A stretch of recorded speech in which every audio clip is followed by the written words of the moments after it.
Chapter 604. FF37, FF18, XFF33, FF23, OMU85C0F, 8BF4, 66F4, 65B0, 6700, 5 February, 5C0F, 8BF4, 9605, 8BFB, 7F51. Yan Shixin did not possess the speed to dodge the sunvines, nor did he possess such a powerful attack that could pierce through the tree bark in a single strike. He could only rely on his own recovery, but he would run out of energy before long, while his opponent could replenish him endlessly. Under these circumstances, even 10 Yan Shixins would be exhausted to death. The situation was extremely disadvantageous. Sibao thought, this is bad. Originally, I still had a 60% chance of winning this round, but now that it's been reduced, I'm afraid I won't even have a 30% chance. Gu Yenying indicated for her to not worry and glanced backwards. Li Qingshan had already refined 5 arcane artifacts. As he drank, he stared at the battle in the dragon arena. His expression was rather similar to Si Qing's. Now, he agreed with what Si Qing had said very much. This battle really was much more interesting than dancing. Of course, if Sect Master Qiu did not wear any clothes, then it would be a different story. Sibao directly glanced at Li Qingshan. If he loses this round, then they still have 2 fighters, and they're both in perfect condition. Sister trusts him so much. Is this guy really that powerful? Li Qingshan grinned back at her. Sibao was displeased to see him like that. What are you smiling for? You've drunk so much, yet you've already come up with an idea. Not right now, but once we go in, burp, I'll obviously have one, said Li Qingshan. There was no need for him to decipher the environment of the rainforest. If Yan Shixin lost, they would obviously move to another location.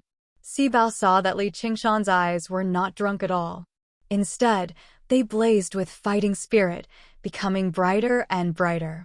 A while later, only 40% of Yan Shixin's spiritual qi remained.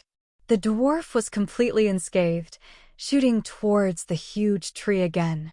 Not only did he have to win this round, but he also had to maintain his strength and win the next round. In order to prevent Yan Shixin from surrendering when his spiritual qi was mostly depleted, he would no longer be able to use the advantage of the environment. Yan Shixin's eyes suddenly lit up. No! He put away the tower shield and cast a spell. A large cloud of yellow sand rose from the sea of trees. It roared as it swallowed the gnome. That was not a real sandstorm, but an earth element spell called Yellow Sand Sky, which was specially used to obscure the enemy's 6 senses and isolate the probing of divine senses. If an earth element cultivator encountered a powerful enemy that he could not match, he could easily escape by using this spell. The dwarf was making his way through the sunvines. If his line of sight was blocked, he would crash into the sunvines. Immediately, his life was in danger. It could be said that he was playing with fire and burning himself. The dwarf smiled coldly. There was no fear on his face at all. He watched the yellow sand sweep over, but before it could even approach him, the sunvines all extended and glowed faintly. While Yan Shixin was casting the spell, he suddenly felt that his spiritual power was rapidly being consumed.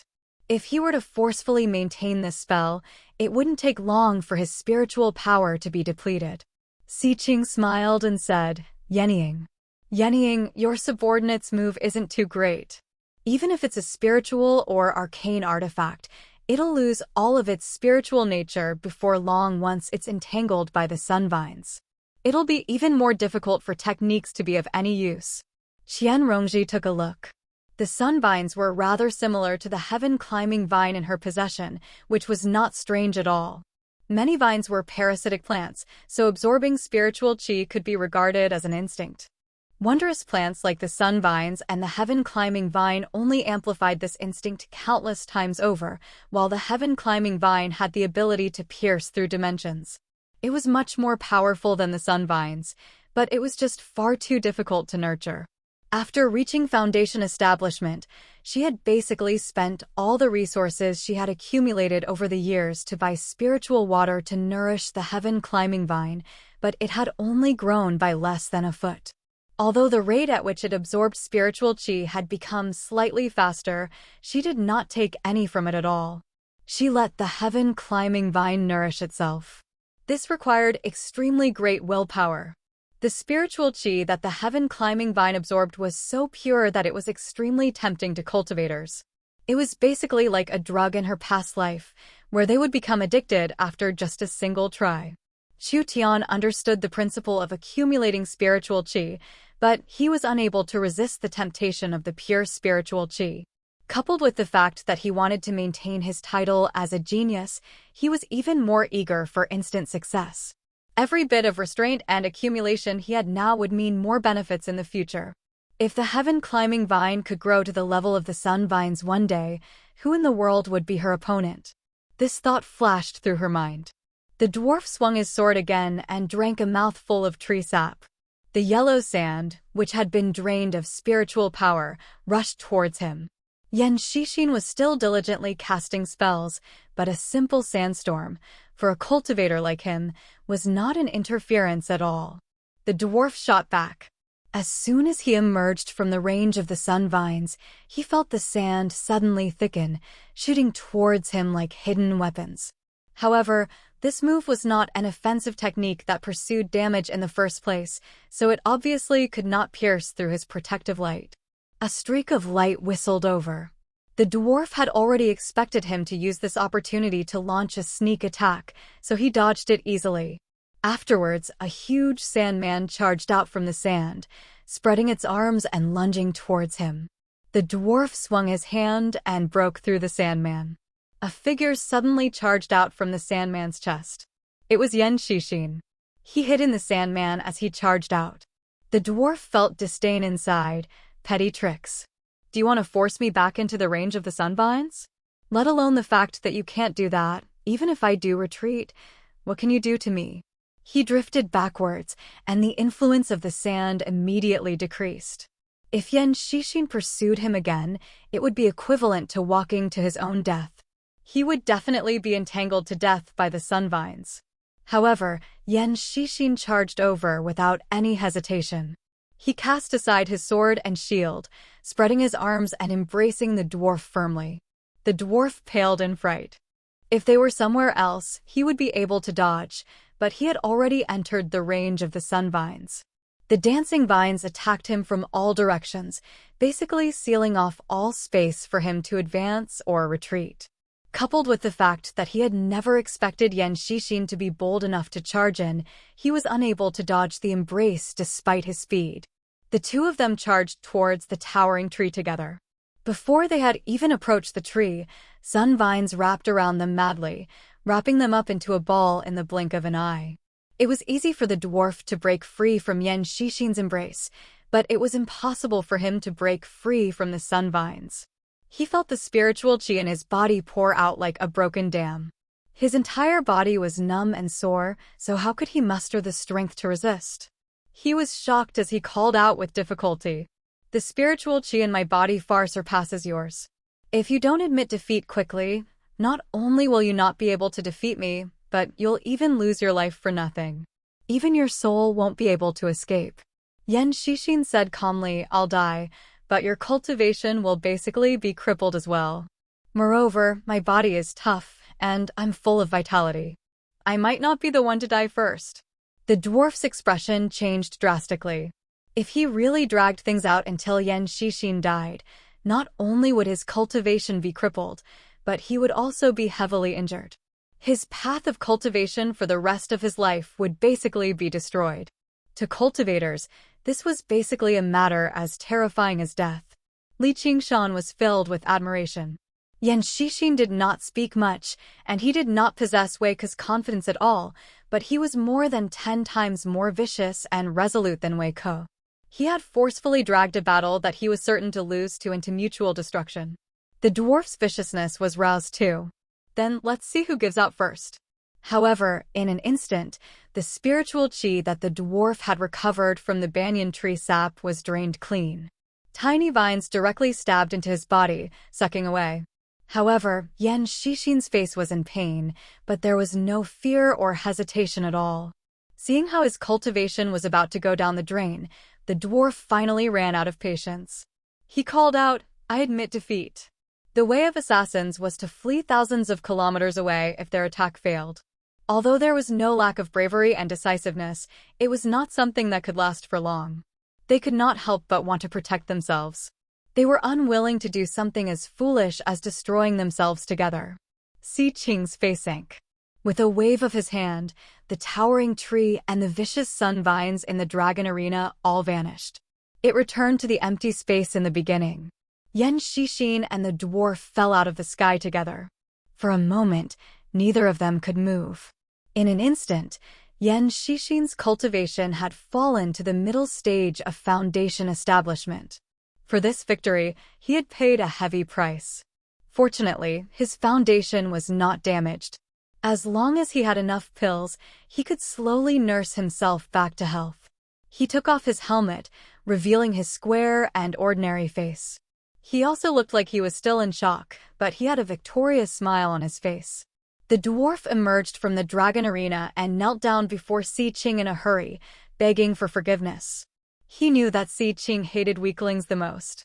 Si Qing was originally extremely displeased, but when he thought about how one of the 3 strongest fighters under him had already died in battle, it was fine if he could preserve some of his strength.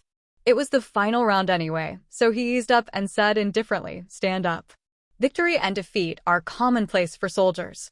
Bring that bastard over. Swish! There was the clanking of chains from behind the hall.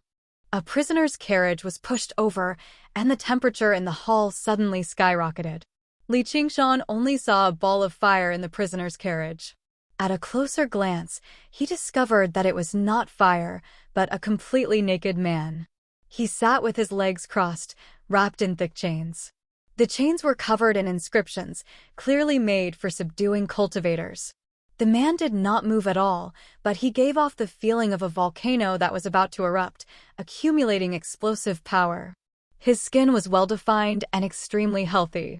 His skin was extraordinarily large, reddish-yellow, like roaring flames.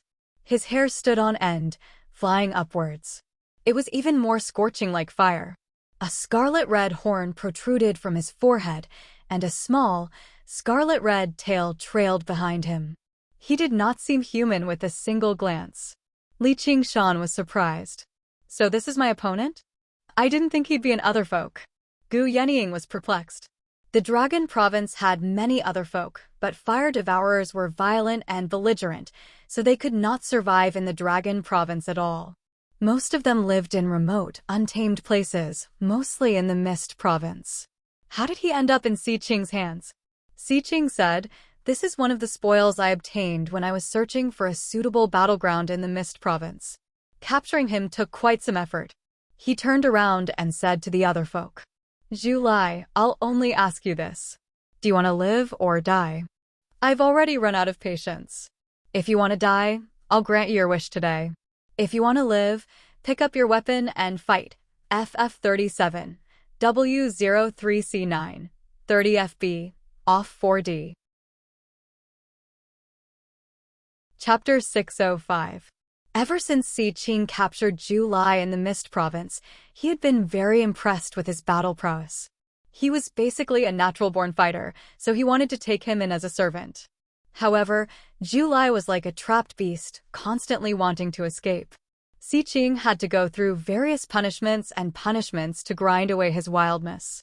At the same time, he gave him exquisite food or even enchanting beauties that the Mist Province lacked to soften his resolve. Today, all of this effort had finally come to fruition. Under Si Qing's stern and eager gaze, Zhu Lai opened and closed his mouth. Just now, he spat out 2 words, "I want to live." Si Qing laughed aloud, utterly delighted.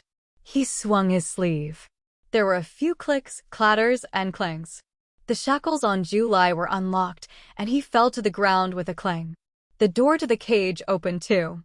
With a whoosh, Zhu Lai transformed into a ball of raging fire, rushing out of the cage. Waves of heat swept out in all directions. The flames rushed straight towards Si Qing, and the hot wind caused his robes to flutter loudly. Si Qing did not move at all. He met Julai's scorching eyes and revealed unshakable determination. If you try to escape again this time or suffer a backlash, then only death awaits you. Faced with this determination, Julai finally lowered his head. Where are my weapons and armor? This person sure is a tough opponent. If I didn't have the demon suppression statuary and only had the arts of the boundless ocean to defeat him, Li Qingshan thought. Other folks' talent had always surpassed that of regular people, and fire devourers were renowned for their belligerence among other folk too. It was almost impossible for someone in the middle stage of the Foundation Establishment realm to defeat a mutant who was equivalent to the peak of the Foundation Establishment realm. Gu Yenying said without even looking back, Li Qingshan, if you lose this round, I'll never spare you. The corner of Li Qingshan's lips curled. Victory and defeat are commonplace for soldiers. Commander, may I ask if there's any reward for winning this final round? Gu Yenying smiled. Kid, you sure have quite the appetite. You're still not satisfied with these arcane artifacts. I'm very satisfied. As Li Qingshan spoke, he used his spiritual will to transmit his voice. So, did I exchange for these Dharma artifacts, or did I win them? That's up to you. A man shouldn't be so calculative. The duel has begun. Get ready to attack. Li Qingshan cast his gaze at the dragon arena and thought, there are a few arcane artifacts after all. He should be able to explain his origins and not be suspected. If you lack anything in the future, just ask this woman for it. The dragon arena immediately became a sea of fire. Golden yellow, fiery red magma flowed slowly on the ground, while the sky was obscured by dust and ash. Yan Shixin took advantage of Si Qing and Julai's conversation. Panting for a moment, he recovered a bit of his spiritual energy. He didn't know what was happening outside. Looking up at the sky, he secretly guessed, looks like the last opponent will be a cultivator who specializes in the fire element. He wasn't in a hurry to admit defeat. At the very least, he wanted to clearly see his opponent's background and methods. He wanted to give his last comrade, which was Li Qingshan. He wanted to increase his chances of victory as much as possible. A black cloud suddenly shone, and a huge fireball suddenly pierced through it like a meteor, hurtling over from the horizon with a long tail of flames. It was still 5 kilometers away, but it was already unstoppable. Yan Shixin's expression changed. He said firmly, I admit defeat. The moment he spat out those 3 words, the meteor had already approached within 5 kilometers of him. Waves of heat surged over. It illuminated Yan Shixin's face bright red, but he had no intentions of stopping. Si Qing said, Julai, don't forget the iron rules of the arena. With a great boom, the meteor exploded loudly, scattering with countless sparks. Julai leapt out, raising a fiery red trident high up and stabbing it down towards Yan Shixin's head. He completely ignored Si Qing's orders. Making him agree to submit was already his limit. His chest was filled with anger and killing intent that needed to be vented. How could he let any enemy go? Yan Shixin didn't have any room to resist. It looked like he was about to die on the spot. The trident stopped in front of him. The tip of the trident was only an inch away from his eyes. It contained a strong aura of fire. If it exploded even slightly, it would be able to turn Yan Shixin's head into ashes. A slender white hand reached out and grabbed the scorching handle of the trident. Si Qing looked in shock and anger at the beautiful white-clothed woman in front of him. He put all of his strength into the trident in his hand, but he couldn't move an inch forward. Gu Yenying gently waved her left hand, and Julai's body, which was covered in flames, flew backwards at a speed even faster than when he had come. He tumbled out of the arena and fell into a river of lava. She brought Yan Shixin back out of the arena. Let's continue with the next match. Although Julai had ignored the iron rules of the duel and wanted to kill him, it had not become a reality. If she allowed Julai to kill Yan Shixin, not only would Julai have to pay with his life, but she would also be able to directly win the duel.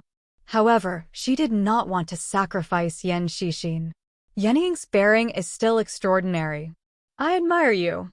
Si Qing squeezed out a smile. He was in the wrong here. He secretly made up his mind to properly deal with Julai once he won the duel. Julai leapt out of the lava. His face was twisted, and he became more and more furious inside. His killing intent burned like fire. At this moment, Li Qingshan stood up and stepped into the dragon arena. Immediately, the sound of waves rose up, and the entire arena turned from a boundless sea of fire to a vast, jade-blue lake. Li Qingshan could not help but smile, but he also seemed rather disappointed. He understood what Gu Yenying was trying to say. Indeed, he could only win this duel. If he could not win even with such an advantage, then he might as well hang himself. The first 3 victories had basically fulfilled Gu Yenying's original plan. The final match was basically a free win, but it was exactly because it was far too easy that Li Qingshan felt rather disappointed. However, Zhu Lai was not worried at all. Instead, it was like he had grown accustomed to it. His trident lit up with roaring flames, and he swung it backwards. Damned water. Evaporate it all. Si Qing said, "Don't tell me Yenying thinks she can defeat Zhu Lai just because she has some geographical advantage. Using water to subdue fire is just common sense, but in the southern Mist province, the fire devourers have been waging war against the merfolk of the South Sea for many years, so they also understand the principle of using fire to subdue water. Don't tell me your subordinate's talent for controlling water is even greater than the merfolk's?" Gu Yenying said, "You'll only know if you try." Li Qingshan parted his hands, and the almost transparent gentle wave hands shone with azure light. The surface of the lake immediately surged, and a water dragon whistled out, followed by a second, a third. In the blink of an eye, 9 water dragons rushed into the air, coiling around each other as they lunged towards Zhu Lai. Si Qing was mildly surprised. He's only at mid-foundation establishment, yet he can use something like that. Li Qingshan sucked in a deep breath. This was already the limit for him right now, and it was all thanks to the gentle wave hands. Of course, this was only the limit for human cultivation. He thought, I've already gained such an advantage. If I use the demon suppression statuary and the traitorous demon sword as well, even if I win, it'll be meaningless. I'll even have to expose my trump card for nothing. I refuse to believe I can't defeat these puny fire devourers with my arcane artifacts and the arts of the boundless ocean. Zhu Lai opened his mouth and spat out roaring fire. Before the 9 water dragons could even approach him, they were reduced to clouds of white mist, permeating the surface of the lake. That's a little interesting. Li Qingshan rejoiced instead of being surprised. He formed a seal with his hand and used a technique. The mist immediately became as thick as milk, so thick that he could not even see his own fingers. His aura was hidden in the mist, but he could clearly see Zhu Lai's location. However, Zhu Lai was completely unaffected. He charged towards Li Qingshan. Even though he was not as elusive as Gu Yenying, he was still startling. He swung down his scarlet trident. "Do you think this can disguise your stench? Die for me." Li Qingshan gripped the tip of the trident with his left hand and pulled it to his side. He threw a punch at Zhu Lai's chest with his right hand. Water spiritual qi revolved around him like a whirlpool. Zhu Lai punched back, and the vicious flames smashed through the whirlpool, blocking Li Qingshan's fist. The two of them wrestled. Water and fire collided violently, evenly matched. However, fire was far more destructive than water. Li Qingshan felt his hands heat up. Even his breathing became scorching. Zhu Lai's chest heaved. Li Qingshan thought, "Oh no, he's going to spit fire again." The 9 water dragons he had unleashed with his full strength had been dispersed by Zhu Lai's single breath, which demonstrated the power of this move. In his opinion, they should not be called fire devourers, but fire spitters. Li Qingshan only felt his body go cold before heating up. The coldness came from his soft armor, which immediately lit up with inscriptions, forming a thick layer of ice armor. That heat was actually a flame that sprayed onto his body. Zhu Lai was surprised at first before snickering viciously. He never thought Li Qingshan would actually be bold enough to face him head-on. It was a perfect opportunity for him to vent his anger. The flames he spat became even more intense, becoming scarlet red. Under the heat of the flames, the ice armor began to melt very quickly. Li Qingshan used the arts of the boundless ocean and channeled his spiritual qi to keep it at bay, but his spiritual qi was rapidly depleting. July suddenly shut his mouth, lowered his head, and rammed it over. With a clang, a large area of the ice armor cracked, and the scarlet horn pierced in bit by bit. It would only take a while for it to breach his defense. With a thought, Li Qingshan released a ring of water from his belt. As soon as it came into contact with July, it all surged towards him, forming a ball of water. The ball of water was no ordinary water. It was extremely heavy and sticky like glue. July immediately became immobilized, like an insect trapped in rosin, turning into amber. Even the flames around him were suppressed. These arcane artifacts really are of great help in battle. If I swing over with the traitorous demon sword right now, I'll definitely behead him. Li Qingshan thought about it and launched a palm strike, which also contained ocean wielding. Although it also contained the vast power of the cloud-parting form, it was far inferior to the power of the traitorous demon sword in subduing an enemy. With a bang, the ball of water shattered. July was sent flying, and the ice armor on Li Qingshan's body also shattered. The moment July had been sent flying, July's trident had pierced through the ball of water and landed on the crack in the ice armor. The power of Li Qingshan's palm strike had mostly been blocked by the fiery red armor on his body, causing his fighting spirit to grow even stronger. Come and fight me another 300 rounds.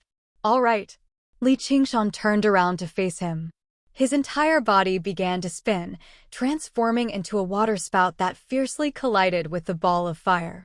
White mist rose, obscuring the figures of the two. All that could be seen was the clash of water and fire, their figures flashing, and the sounds of collisions incessantly. In that instant, who knew how many times they had exchanged blows? Chapter 606. Gu Yenying asked, "What's wrong with it?" Yan Shixin said, "I believe that I have some insight into the fights between cultivators." Li Qingshan's performance is extraordinary, far surpassing a mid-stage foundation establishment cultivator's cultivation. Even I wouldn't be able to hold on against Li Qingshan's attacks. And then? Yan Shixin carefully considered his words. His moves are exquisite beyond compare. His usage of spells and artifacts is even more ingenious. This subordinate also sighs at his inferiority. Pausing for a moment, he continued, "If it wasn't for that, he would have been defeated long ago." The fire spirit's strength lies in its explosive damage, while the water spirit's strength lies in its durability recovery.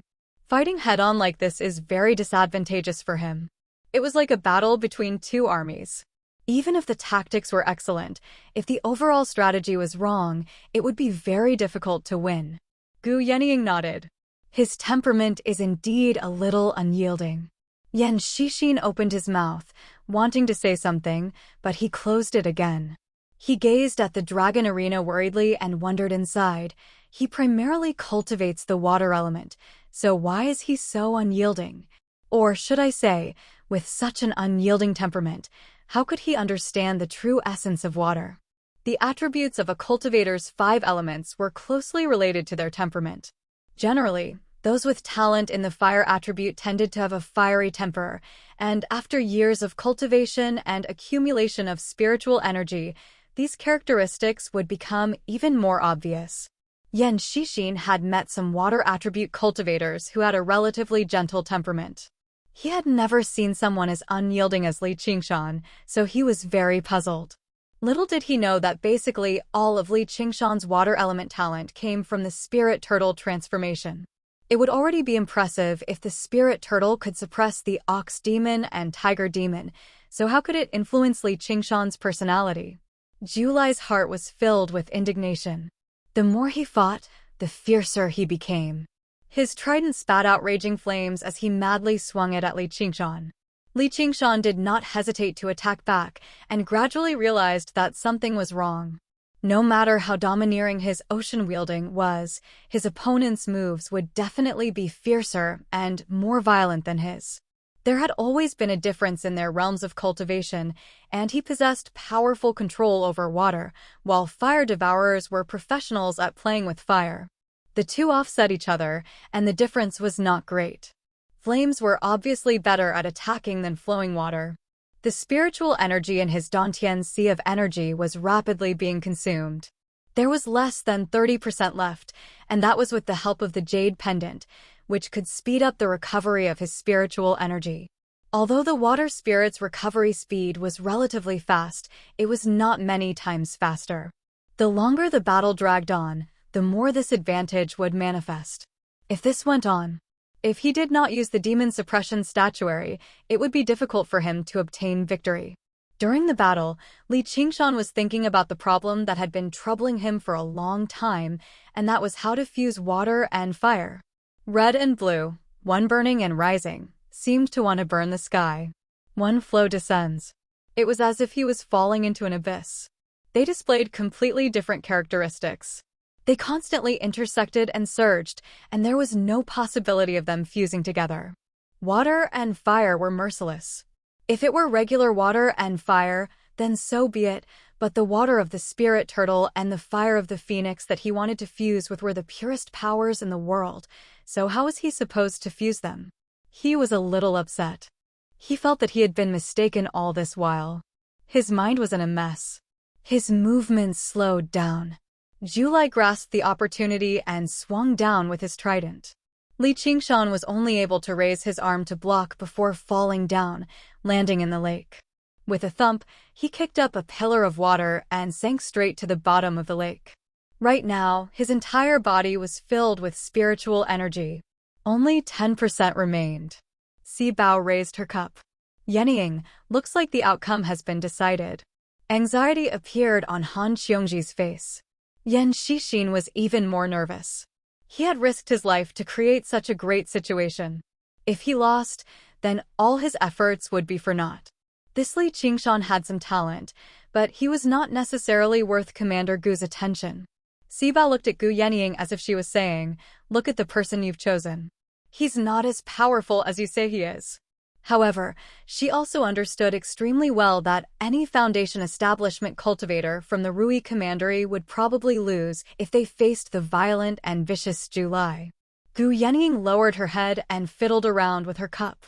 If he wants to win, how can he lose? It was just a simple sentence, but it showed his absolute trust. Han Qiongji's body trembled as she thought to herself, "Can I trust him this much?" Her trust towards Li Qingshan stemmed from feelings, but true trust came from understanding. Gu Yenying's understanding of Li Qingshan completely surpassed Han Qiongji's.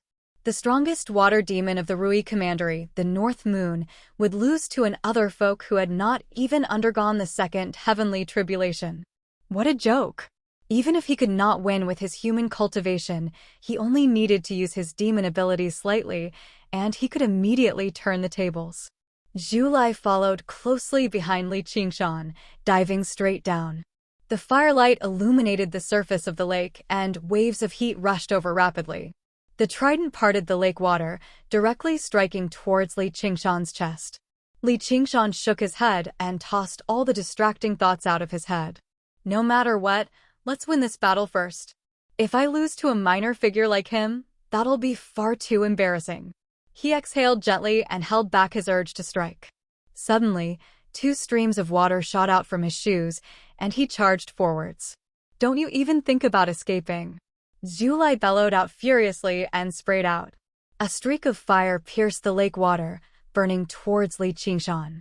Waves surged beneath Li Qingshan's feet as he used the wave-treading form. He suddenly accelerated and leapt to one side. The fire brushed past him, but it was not enough to burn through his protective spiritual qi.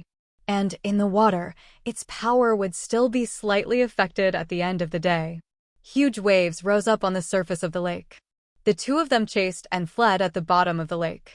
Li Qingshan used the wave-treading form to constantly change directions. Julai was vicious, but he was unable to do anything to him immediately. He cursed aloud in anger.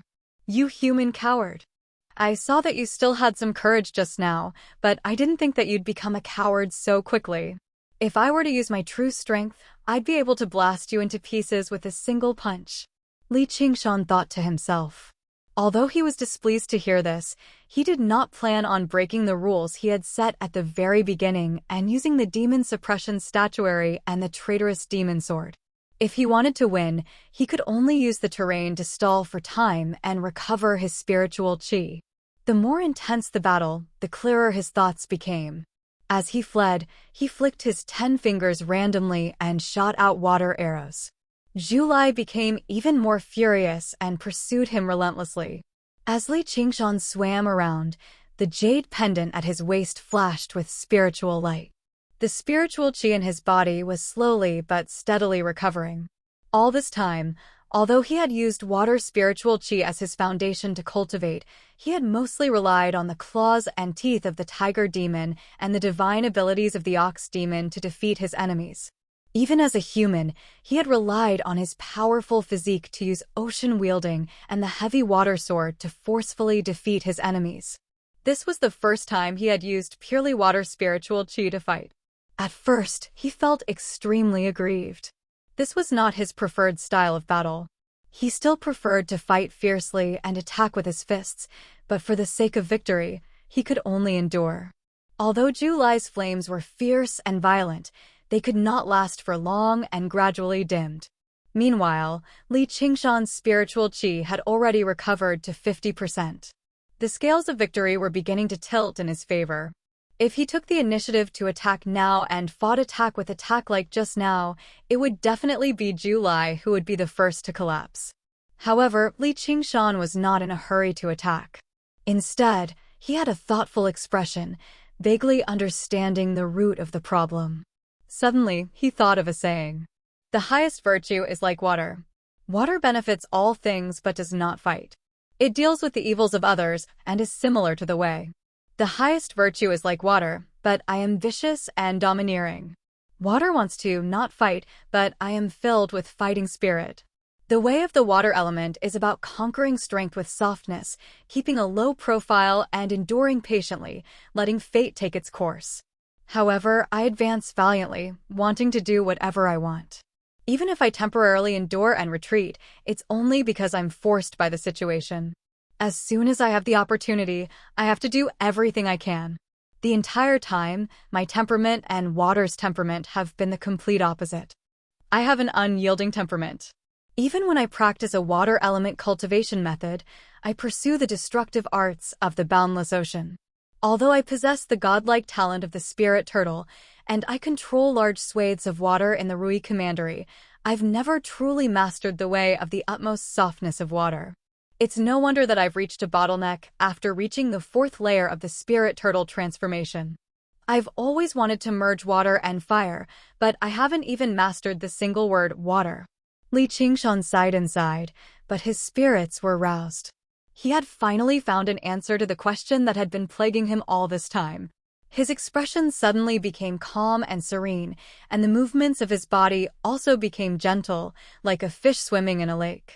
He no longer purposefully used any techniques either.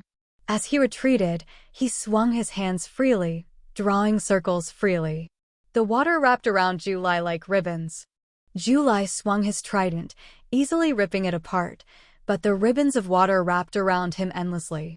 Julai wanted to catch up to Li Qingshan in a battle to the death, but under the entanglement of the ribbons of water, he was unable to approach Li Qingshan any further. The flames on him grew even weaker, and even his roars became rather hoarse. Gu Yenying struck her palm gently with her jade folding fan and smiled. The outcome has been determined. Si Qing frowned. Losing this battle had completely exceeded his expectations. He stared at Li Qingshan. Such control over water was not something a mere foundation establishment cultivator could possess. A while later, Li Qingshan had already gained the upper hand. Julai struggled to hold on, but even his fighting spirit was mostly worn away. He would not abide by the iron rules of the arena, nor did he have any thoughts of admitting defeat. All he wanted was to die in battle here so that he would not be humiliated by Si Qing again. At this moment, Li Qingshan only needed a few punches and kicks to emerge victorious. However, he resisted the urge. Since he already understood where the problem lay, he had to think of a way to resolve it. Since their personalities were incompatible, he would start from their personalities and change his way of doing things. He swore to himself, from today onwards, I'll be like a tortoise. Oh no, I'll be like a spirit turtle. Sigh, it's about the same anyway. Based on his usual personality, he would have rushed up a long time ago and cut July into pieces, digging out his heart and lungs to vent his anger. But now he took deep breaths continuously and murmured to himself. Li Qingshan, take it slow. There's no rush. There's still plenty of time. Even though this mutant's mouth isn't too clean, he's still a pitiful person who is oppressed by that bastard Si Qing. Why must I kill him? Take a closer look. Isn't he rather handsome as well? Julai's face was ferocious. If you want to kill me, then kill me. Don't you dare humiliate me. Chapter 607. Li Qingshan raised his eyebrows and was about to say, if you want to die, I'll grant your wish. But when the words reached his mouth, they became, if you want me to kill you, I won't. He muttered to himself, handsome, handsome. Julai shouted angrily and rushed forward. This time, Li Qingshan did not dodge. Seeing the trident sweeping towards his waist, he straightened his right hand, and the flexible water stopped the trident. The water coiled along the trident and wrapped around Julai's body, trapping him in the water. Surrender now and I'll spare your worthless life. Julai cursed. His voice passed through the water and became unclear. Li Qingshan made a helpless expression. His rough and powerful hand instantly plunged into the water and strangled Julai's throat. Li Qingshan roughly pulled Julai closer to him and said in a low voice, my patience is limited. I'll ask you one last time, do you want to live or die? All of Julai's hairs stood on end. He stared at Li Qingshan's eyes in surprise. A dark red light seemed to flash through them, and a sliver of violent malice filled his heart. Originally, he would not have been afraid even if he died in battle, but in that moment earlier, he could not help but feel a sliver of fear. That was the natural fear of a weak creature facing a predator. This person is not as simple as he looks. Li Qingshan threw all kindness like water and the path of extreme gentleness to the back of his mind. As long as Zhu Lai dared to say the words, want to die, he would immediately twist his head off and kick it like a ball. If a tiger doesn't show its power, do you really think I'm a vegetarian? Finally, Zhu Lai's survival instinct prevailed. He said in a low voice, I want to live. Li Qingshan said, and then, I surrender. Zhu Lai said unwillingly. That's right. Li Qingshan smiled as gently as he could.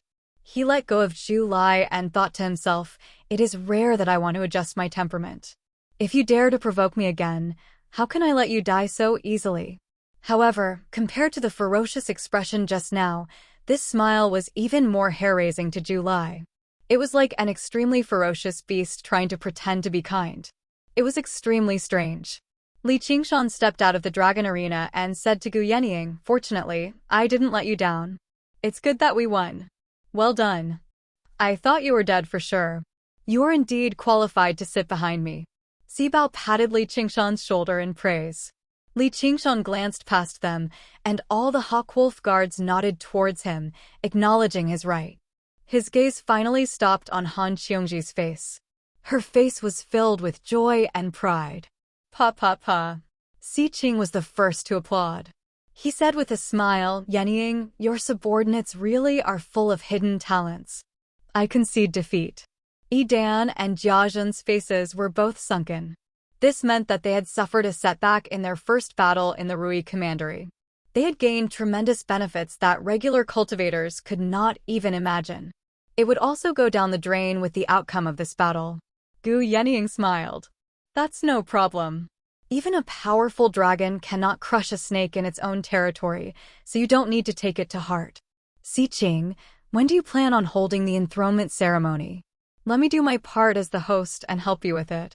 Si Qing stowed the dragon arena away and purposely said in a magnanimous manner, the outcome is nothing. What matters is that I've witnessed the heroes of the Rui Commandery and witnessed a few fascinating battles. However, I'm still rather unsatisfied. Oh! Why's that? The Rui Commandery stretches across tens of thousands of kilometers. Who knows how many geniuses there are? You probably won't even be able to witness 100th of them through this battle alone. I've heard that the Rui Commandery has always had the tradition of the exhibition matches of the 9 prefectures. but because of the invasion of the Clear River Prefecture demons, it had to be stopped. Since I've inherited the position of Marquis of Rui, I'll reconvene the exhibition matches of the 9 prefectures. Summon the heroes of the 9 prefectures and demonstrate the strength of the Rui commandery to deter the demons. As Siqing said that, he exchanged glances with Yi Dan and Jiazhen. The 3 of them smiled slightly.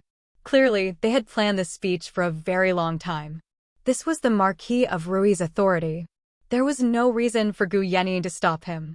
However, she understood that the exhibition matches of the 9 prefectures this time would probably not be as simple as before. She sighed inside. Siqing is vicious and bloodthirsty. Him becoming the Marquis of Rui probably isn't a blessing for the Rui commandery. After the banquet ended and bidding farewell to Siqing, Li Qingshan made his way towards Han Qiongji. Yi Dan suddenly said sternly, "Little bastard, you better be careful when you walk at night in the future." Li Qingshan frowned. Right when he was about to curse back, he was stopped by Han Qiongji, who shook her head gently at him. Her face was filled with worry. As a Foundation establishment cultivator, he had no idea when a vicious golden core cultivator would descend upon him if he was targeted by such a vicious golden core cultivator. Sigh, as a person, I still have to be kind to others. Kindness is like water. Why should I bicker with a dead person? Li Qingshan thought. He no longer paid any attention to Yi Dan, leaving with Han Qiongji. Yi Dan even thought he was afraid, so he let out a few more wild laughs. His vicious gaze stopped on Han Qiongji again. I'll deal with the Han family sooner or later. The guests dispersed and Siqing's face sank. He invited Yi Dan and Jiazhen into a secret room again for a discussion. Siqing said, "I never thought we'd actually get off to a bad start. This Gu Yenying is still so difficult to deal with. I really want to crush her head."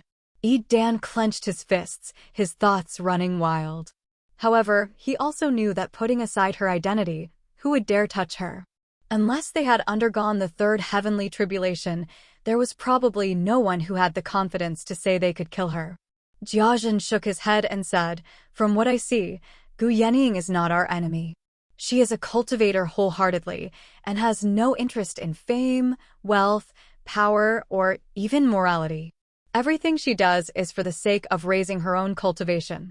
As long as we don't go overboard, she probably won't take the initiative to make trouble for us." Siqing nodded. Her personality has always been like this. If she wasn't confident that she would definitely win this duel, I wouldn't have set up this banquet. What do you think of that subordinate of hers, Li Qingshan? Yi Dan said, "A conceited genius who doesn't know the immensity of heaven and earth. I'll make him die a horrible death sooner or later." Jiazhen said, "Don't worry, he won't be able to survive the exhibition matches of the 9 prefectures this time. There's no need for you to be in such a hurry either, just in case you give yourself away. Our priority right now is still dealing with that wretched demon, the North Moon." Siqing said, "How can I allow someone to snore next to my bed?" Li Qingshan arrived at the estate of the Han family in the commandery city with Han Qiongji, which was also the great general's estate in the past. Raising his head, he saw that the scale of the structure was so grand that it was only second to the Marquis of Rui's estate. It had also been managed by the Han family for generations. Passing through the pavilions and buildings, he arrived in the depths of the estate and paid his respects to his future father-in-law, Han Anjuan. The crystal lantern shone brightly. Han Anjuan's face remained as cold as before, standing there sternly like a man of steel. After listening to Han Qiongji's explanation of what had happened at the banquet, he said, "You have a great future ahead of you, so you shouldn't have openly opposed Yi Dan. Only a man can endure humiliation, or it's just the bravery of a man." Li Qingshan said, "Don't worry, General. With Commander Gu looking after him, I don't think he's bold enough to run amok." Han Anjuan fell silent for a while.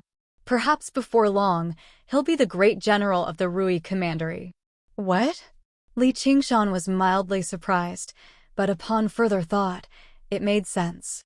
The position of great general was not hereditary. After Han Ongwa died in battle, someone obviously had to take his place. Since Siqing could contend for the position of Marquis of Rui, he could also contend for the position of great general.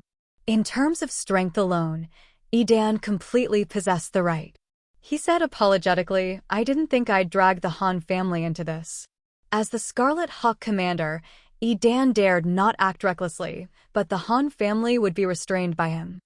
"I just want you to not act rashly in the future.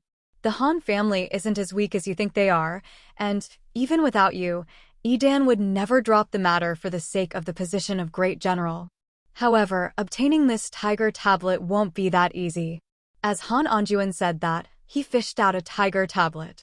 The tiger tablet was shaped like a black tiger, no more than a foot in length. The engraving was not particularly detailed, making it seem rather random, but its viciousness leapt out. Just like the Marquis of Rui seal of mountains and rivers, the tiger tablet was the symbol of the great general, as well as an item that had been passed down through the generations of the Han family. The position of great general was not hereditary, but the Han family had prospered and educated their descendants well. Often, a suitable successor would appear in the clan even before the previous great general passed away.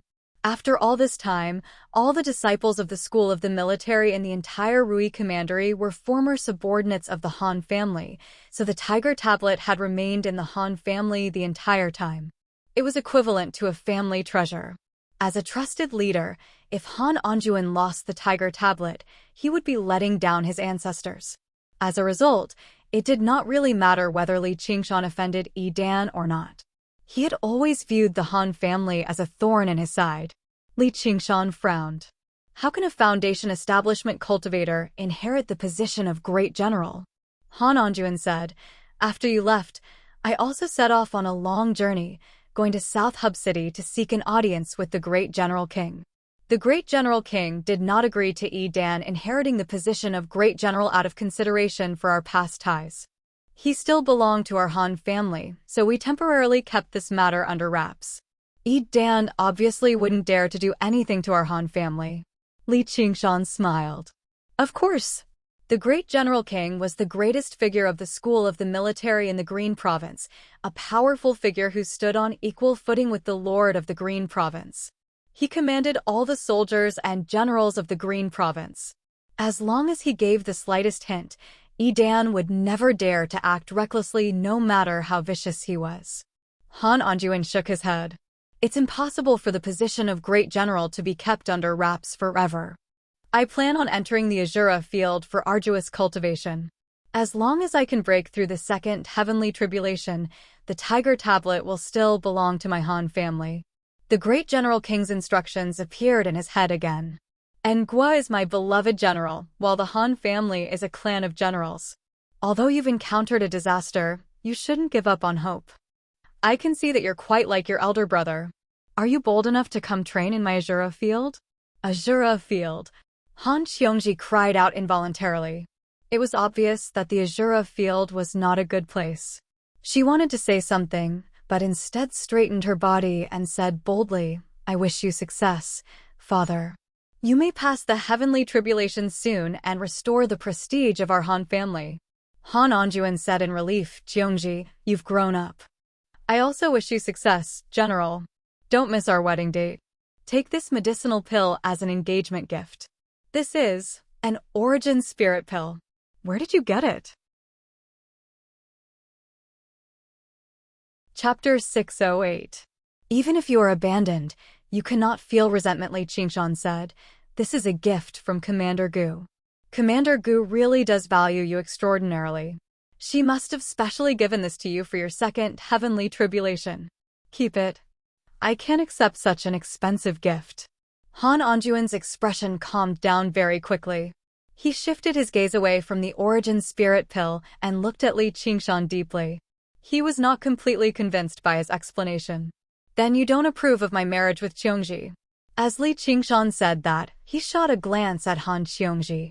The origin spirit pill was not essential to him, but it was relatively important to the Han family. Han Xiongji hesitated. "Father, just accept it. Just treat it as doing it for the sake of the Han family." Han Anjuan closed his eyes for quite a while before letting out a long sigh. He accepted the origin spirit pill before bowing deeply to express his gratitude. How could Li Qingshan accept such a great bow? He turned to the side and avoided the bow. However, after Han Anjuan straightened himself, what he said completely exceeded Li Qingshan and Han Qiongji's expectations. In the beginning, I didn't think the two of you were a good match. I still think that way now. The Han family is a great clan, while I'm just a kid from the mountains. Indeed, I'm not a good match. Li Qingshan frowned, but when he recalled the spirit turtle's way of forbearance and tranquility, his frown eased up again. He smiled, but he could not help but sound rather indignant. Han Qiongji was even more displeased. Father, it's already so late, yet you're still saying something like that. You want to train me, but have I ever disappointed you? Han Anjuan raised his hand to stop Han Qiongji from continuing. He looked at Li Qingshan and said, Qingshan, don't think that I'm prejudiced against you. Actually, from the very beginning, I felt that you were a talent. What you did afterwards exceeded my expectations. As a matter of fact, you can be described as a startling genius, about to make a breakthrough. It's not that I'm belittling myself, but my daughter isn't worthy of you. I'm not looking for companions to go into battle with. Do I really have to find a girl with a similar cultivation? Li Qingshan said disapprovingly. He held Han Qiongji's hand to show his sincerity. Let me finish. With your personality, offending Edan today was definitely not a coincidence, and the great General King's exceptional favor was very much a coincidence. The opponents you meet in the future may not be able to do anything to you, but you can't take care of your entire family behind you. If you constantly challenge the strong and have to constantly have worries in your heart, would you feel happy? Li Qingshan said nothing. He could not help but admit that Han Anjuan's words were very insightful. It could be described as a thorough analysis of his personality. Even he had no idea just how many more powerful enemies he would encounter on his path to the 9 heavens. He was confident that he could protect Han Qiongji, but what about her family? He felt Han Qiongji's hand tighten slightly. She said, General, I also feel that my personality has been too intense recently. I've been purposefully restraining myself a little and comprehending the way of water's gentleness. That way, I might not necessarily offend a lot of people. Even he found it rather hard to believe when he said that. Even if he had another century to comprehend, he would still take action when he encountered what happened at the banquet today. No matter how profound his cultivation of the spirit turtle transformation was, it was impossible for him to completely change his personality.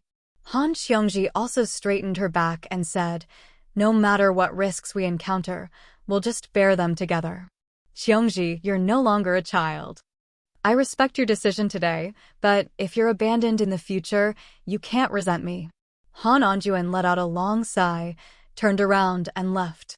He left behind Li Qingshan and Han Qiongji to look at one another. Just what kind of father would curse his own daughter like that?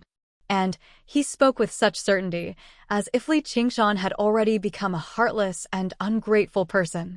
Han Anjuan did not mention that he had once asked Ma Bai to read Li Qingshan's fortune. Ma Bai said, This child has great ambitions. He'll definitely be something extraordinary in the future, but it's exactly because of his great ambitions that he's the exact opposite. As the saying goes, the spirit of a hero is short for love. That night, Li Qingshan did not stay the night in the great general's estate. Instead, he went with Han Qiongji to the outskirts of the commandery city of Rui, to a small mountain with abundant spiritual qi and beautiful scenery. This was the cultivation dwelling Han Qiongji had specially carved out after reaching foundation establishment. The two of them leaned against each other, gazing at the small lake under the moonlight in the distance, reflecting the tranquil, silver light. Neither of them spoke for a very long time. Originally, it should have been a joyous reunion, but Han Anjuan's words had cast a shadow over it. Thank you for the origin spirit pill. Han Qiongji had always been a straightforward person, but after going through so many changes, and now that her clan was in danger, the man she could rely on the most just happened to be determined by her father to leave her in the end. She was gloomy, no longer as decisive as before. Indeed, he could not stay here for too long either. He would return to the Clear River Prefecture very soon and continue his duties as the Scarlet Hawk Commander. There's no need for thanks between us. If you really want to thank me, you shouldn't be thanking me like this. Li Qingshan pulled her into his arms with a smile, lowering his head and kissing her red lips. His hand climbed up her waist in a naughty manner, purposefully using this method to break the silent atmosphere. However, as the exquisite figure entered his arms, the lust that had been suppressed for so long could not help but rise again. Han Qiangji's reaction was unexpectedly intense. She wrapped her arms around his waist firmly and said softly, "Love me." Li Qingshan picked her up and cast aside the moonlight on the mountain peak, turning towards the dwelling. The warmth of the red silk tent was unavoidable until Han Qiangji ran out of strength and begged for mercy from exhaustion. Just now, they let it go and fell asleep in each other's arms. Just now, the tiny unhappiness seemed to have been washed away completely, but Han Qiangji repeated that sentence in a complicated manner inside. Even when she fell asleep, it still lingered around her. "If you've been abandoned, you can't resent me." Li Qingshan had completely cast this matter to the back of his mind. After Han Qiangji fell asleep, he still felt full of energy. He did not feel sleepy at all, so he continued to focus on the path of water. In the waterside pavilion of Listening Wind, Gu Yenying studied her new disciple with great interest. "My good disciple. Should I call you Qian Rongji or Shengguan Rongji?" "Obviously Qian Rongji." Qian Rongji shuddered. This was the secret that she did not want anyone to know the most. It was not because she felt ashamed. Even in the world of cultivation, people would bear a deep grudge against a person who had killed all of their family and loved ones. If Chu Tian knew about her past, he probably would not have fallen for it so easily. "Looks like you really detest the word Shengguan." Ancient Wind City was destroyed by the White Lotus sect, but Shengguan Town was burned to the ground for no reason at all. Not even a dog managed to escape. "Don't you know why?" "I don't know. It must be because of the fire element demons." Qian Rongji did not purposefully feign ignorance. She just said that calmly. In order to completely destroy everything, she had taken advantage of the war between humans and demons to return to Shengguan Town again. Gu Yenying stared at Qian Rongji for a very long time before smiling in the end. She changed the topic. "That hell snake. You must be a gift from the White Lotus Mother, right?" Qian Rongji fell silent for a very long time before replying, "Yes. She hates me for betraying her, which is why she placed such a vicious curse on me, making me suffer pain and torture day and night." Gu Yenying said, "Do you need me to find a way to remove it for you?" "The venomous snake is firmly attached to my soul. Blades and swords struggle to injure it, so it'll probably be very difficult to remove. Some painful disciple still, if I can endure it, there's no need for master to worry." Qian Rongji's heart trembled, and the gorgeous little snake also moved restlessly on her body. In the beginning, she was always there. He wanted to throw the little snake out.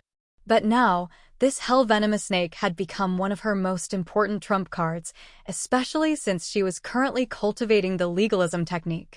It was even more indispensable. If he was really killed by Gu Yenying, it would be a great loss. However, he immediately calmed himself down. This little snake came from the Naraka realm, and it possessed a unique essence that was different from anything in this world. Although it was visible to the naked eye, it existed on a completely different level.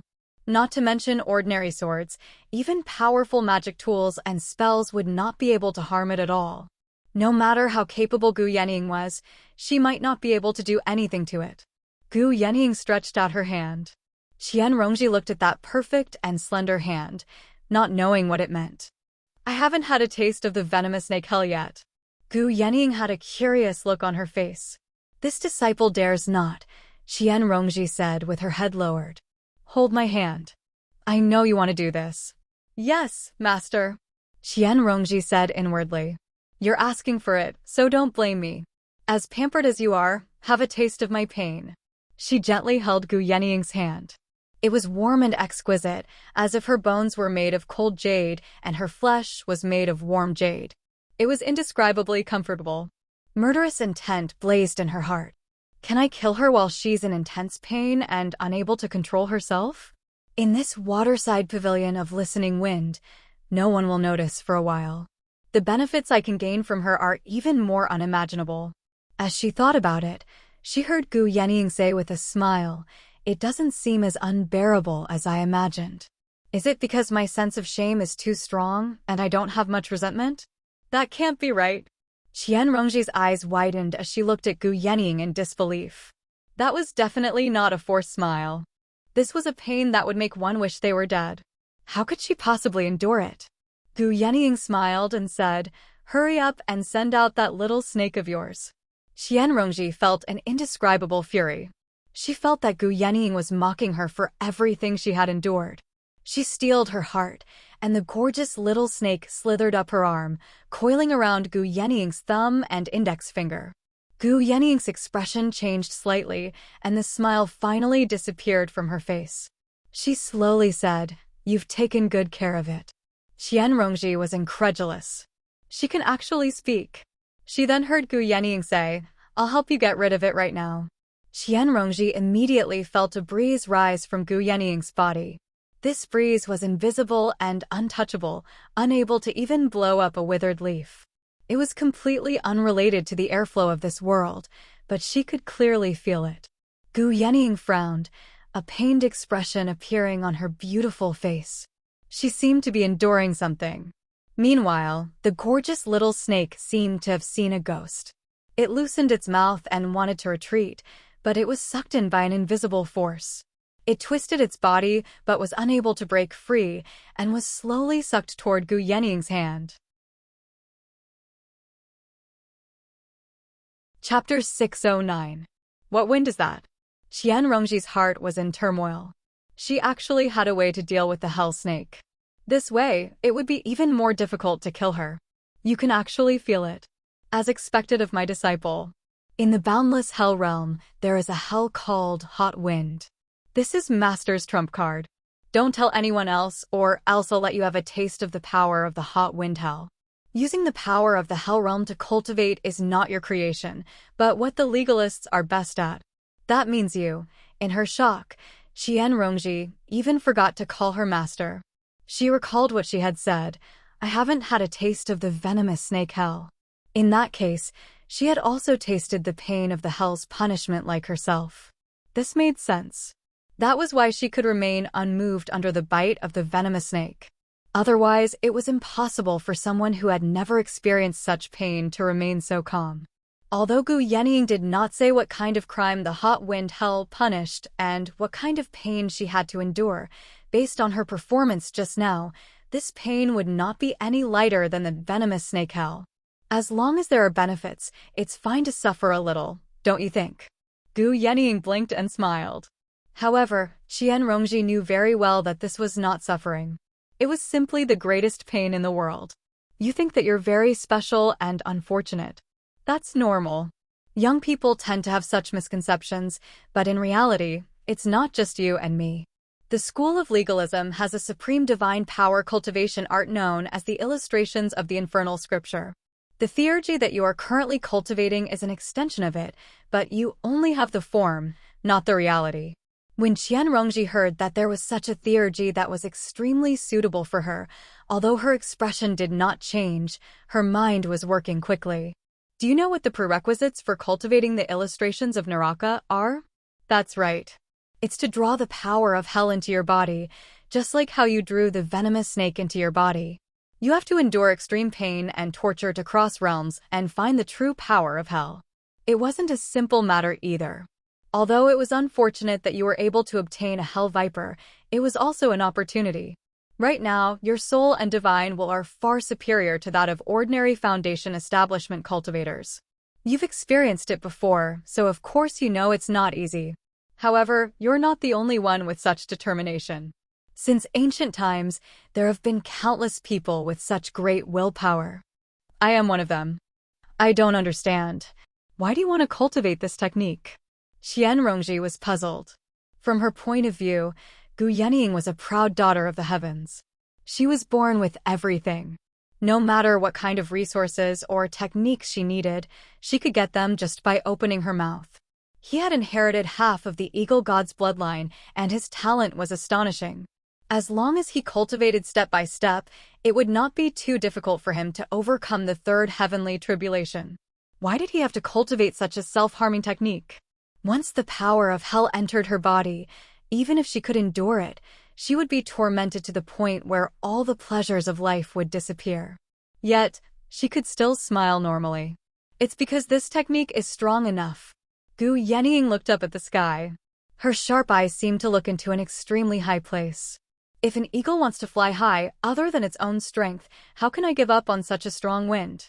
Commander Gu, how can I give up on such a strong wind? Qian Rongji looked at her beautiful face. She finally had a trace of respect for this strange master of hers. She said calmly, Commander Gu, you clearly know that I'm not a good person. You clearly know that I'm not a good person, so why did you still take me as your disciple? Are you purely making fun of me? To the woman in front of him, any kind of acting or disguise was useless. Since she already knew about his past, he might as well cut through the layer of paper and make things clear. Gu Yenying lowered her head and lightly knocked on Qian Rongji's head with her jade fan. Why aren't you calling me master anymore? This made Qian Rongji feel extremely uncomfortable. Those who knew her true colors were either afraid of her or despised her. Why would they act so intimately? For a moment, she didn't know how to face her. She could only obediently call out, Master. Gu Yenying said seriously, I don't hate you. As a cultivator, you're more qualified than most of the people I've met. Just based on this, you're qualified to be my disciple. And you can indeed bring me a lot of fun. This disciple can only let Master make fun of me. Qian Rongji silently said in his heart. Those who dared to make fun of me are all dead. From a human's point of view, you've already committed all the major crimes by killing your parents and brothers. But there's still one more, which is to kill your master. If there's a chance in the future, you might as well try it. Gu Yenying smiled and patted Qian Rongji's shoulder. In her big and round eyes, it seemed like she was already imagining how Qian Rongji would look like when her wings were fully grown and she bared her fangs at her. At that time, would she be swallowed by her, or would she tear her into pieces? When others accepted a disciple, they were eager to make their disciple swear an oath of eternal loyalty to them, but she did the exact opposite. To her, danger was an integral part of the game. The White Lotus Mother had been expelled from the world a long time ago, while the North Moon that should have posed the greatest threat had instead become an important ally. Qian Rongji smiled gently. If Master has any orders, this disciple will do everything she can. Gu Yenying smiled extremely happily. Logically speaking, since you've accepted me as your master, I should give you a gift for our first meeting. However, this gift isn't too easy to obtain. I need to prepare it. As a result, a few days later, still in the waterside pavilion of Listening Wind, Gu Yenying took out the gift she had prepared. Disciple, what do you think this is? Qian Rongji shuddered, and all of her hairs stood on end. What Gu Yenying had taken out were several dozen sealed hell snakes. Even though she believed she could already endure the pain of being bitten by venomous snakes, the consequences of being entangled by them were still unimaginable. All she could do was grit her teeth and say reluctantly, Thank you for your kindness, Master.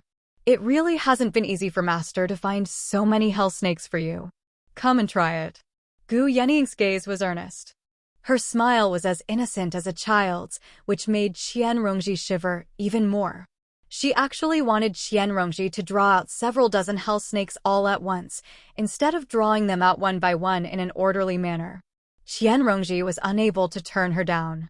In the moment before her consciousness was completely ruled by pain, she heard Gu Yenying say, If you can survive, I'll pass on the illustrations of Naraka to you. Han Xiongji woke up from her dream and discovered that Li Qingshan was no longer by her side. She could not help but feel lost. She put on her clothes and stood up, arriving outside the dwelling. From afar, she saw him standing in the small lake between the mountains in the distance.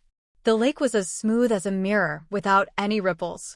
Han Xiongji tidied up her clothes and came to the lakeside. What are you doing here so early in the morning? Li Qingshan smiled and said, Early in the morning. You slept for the whole day. In the depths of the lake beneath his feet, a red shadow streaked across the bottom of the lake.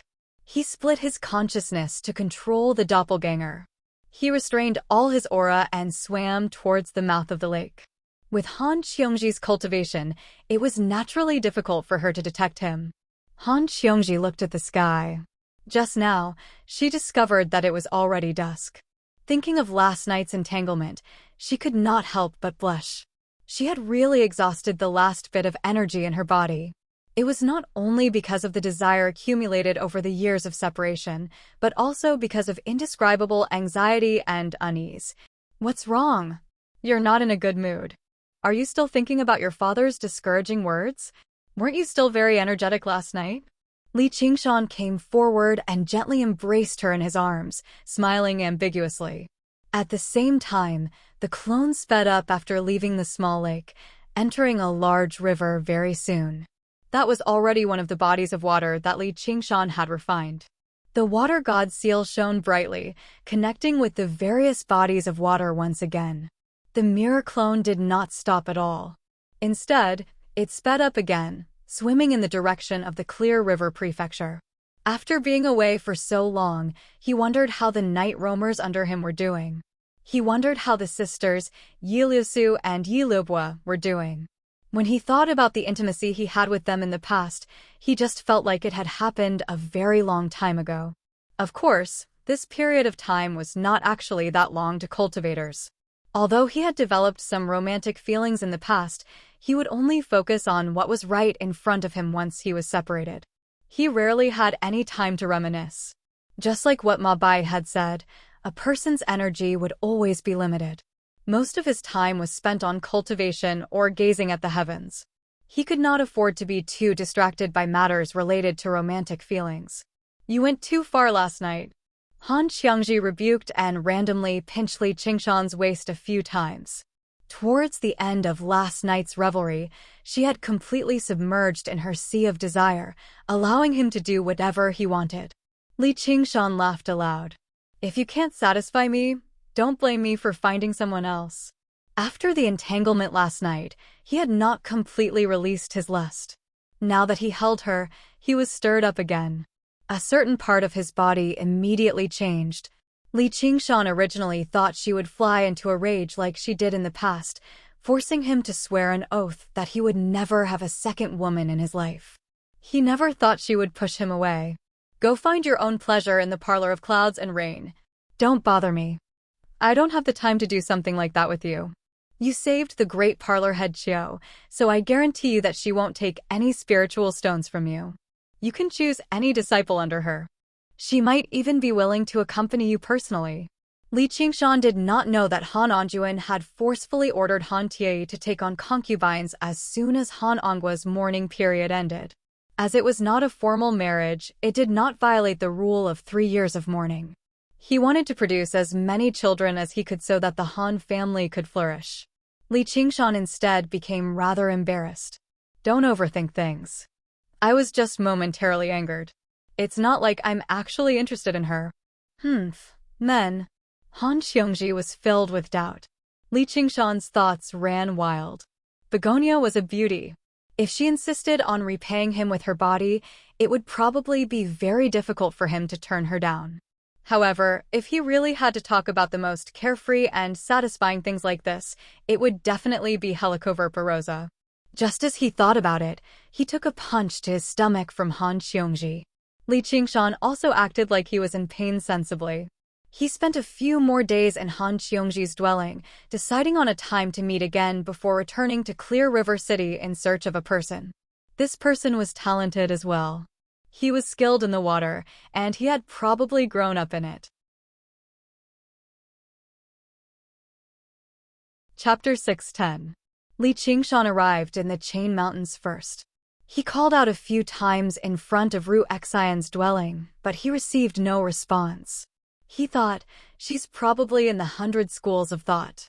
He turned around and returned to his dwelling. Gazing at the 2 words, Qingxiao, he could not help but sigh. I wonder how little N is doing in the Chan Monastery of Devanaga? He had already returned to the Clear River Prefecture, but a part of his heart remained in the Chan Monastery of Devanaga.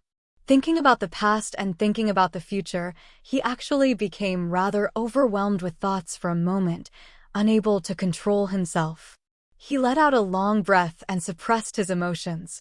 Right now, she was definitely working hard to break through to the second heavenly tribulation, and he believed that it wouldn't be long before they met again. He also had to focus on cultivation, and he couldn't lose to her. He did not enter his dwelling either. Instead, he turned around and made his way to the 100 schools of thought. He took off on a cloud and arrived above the lake of dragons and snakes in the blink of an eye. Gazing at the rippling water, he felt at ease. He had already refined the lake of dragons and snakes. The entire region of water was like his home to him. As he hovered there in the sky, he raised his head slightly and closed his eyes. Rivers and lakes appeared in his mind. All of the water bodies he had refined were like blood vessels, and he could sense their existence. They surrounded him, and he could sense their warmth. When he opened his eyes again, they were filled with confidence. My 10 years of battle have not gone to waste after establishing such a foundation. With this as a foundation, I can definitely comprehend the true way of water and take my cultivation to the next level. The cloud dispersed, and he leapt down, moving faster and faster. The lake rushed towards his face, the wind whistled past his ears, and the light before him twisted. In the blink of an eye, he had already passed through the formation of dragons and snakes, choosing the direction of Benevolence Island. He repeatedly used the wave-treading form and took a few steps, landing gently in the center of Benevolence Island, on the tallest structure. The disciples of the School of Medicine all raised their heads. Their eyes were filled with admiration and envy. Most of them had joined the 100 schools of thought even longer than Li Qingshan. It could be said that they had personally witnessed this unlucky disciple of the School of Novels rise up like a comet, ascending to the position of Scarlet Hawk Commander. Commander Li, have you come for senior sister Ru Xian? A young disciple of the School of Medicine asked. Not bad. Is she here? Li Qingshan flew down and landed in front of the medical disciple. Senior apprentice sister Ru Xian is currently studying medical manuals with Master Huaxiai in preparation for the exhibition matches of the 9 prefectures. No one is to disturb them. Commander, I'm afraid you'll have to wait for a while. I'll go bring some tea over. The medical disciple hurriedly bowed. No need, I'll go take a look. Li Qingshan couldn't sense Ru Xian's aura. She must be in the middle of a formation, but he sniffed. Immediately, he smelled the trace of her aura and strode over. What did the medical disciple want to say?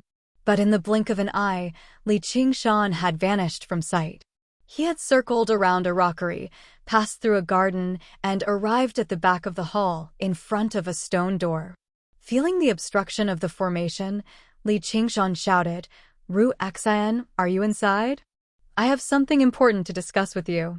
In his mind, studying medical manuals isn't anything important. I'm going to gift you a mid-grade magic cauldron. Hurry up and come out to greet me. After a while, there was no reply. Just as Li Qingshan was getting impatient, the stone door suddenly opened. He walked in, and the stone door closed with a loud bang. In front of him was a long passage. The walls emitted a milky white light, revealing every detail. Li Qingshan followed the passage all the way to the end and saw a vast space. There were many books placed on bookshelves. Inside the glass containers, there were all kinds of strange organs. But none of these could attract Li Qingshan's attention. All of his attention was focused on Ru Xian, no, the naked man behind Ru Xian. The man was around 20 years old. His appearance was average, but his physique could be considered robust. Li Qingshan cried out involuntarily, Chu Tian. Yes, that man was Chu Tian. His eyes were closed, and he was motionless as if he was already dead. He was soaked naked in a large glass container. The glass container was filled with a light blue liquid, and Li Qingshan found it slightly familiar.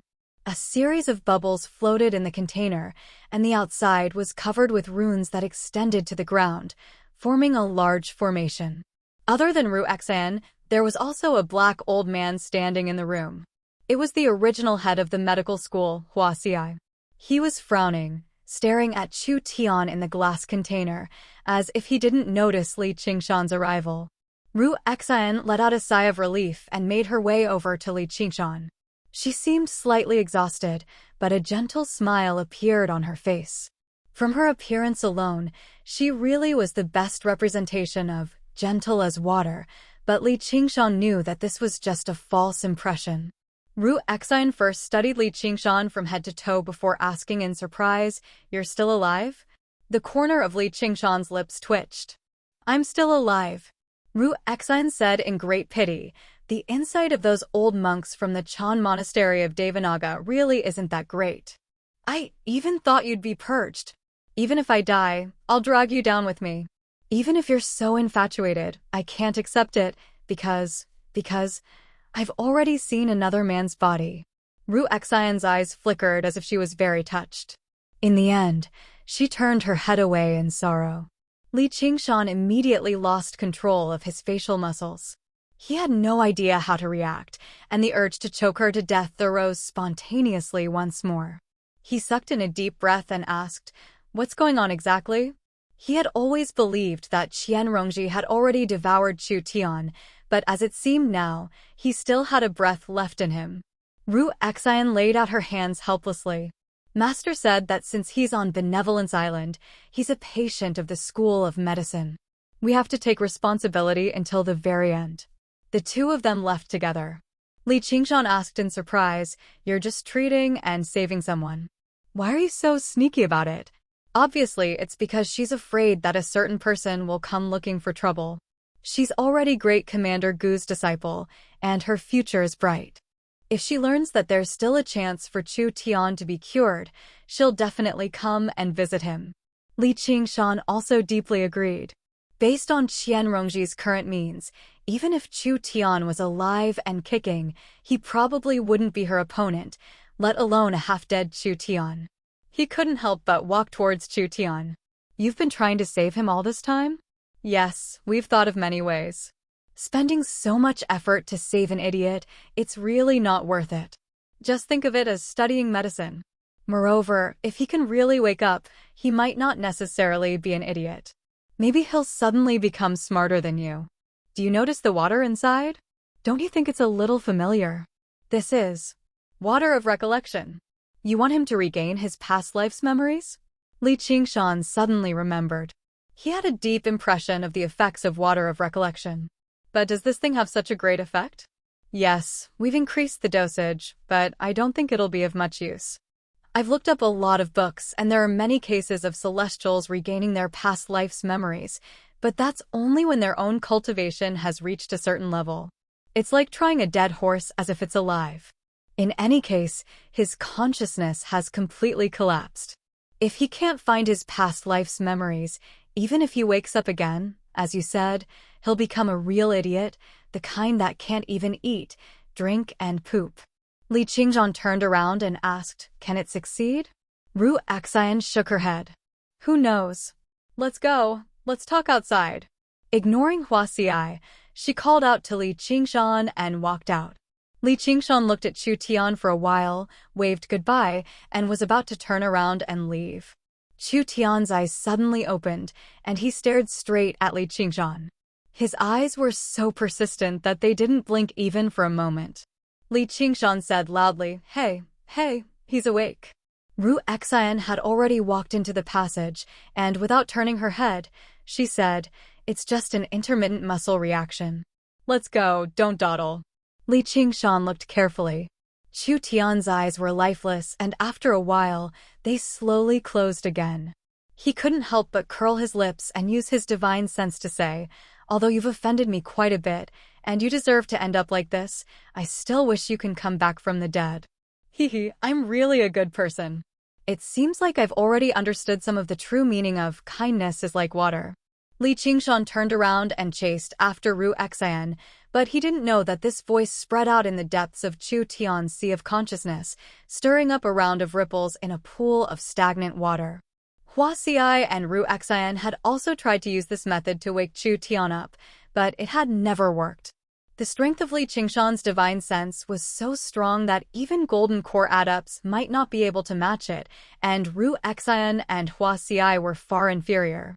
Hua Xiai looked at Chu Tian for a while and shook his head. He had used almost all the methods he could. Although the School of Medicine had more methods, this was the most he could do with his cultivation.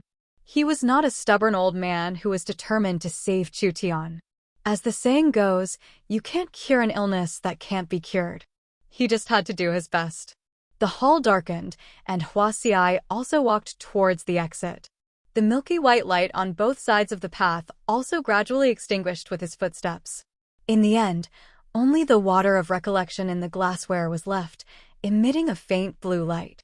Chu Tian floated in it, still motionless.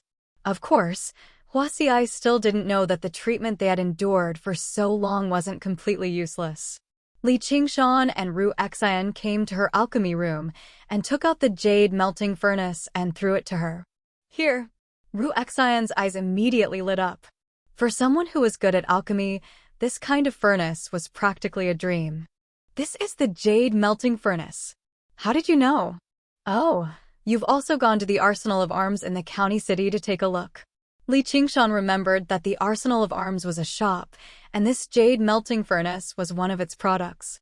Ru Xian was very good at alchemy, and in order to increase the efficiency of alchemy, she naturally did not neglect to check out the various pill furnaces that could be bought on the market. This jade melting furnace was the best pill furnace she could find, but its price was too high.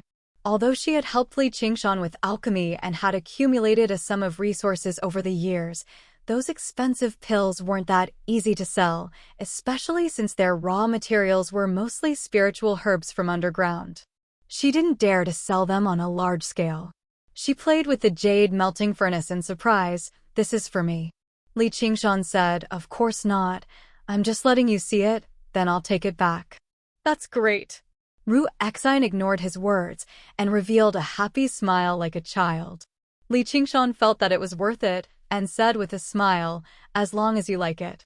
Ru Xian stared at Li Qingshan and suppressed her excitement, seriously organizing her words. Chapter 611. Filial your mother, give it back. Li Qingshan cursed and reached out to grab the jade melting furnace. How dare you take advantage of me at this time? Ru Xian turned around and coughed twice. She said in an old voice, Good son, with this care, I feel much better from my headache. Li Qingshan grabbed her shoulder, and her shoulder flashed with light. A layer of flexible, blue light appeared. He actually lost his grip, and it slipped out of his grasp. Ru Xian's feet slipped, and she slid 7 to 8 steps away. She scolded, You want to take back what you gave away? Is this what a man should do? Whether I'm a man or not, I don't need you to tell me. Li Qingshan reached out and grabbed. His palm gave off a spiritual light and it spun and expanded like a whirlpool. A strong suction force emerged. Ru Xian's body tilted and she held the jade melting furnace in one hand. She waved her sleeves behind her and a ribbon of blue light also spun into the center of the whirlpool. The whirlpool immediately collapsed. Li Qingshan cheered.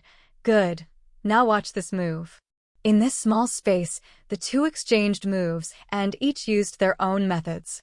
Li Qingshan displayed all his understanding of the Tao of water these days.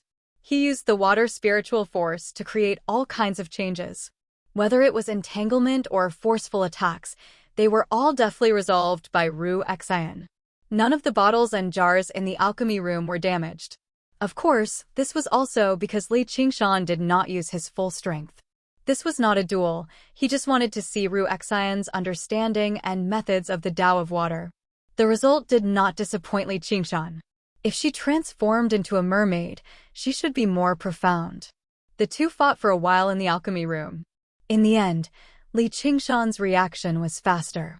He trapped her and to prevent her from escaping, he wrapped one arm around her and grabbed the jade melting furnace with the other. He smiled. Let's see where you can run now. Ru Xian suddenly shouted for them to stop. Li Qingshan was stunned for a moment. He realized that the two of them were a little too intimate. She was in his arms, as if she was nestled in his embrace. Her hair was like clouds, and her slender neck was like jade. Everything was within reach. Li Qingshan wrinkled his nose and caught a whiff of a heavy medicinal fragrance, mixed with a faint, indescribable fragrance. Ru Xian smiled and asked, Does it smell good? Li Qingshan quickly let go of her, and she turned around. His face was mischievous. At a time like this, shouldn't a woman be shy? Why did he feel a little embarrassed instead? Ru Exine used her long and slender fingers to tidy up her hair. Could it be that you are tempted by lust, fickle-minded, fickle-minded, fickle-minded, fickle-minded? You want to let down the eldest miss of the Han clan, right? Li Qingshan said, that's definitely not the case. I am fickle-minded, fickle-minded, fickle-minded, fickle-minded, fickle-minded.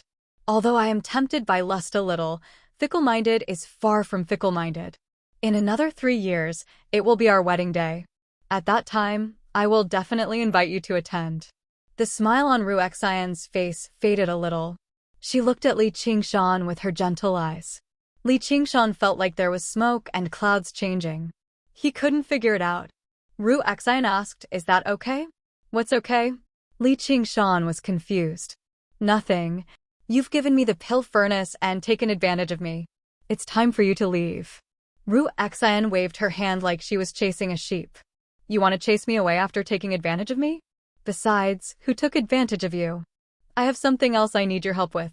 What is it? I want to comprehend the path of water more deeply. Doesn't that mean you're much stronger than me? That's only because of my talent. In terms of comprehension, I'm nowhere near you. After a few days of thought, Li Qingshan understood why he still lacked sufficient comprehension of the path of water after reaching the 4th layer of the spirit turtle. Because the talent that the spirit turtle gave him was just too powerful. He could control the water element as if it was his own arm. It was because everything came too easily. Instead, he lost his desire to explore. Most of his attention was placed on refining more water to increase his own strength. Instead, it was those regular cultivators who lacked talent who had no choice but to strive for perfection and diligently comprehend in order to increase their own cultivation and the power of their techniques. There were gains and losses. However, he believed that this loss was not difficult to make up for. Ru Exine glanced at the jade melting cauldron in her hand. All right, for the sake of your filial piety. Li Qingshan said, I feel like I'll choke you to death with my own hands sooner or later. At this moment, Lu Chuanfeng's call rang out from outside the alchemy room. Qingshan, are you in there? If you are, answer me. I have something to discuss with you.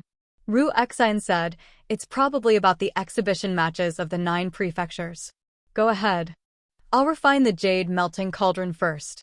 Once you're done with your matters, we'll find a suitable place to cultivate. Can you not be so weird? Forget it, I'm leaving. Li Qingshan shivered. She really had become gentle. Her voice, speech, and expression were all extremely gentle, basically enough to melt his heart. However, he was used to her cursing, so he was very unaccustomed to this. Ru Exine smiled. My good son, piss off. Li Qingshan shook his head with a bitter smile. He really had asked for it. After watching Li Qingshan leave, Ru Exine sat down cross-legged and began to refine the jade melting cauldron. However, her mind was unable to calm down as she muttered to herself, is this all right? When Li Qingshan arrived outside the door, he discovered that Lu Chuanfeng was not the only one waiting outside. Sun Fubai's face was flushed as he stood at the side, chuckling. Uncle Fu, you've successfully built your foundation. Congratulations. Li Qingshan quickly walked up to him and congratulated him. It's all thanks to your help, Qingshan. Fellow Taoists, why have you all come to find me? Li Qingshan then turned to look at Lu Chongqing, Hua Sengzan, Chu Danqing, Han Tie, and the others, smiling as he asked. Li Qingshan had descended from above. The entire 100 schools of thought knew that he had returned. He was no longer the insignificant figure of the past anymore. Many matters required him. Hua Sengzan had come to find him to handle the matters of the Hawk Wolf Guard. As a vice commander, he could handle matters for him, but there were still many matters that required him to make decisions as the commander. Lu Chongqing had come to find him to discuss how to deal with the exhibition matches of the 9 prefectures. Something as important as the Clear River Prefecture's honor directly involved him, the Scarlet Hawk Commander. A large group of Foundation establishment cultivators surrounded him, wanting to pull him away to discuss the important matters first. There was also Han Tie, who remained silent, while Chu Danqing hesitated to speak. There were also a few familiar faces who stood to one side in the distance. Among them were Hao Pingyang, Li Long, and so on. Clearly, their cultivations were insufficient, so they were afraid to approach them and stand beside these school leaders. Li Qingshan shook his head inside. Sure enough, there were many matters he had to deal with after returning this time. After a moment of thought, he said, "How about this? Fellow Taoists, I'll return to Cloud Wisp Island first, and then I'll visit each of you." He nodded at Hao Pingyang and the others in the distance. Lu Chuanfeng felt like he had gained a lot of face. He felt like Li Qingshan really did have a conscience and was loyal to his friends. Returning to Cloud Wisp Island, the bamboo forest was still as gloomy as before, but the path had been swept clean. As he approached the bamboo building, he heard the voices of people.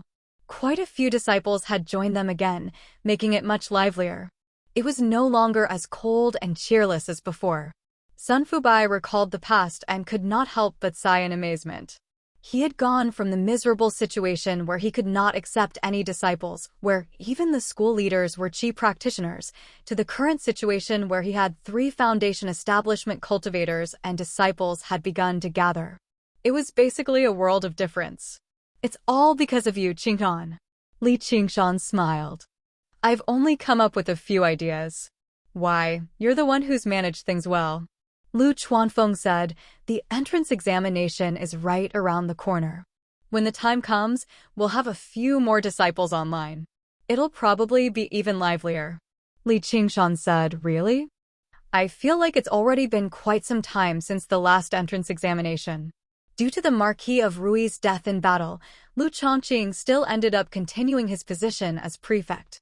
Under his command, the schools worked together to tidy up the 1,500 kilometers of Clear River Prefecture. The School of Moism repaired the destroyed cities and rebuilt the homes of the people. The School of Confucianism sent out disciples to serve as district prefects and restore governance. The School of Legalism worked together with the School of the Military to strengthen their attacks on the bandits and bandits. The School of Agriculture distributed the seeds of various crops. These seeds had all been purified with spiritual qi, so the first year's harvest would be extremely startling. Afterwards, they sent out disciples of the School of Agriculture to help with the planting and distribution of food, ensuring that there would be no starvation. The Clear River Prefecture had also emerged from the shadows of war. The people could live in peace and contentment again, so Lu Chongqing wanted to reopen the entrance examination and recruit disciples from all over the place to recover the strength he had lost in the war. Lu Chuanfeng said, "Yeah. We definitely have to make a name for ourselves in the exhibition matches of the 9 prefectures this time. Only then can we recruit even more disciples in the upcoming entrance examination." "May I ask how the exhibition matches of the 9 prefectures will be conducted?" Sun Fubai said, "First, the schools will compete with their own methods. The School of the Military will demonstrate military formations, the School of Music will compete with instruments, and so on. As for us schools of novels, we'll obviously compete with our methods of turning fiction into reality. Afterwards, we'll compete in martial arts." Li Qingshan said, "May I ask how strong the schools of novels from the other prefectures are?" Lu Chuanfeng let out a heavy sigh. "Originally, they were no different from us in the past. They were all miserable. There were a few prefectures where the schools of novels didn't even have a formal school leader. If it weren't for the fact that they were one of the 10 schools of the lower classes designated by the founding emperor, they would have been abolished a long time ago. However, in the past few years, they've all stolen our ideas, so the situation has improved again. On the other hand, the Cloud Wisp Association's development has instead regressed after several years of war in the Clear River Prefecture. I really can't say we're guaranteed to win this battle." Li Qingshan smiled. "You can say we're all in this together. It's not necessarily a bad thing for the School of Novels to recover its reputation." Sun Fubai said, "Yes. I've already contacted the various prefectures.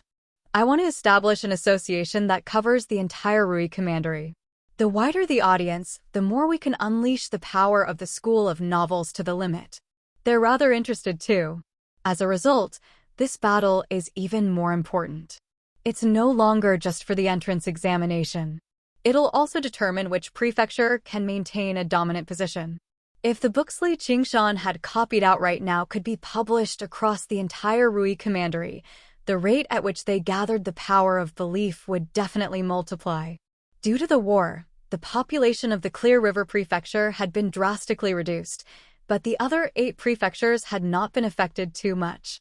It would be an extremely vast market. But on the other hand, the schools of novels from the other prefectures would definitely want to expand their influence too. By then, the first book to be published would be a problem.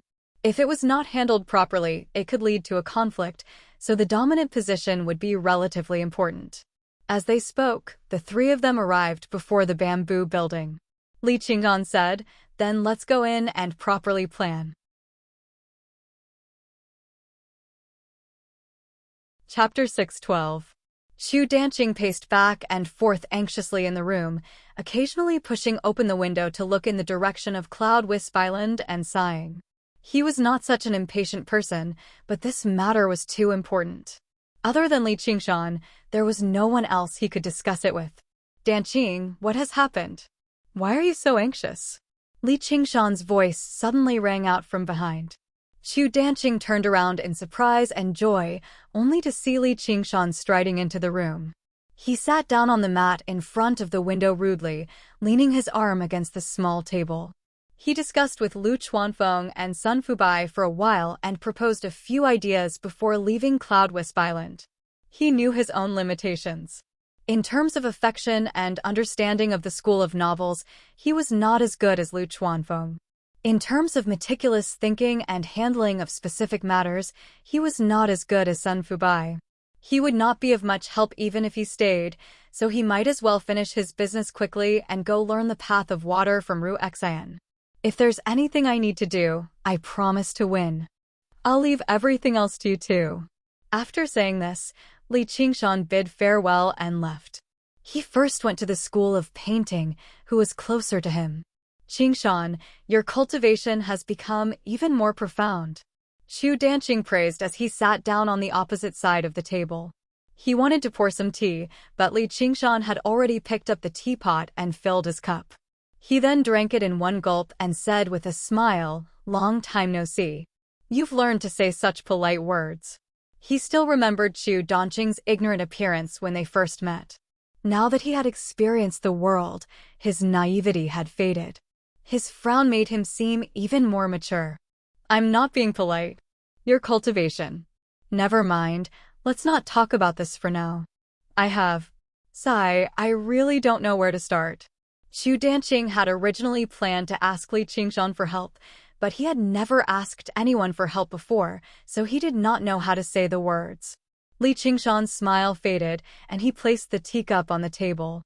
"I still remember Grandmaster Chu's kindness. Just say it, I won't say a word. To be honest, what I hate the most is great kindness is unforgettable, not to mention knotting the grass and earring the ring. It felt as if he owed someone something. It's better to repay kindness with kindness." Xu Danqing pondered for a moment. "You know, I'm not the only disciple my master has." A wisp of white mist rose from the teacup and dissipated. Xu Danqing explained with a frown. Li Qingshan listened quietly. It turned out that Chu Sherdao had many other disciples apart from Xu Danqing. Among them, there were 3 outstanding disciples who had all undergone the first heavenly tribulation and reached foundation establishment. But after that, they all set up their own sects, believing that they had already received Chu Sherdao's true teachings. Thus, they no longer treated Chu Sherdao courteously. Instead, they were jealous of Chu Sherdao's reputation and status, secretly attacking and slandering him. Chu Sherdao was disheartened. He was unwilling to argue with his disciple, so he retreated deep into the mountains. He took in Xu Danqing as his disciple and taught him seriously. Li Qingshan slapped his thigh. "Such an ungrateful scumbag. If I see them, I'll definitely make them live up to their name." "Live up to their name?" Xu Danqing was confused. He had no idea that Li Qingshan had yet another method of crushing people to pulp. "Continue. Since we don't have any contact with each other anymore, what does it have to do with them?" "A few days ago, they suddenly came to visit Master's grave. I even thought they had realized their error, but I didn't expect them to say they wanted to discuss how to split Master's legacy after visiting the grave. What a pity that they didn't even attend Master's funeral. Chu Danqing was extremely furious. When Chu Shidao was buried, the war between the humans and demons raged like wildfire. None of the cultivators dared to come to a place as dangerous as the Clear River Prefecture at a time like this. Now that the situation had gradually calmed down, what should come would come. Li Qingshan nodded. Chu Shidao's main legacy was obviously his paintings. Every single one of his paintings could be used as a spiritual artifact. Some of his masterpieces could even rival arcane artifacts in power, and they did not have a high requirement on the cultivator's strength. For example, the Heavenly Maiden scatters the blossoms that Li Qingshan had won could be used by Qi practitioners as well. The Heavenly Maiden they summoned could rival a Foundation Establishment cultivator in power, so it was even more valuable than regular arcane artifacts. It was no wonder that Chu Danqing's senior brothers and sisters would become envious of a legacy like that. Chu Danqing took out an invitation card drawn in ink. I tried to push it off the other day, but I really can't push it off this time. Li Qingshan picked up the invitation card and flipped through it. An inky black carp suddenly began to swim around in fright. He said in confusion, "Don't tell me they can just ask for this legacy just because they want it? And you're in the Clear River Prefecture right now. You have the support of Prefect Liu and the other fellow cultivators, so how can the three of them touch you? Why must you be so impatient?" Chu Danqing said, "This is an internal matter of my school. I shouldn't let outsiders interfere. Qingshan, you might not be a member of my school of painting, but my master trusts you very much. Sai, my senior brothers and sisters are people with status now. If it's just these paintings, they won't fight over them so shamelessly. It's related to a secret treasure too. If I insist on ignoring them and they leak it out of anger, it'll be a great disaster." Li Qingshan became curious too. What secret treasure? Chu Danqing sucked in a deep breath. The secret of the painting tomb. The painting tomb? In the past, the five absolutes immortal left behind everything he knew in the five absolutes tombs of the sword, zither, chess, calligraphy, and painting to await the fated. This is an extremely widespread legend across the 9 provinces, but it can't really be called a legend either, as every few decades or centuries, a cultivator will be fortunate enough to enter one of them and obtain his legacy, allowing him to rise up in a single stroke. Yearning filled Chu Danqing's eyes, but it was not because he wanted to rise up in a single stroke. It was rumored that it was all thanks to this 5 absolutes immortal that the school of painting was able to survive until now. As a disciple of the school of painting, being able to see a single painting from him was already a great blessing. As soon as Li Qingshan heard it was this person, he became spirited. Even the murals in the main hall of the Chan Monastery of Devanaga originated from this person, which only went to show just how powerful he was in the past. The legacy he left behind was basically priceless. Even he was interested when he heard about it. In other words, you know where the painting tomb is? Chu Danqing shook his head. No one knows. The 5 absolutes tombs don't actually exist in this world. Otherwise, after all these years, people would have explored it completely and taken away what's inside. Why would we even get a chance? It's said that the 5 absolutes tombs are all independent spaces, drifting through the 9 provinces. No one knows where they are, nor do they know how to enter. Even third heavenly tribulation powerhouses can't force their way in. They can only rely on their own luck. Even if cultivators are fortunate enough to enter, they'll often only be able to catch a glimpse of the tip of the iceberg before being transported out. Li Qingshan said, in other words, Master Chu has only obtained some clues. Yeah, it's just some groundless clues. I don't know how it reached the ears of my 3 senior brothers and sisters. If I knew where the painting tomb is, I would have gone in a long time ago to accept the legacy. Why would I be troubled by them? Chu Danqing smiled bitterly. Li Qingshan noticed that Chu Danqing's expression was rather unnatural. Clearly, he was not telling the truth. Chu Danqing's understanding of the painting tomb was definitely not limited to that, which made him slightly displeased. However, with some thought, he came to an understanding. With such a great fortune on the line, even brothers could fall out with each other. He was not related to Chu Danqing at all, so he had to be vigilant. All he needed to do was help him deal with his senior brothers and sisters, and that would be repaying Chu Shirda's kindness. The rest was out of his hands.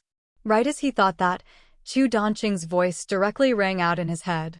He said through soul sense, "Actually, I know when and where the painting tomb will appear again, as well as how to enter it. I'm afraid they have methods to eavesdrop, so I purposely told them." Li Qingshan could not help but laugh. Was this scheming or not? He felt much more comfortable and also transmitted, "Aren't you afraid that I'll turn against you and take away your opportunity? My master said that you're ruthless, but you're not someone who forsakes righteousness for the sake of profit. Also, the painting tomb is very big. Maybe we can enter it together to take a look. However, I can't guarantee anything." Chu Sherdao smiled. He still had the naive look of the past and appeared even more honest. Li Qingshan slammed the invitation on the table. "Since they want to discuss, then let's discuss it with them." Chu Danqing said, "Even if I die, I won't let them take advantage of me." Li Qingshan left the school of painting. After a moment of thought, he went to the school of legalism to see Hua Sengzan. As soon as Hua Sengzan saw Li Qingshan, he remembered his other identity, the North Moon. However, he also remembered how he had saved his life. If it were not for him, peace would not have returned to the Clear River Prefecture, and he had just saved Begonia in the Marquis estate. Even if he had to repay him with his life, it was only right. As a result, he secretly made up his mind to never tell anyone about this. "Qingshan, you've finally come. Let's go to the pavilion." "Why are we going to the pavilion?" "Haitang told me to contact her as soon as you returned. She's holding a banquet in the pavilion to thank you." "Sigh, in other words, it's just a formal thank you. What promise of marriage? It's all a lie." Li Qingshan sighed inside, but it was just a man's imagination at the end of the day. He was not actually disappointed. He smiled. "If that's the case, let's invite a few more people. Let's have some fun." As a result, Li Qingshan invited Hao Pingyang, Li Long, and so on to the pavilion for a banquet. Apart from Han Tie, they all went with him happily. Hua Chenglu sighed inside. When Hua Chenglu learned about this, she also insisted on going. Li Qingshan obviously agreed to it. Thinking about how he had never been involved in anything ever since he became a commander, nor did he get close to his subordinates, he just called the Hawk Wolf Guards of the Clear River Prefecture. With that, it became quite a disturbance. Even the various school leaders who had some ties with Li Qingshan in the past heard about this and joined in. In the end, they arrived at the pavilion together. There was already a large group of people. Standing in front of the pavilion again, he thought about the past few times. Both his identity and mental state were completely different now. The pavilion glowed with lanterns, illuminating the sky. Begonia had already come out personally to receive them. Begonia was surprised to see so many people. All she saw was Li Qingshan standing in front of everyone. Beside him were the reputable foundation establishment cultivators of the 100 schools of thought. They all seemed to treat him as their leader. Even Prefect Lu stood to one side. She sighed inside. "After a few days, I'll naturally look at you in a different light." Chapter 6:13. Begonia was also dressed splendidly.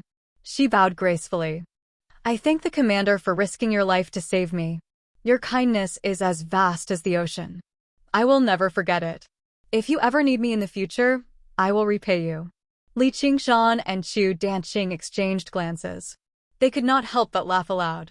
Begonia asked in confusion, "Why are you laughing, Commander? You've said the words I hate the most in a single breath." Li Qingshan waved his hand and laughed loudly. "There's no need to mention the word thank you anymore. There's a saying that great kindness cannot be thanked with words. Since you're not willing to repay me with your body, it's useless even if I thank you 1,000 times more." The surroundings fell silent. Since when would a benefactor say things like, "Great kindness cannot be thanked with words," or "repay me with my body"? Begonia was even more taken aback.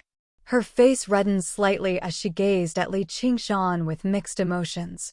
She thought, "Don't tell me he's interested in me. Could it be that he's interested in me? That's right, I thought myself to be smart, but I never thought that this would happen. If he didn't have feelings for me, why would he be willing to take such a huge risk to help me? Not only did he stop Edan, he even went as far as to form a death grudge with him. Sigh, he offended Edan for me. Who knows when he'll die to schemes and schemes. Even if I repay him with my body, it's only reasonable. However, I heard from Changzan that he's already engaged to the young lady of the Han family. Begonia thought quickly. Li Qingshan had once risked his life for her sake. She could not let him lose face in front of everyone no matter what. Just as she was considering how to reply, she heard Li Qingshan follow up right away. There's no need to say anything more. Just serve up the fine alcohol and meat so that I can drink to my heart's content with everyone. Then we'll call it even. There's alcohol tonight, and we'll get drunk tonight. Once you really lose your teeth and become an old woman, even if you don't forget, what's the point? Everyone burst into laughter. Everyone knew that he had gone to the Marquis estate for the sake of Begonia and the powerful golden core cultivator from the Dragon province. They had fallen out with him. If it were him, even if he didn't worry about food and drink day and night, he wouldn't be able to talk and laugh so easily. He secretly admired him. Only then did Begonia realize that she was thinking too much. He did not have any intention of repaying her kindness. He was just speaking without restraint, acting boldly, and did not hide his desire. But he was not restrained at all. Such a heroic man, Cheongji's taste is indeed better than mine. With some hidden bitterness, she glanced at Hua Sengzan. Hua Sengzan lowered his head and coughed. She smiled and said, "If Commander, no. Qingshan, if you really have this intention, I dare not be arrogant. However, we need to get married legally and invite friends and relatives to be our witnesses before we can become dual cultivation companions." All the men present were envious. Begonia's name had spread far and wide. Everyone in the cultivation community of the 1,500 kilometers of the Clear River Prefecture knew about her. No one had ever been close to her. There were even people who felt that if they could obtain such benefits, even becoming enemies with Edan would not be unacceptable. Li Qingshan shook his head heavily. That won't do. Cheongji will definitely throw her life at me. Everyone laughed aloud again. Begonia smiled too. Then don't blame me for refusing to devote myself to you. When she said that earlier, she regretted it slightly, but when she saw how Li Qingshan declined without the slightest hesitation, she could not help but feel rather disappointed. It was not that she was interested in Li Qingshan. It was purely a woman's instinct. It's not strange, it's not strange. Alcohol and meat are enough. Li Qingshan entered the parlor of clouds and rain with everyone. He glanced upstairs. When Qiu Haiting said that she could agree, he instantly felt a sense of hostility. However, when he rejected her in public, that hostility disappeared. There's a golden core cultivator hidden in the parlor of clouds and rain. I wonder what his origins are? Don't tell me Dan has come for revenge? As a result, he became a little more cautious. He immediately sent his mirror clone over, ready to provide support at a crucial moment. Edan probably would not take action in public. He would definitely take advantage of him being alone. No, there was no need for him to be alone at all. All he had to do was kill all the witnesses. He definitely possessed the strength and viciousness to do that. Once it really reached that point, he would no longer be able to disguise himself. All he could do was reveal himself and work with his clone to see if he could kill Edan on the spot. The banquet was still held on the top floor of the parlor of clouds and rain. Not only could they admire the flowers and the moon from there, but they could also see the lights of the entire prefectural city in the distance. Everyone took their seats, and Li Qingshan naturally sat at the head of the table. After all, this banquet was held by Qiu Haiting to thank him. If it was in the past, Qiu Haiting would have done her duty as the host and toasted to the various patriarchs so that the guests and the host could enjoy themselves. But today, she sat together with Li Qingshan and specially poured wine to accompany him. Li Qingshan did not hold back either. He emptied the wine as soon as it was poured. Although he would not mess around, it was extremely gratifying to have a beauty with such a devilish figure and enchanting bearing to urge him to drink softly. It also made others envious. As expected, Begonia did not mention a single word of thanks. She only told him about when they first met. Back then, I still thought you were an ignorant country bumpkin. You never thought there would be a time when you drink with me, right? Li Qingshan clinked his cup with her with a smile. The unpleasant experiences of the past seemed like amusing stories now. Although Begonia did not try to suck up to him, she still lowered her head submissively. It was not just because she owed Li Qingshan a debt of gratitude, but also because of his extraordinary strength. His young age, which should have been looked down upon, had now become more and more obvious. When they became familiar with each other, Begonia was also a little tipsy. Her plump cheeks were a little flushed, which made her even more beautiful. She said softly, "Tell me honestly, did you kill Grandma Shimin and the others?" "Well, that's hard to say." Li Qingshan smiled. Having reached this point, it did not matter even if he admitted it. As the Scarlet Hawk commander, he had defeated the stronger Qi practitioners in the past despite being the weaker party, killing a few Qi practitioners who dared to oppress him. Not only was that not a bad thing, but it was an honor instead. But in an instant, he felt the hostility appear again, but it quickly disappeared. "Forget it, I knew you wouldn't want to say it. Anyway, they won't make much of a difference." Begonia did not care. She had even borrowed Li Qingshan's strength to kill Wei Zhongyuan, who had ulterior motives towards her. The lives of a few small Qi practitioners were really nothing. After a few rounds of toasting and getting drunk, Lu Chongqing took the opportunity to propose a toast and walked forward, saying, "Qingshan, I haven't discussed the exhibition matches of the 9 prefectures with you." Li Qingshan said, "What's there to discuss? Lord Prefectural Magistrate, feel free to arrange it. If there's anything you need me to fight, I promise to win." This was not Li Qingshan boasting. He had some understanding of the exhibition matches of the 9 prefectures. It was mainly for the disciples of the 100 schools to compete with each other. At most, it would be foundation-building cultivators. How could he lose? Lu Chongqing shook his head in his heart. He felt that Li Qingshan was a little arrogant and did not know the immensity of heaven and earth. The 100 schools of thought of the various prefectures were brimming with talents and powerful people. With his cultivation at mid-foundation establishment, how could he say he was certain of victory? He had also heard a rough outline of Li Qingshan's battle against the Fire Devourers. He had a geographical advantage in that battle, and he had almost lost, only managing to salvage the situation after much difficulty. He did not feel like Li Qingshan was particularly powerful. "Qingshan, let me give you a piece of advice as a senior. It's good to be young and spirited, but it's easy to break something when you're too stubborn. You need to learn how to hide your edge." "What do you mean by that, Sir Prefectural Magistrate?"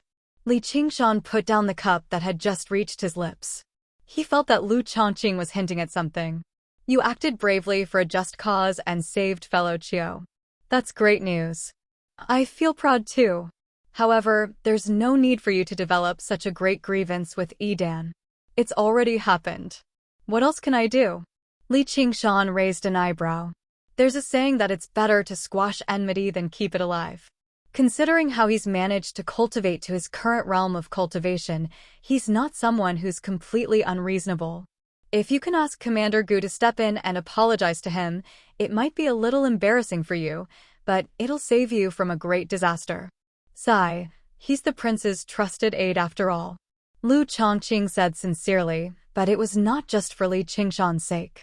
Now that the exhibition matches of the 9 prefectures were right around the corner, and the Clear River Prefecture had just gone through war, they were already in an extremely disadvantageous position. Now that Li Qingshan had offended the important figures by Prince Xiqing's side, it made their situation even worse. Edan only needed to pull some strings, and he could make them face great trouble. Begonia also said in concern, "What Prefect Lu said makes sense. A true man knows when to yield and when to stand tall. Once you undergo the second heavenly tribulation, you'll definitely be able to relax.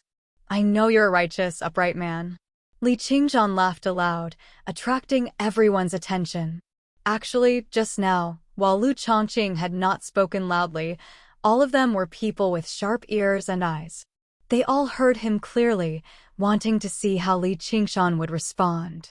However, they never expected him to laugh aloud. Qingshan thanks the two of you for your kindness. Prefect Liu is experienced in the ways of the world, so why don't you think about it? If a Qi practitioner insulted you in public, would you be able to tolerate it? Sect Master Qiu, you've seen Edan in person. Do you think he's a broad-minded person? Lu Chongqing and Begonia were both speechless. Lu Chongqing seemed amiable, but that was only to Li Qingshan. Normally, he governed the Clear River Prefecture, and he could be described as decisive when it came to killing. If someone dared to insult him in public, he would definitely kill them in a single stroke. Even if he could not kill them immediately, he probably would not spare them. He let out a heavy sigh. Begonia also felt like it was completely impossible for a vicious, barbaric bastard like Edan to let go of his hatred. It's all because of me. Even if it weren't for you, I wouldn't have just stood by and watched. And even if he could forgive me, I wouldn't be able to forgive him. You don't have to worry. That old dog alone can't take my life. Li Qingshan squinted his eyes, and killing intent flickered. Little bastard, how dare you insult my master? There was an explosive bellow, and a few cultivators in black descended from above, dispersing the song and dance. They rested their hands on their weapons as they stared at Li Qingshan murderously. Begonia recognized them. These people happened to be the ones sitting behind Edan in the Marquis estate. As it turned out, they were Edan's disciples. The music stopped, and the cultivators all stood up. The atmosphere on the top floor immediately became tense. Only Li Qingshan remained seated, drinking by himself. He said, "So it's a group of puppies led by that old dog. Esteemed guests have arrived. I failed to welcome you from afar. Haidang, why don't you take the esteemed guests to their seats?" At this moment, an old woman with white hair and a face covered in wrinkles suddenly appeared. She was benevolent and courteous. Apart from Li Qingshan, no one present saw where she had come from. The aura that she gave off inadvertently stunned everyone present. A golden core cultivator.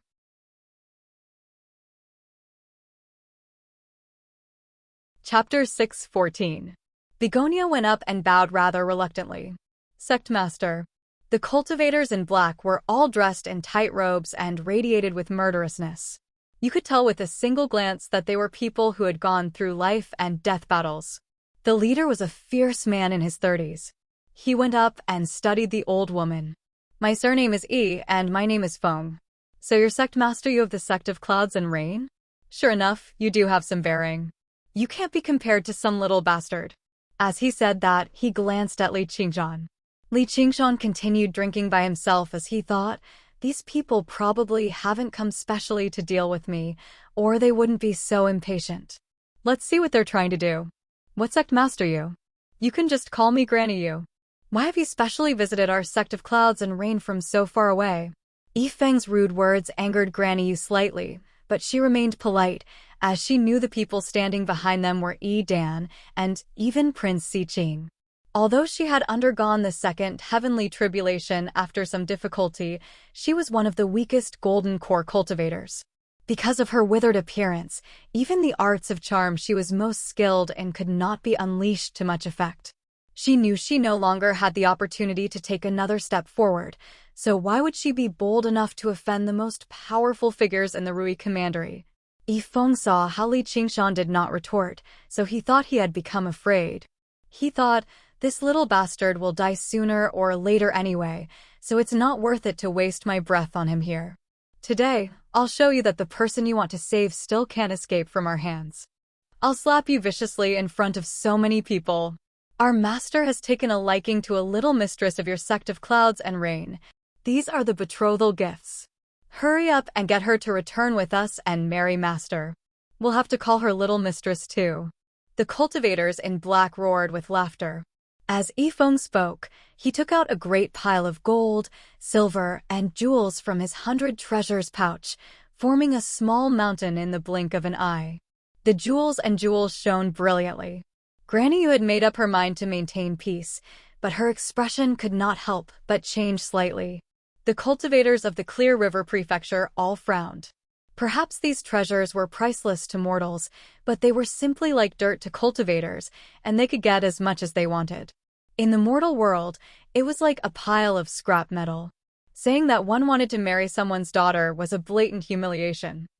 Dan was publicly rejected by Begonia. After being humiliated by Li Qingshan, it was clear that he couldn't take this lying down and had come to seek revenge. As the person involved, Begonia said coldly, "I've already said that I won't marry your master. Take these things and go back." "Don't want to marry?" Yifeng rolled his eyes with a ferocious look. It was a true disciple of Dan.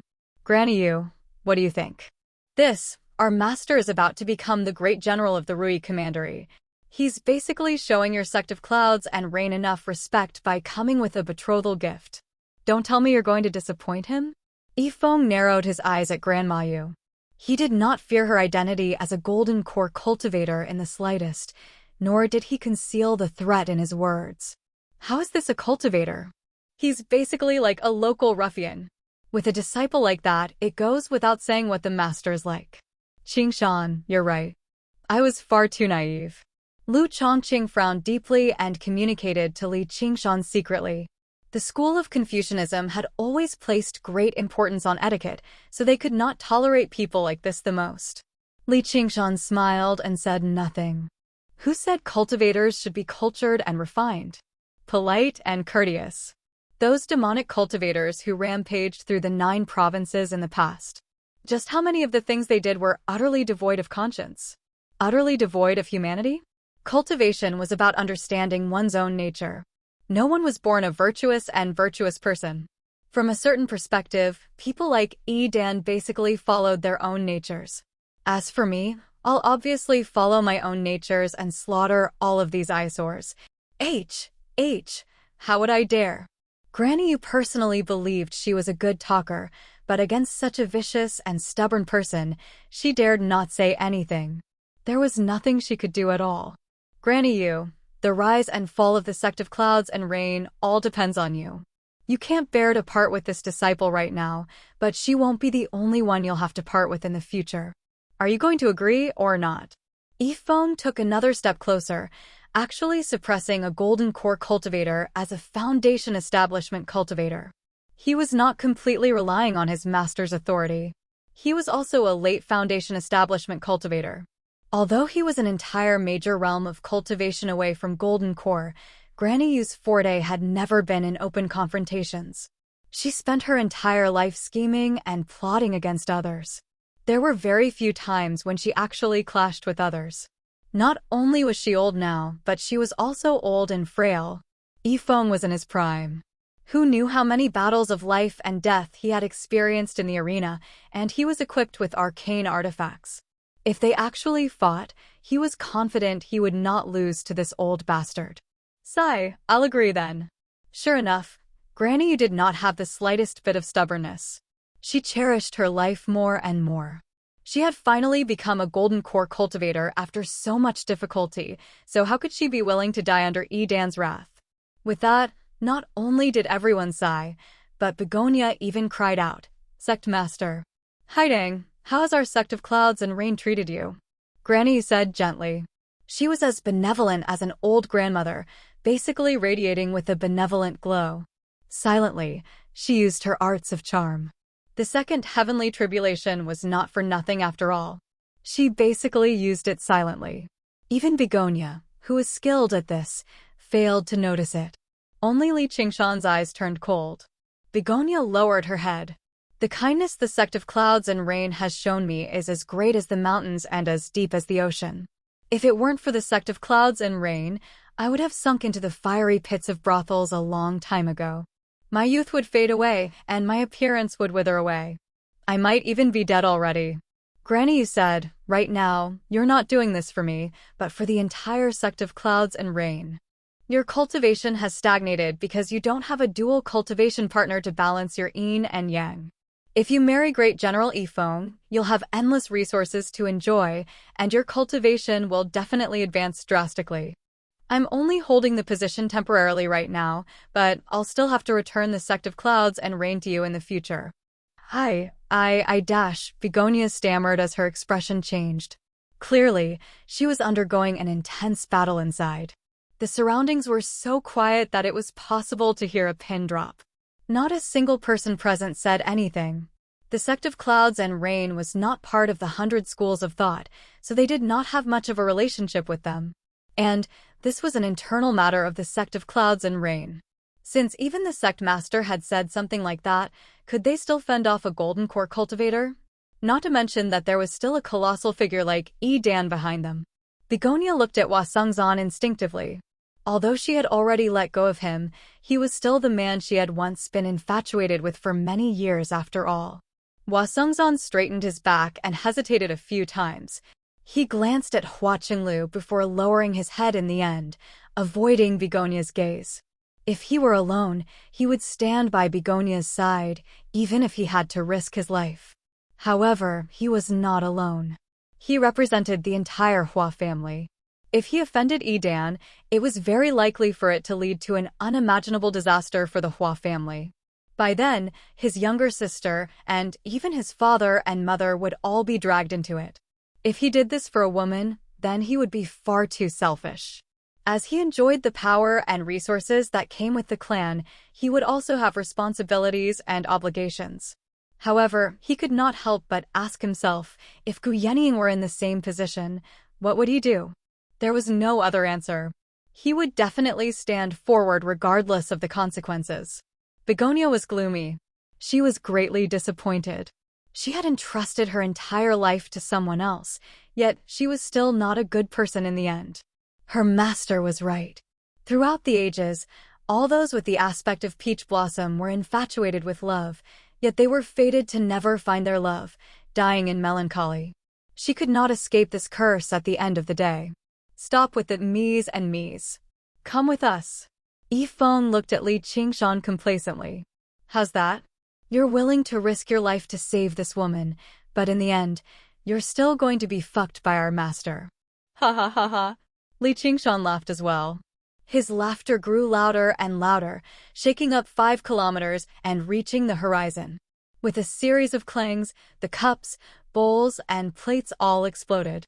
The chi practitioners with relatively weaker cultivations all covered their ears. However, Begonia felt her mind clear up. She felt her face moisten. Before she knew it, tears had already streamed down her cheeks. She understood that she had fallen for Granny Yu's arts of charm, so she was furious.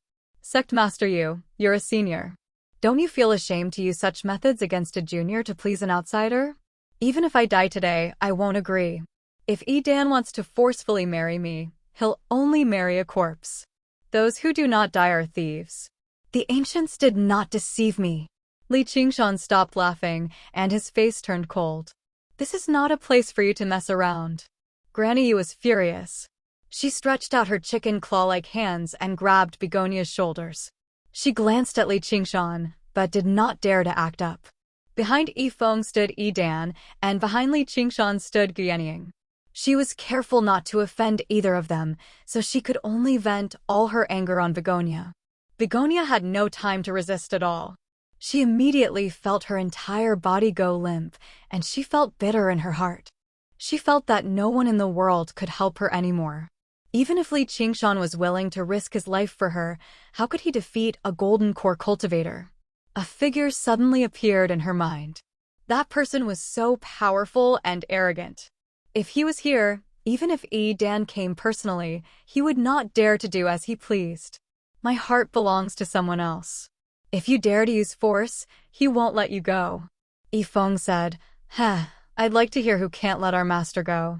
Begonia said firmly, North Moon. What North?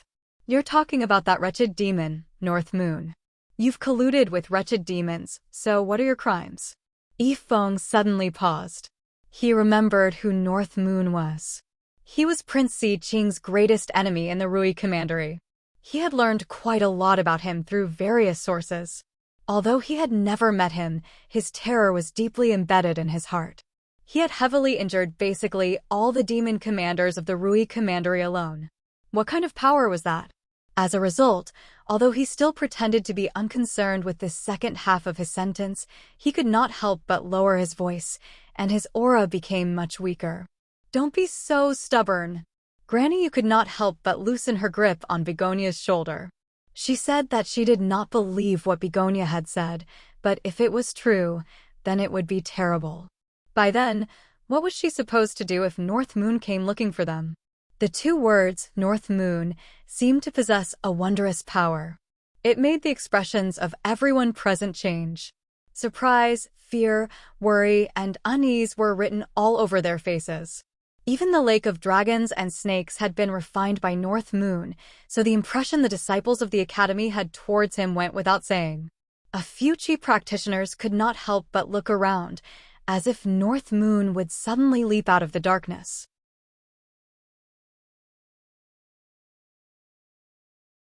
Chapter 6:15. Wasungzan could not help but look at Li Qingshan. Li Qingshan lowered his head and rubbed his nose. He sighed inside. So she's secretly in love. How troublesome. However, he could not help but curl his lips into a mysterious smile. Of course, he knew that Begonia had been forced into a dead end, turning to any doctor in a desperate situation. However, there was no harm in secretly feeling pleased about it. Do you think I've grown up scared? Yifeng recovered his composure very soon. Surely he could not flee in defeat after hearing a single name. If that happened, there would be no need for North Moon to do anything. Dan would be able to slaughter him. Thinking about it, even if Begonia was telling the truth, distant water could not put out a nearby fire. As long as he handed her over to Dan, what happened next would no longer be under his control. Begonia used this opportunity to break free from Granny Yu's chicken claws and took out a jade pendant, raising it high into the air. As long as I crush this jade pendant, he'll rush over and save me in a moment. It was a regular, suet jade pendant, but in that moment, it was like a magnet, firmly drawing over everyone's gazes. Yifeng shivered inside. The jade pendant flickered with light.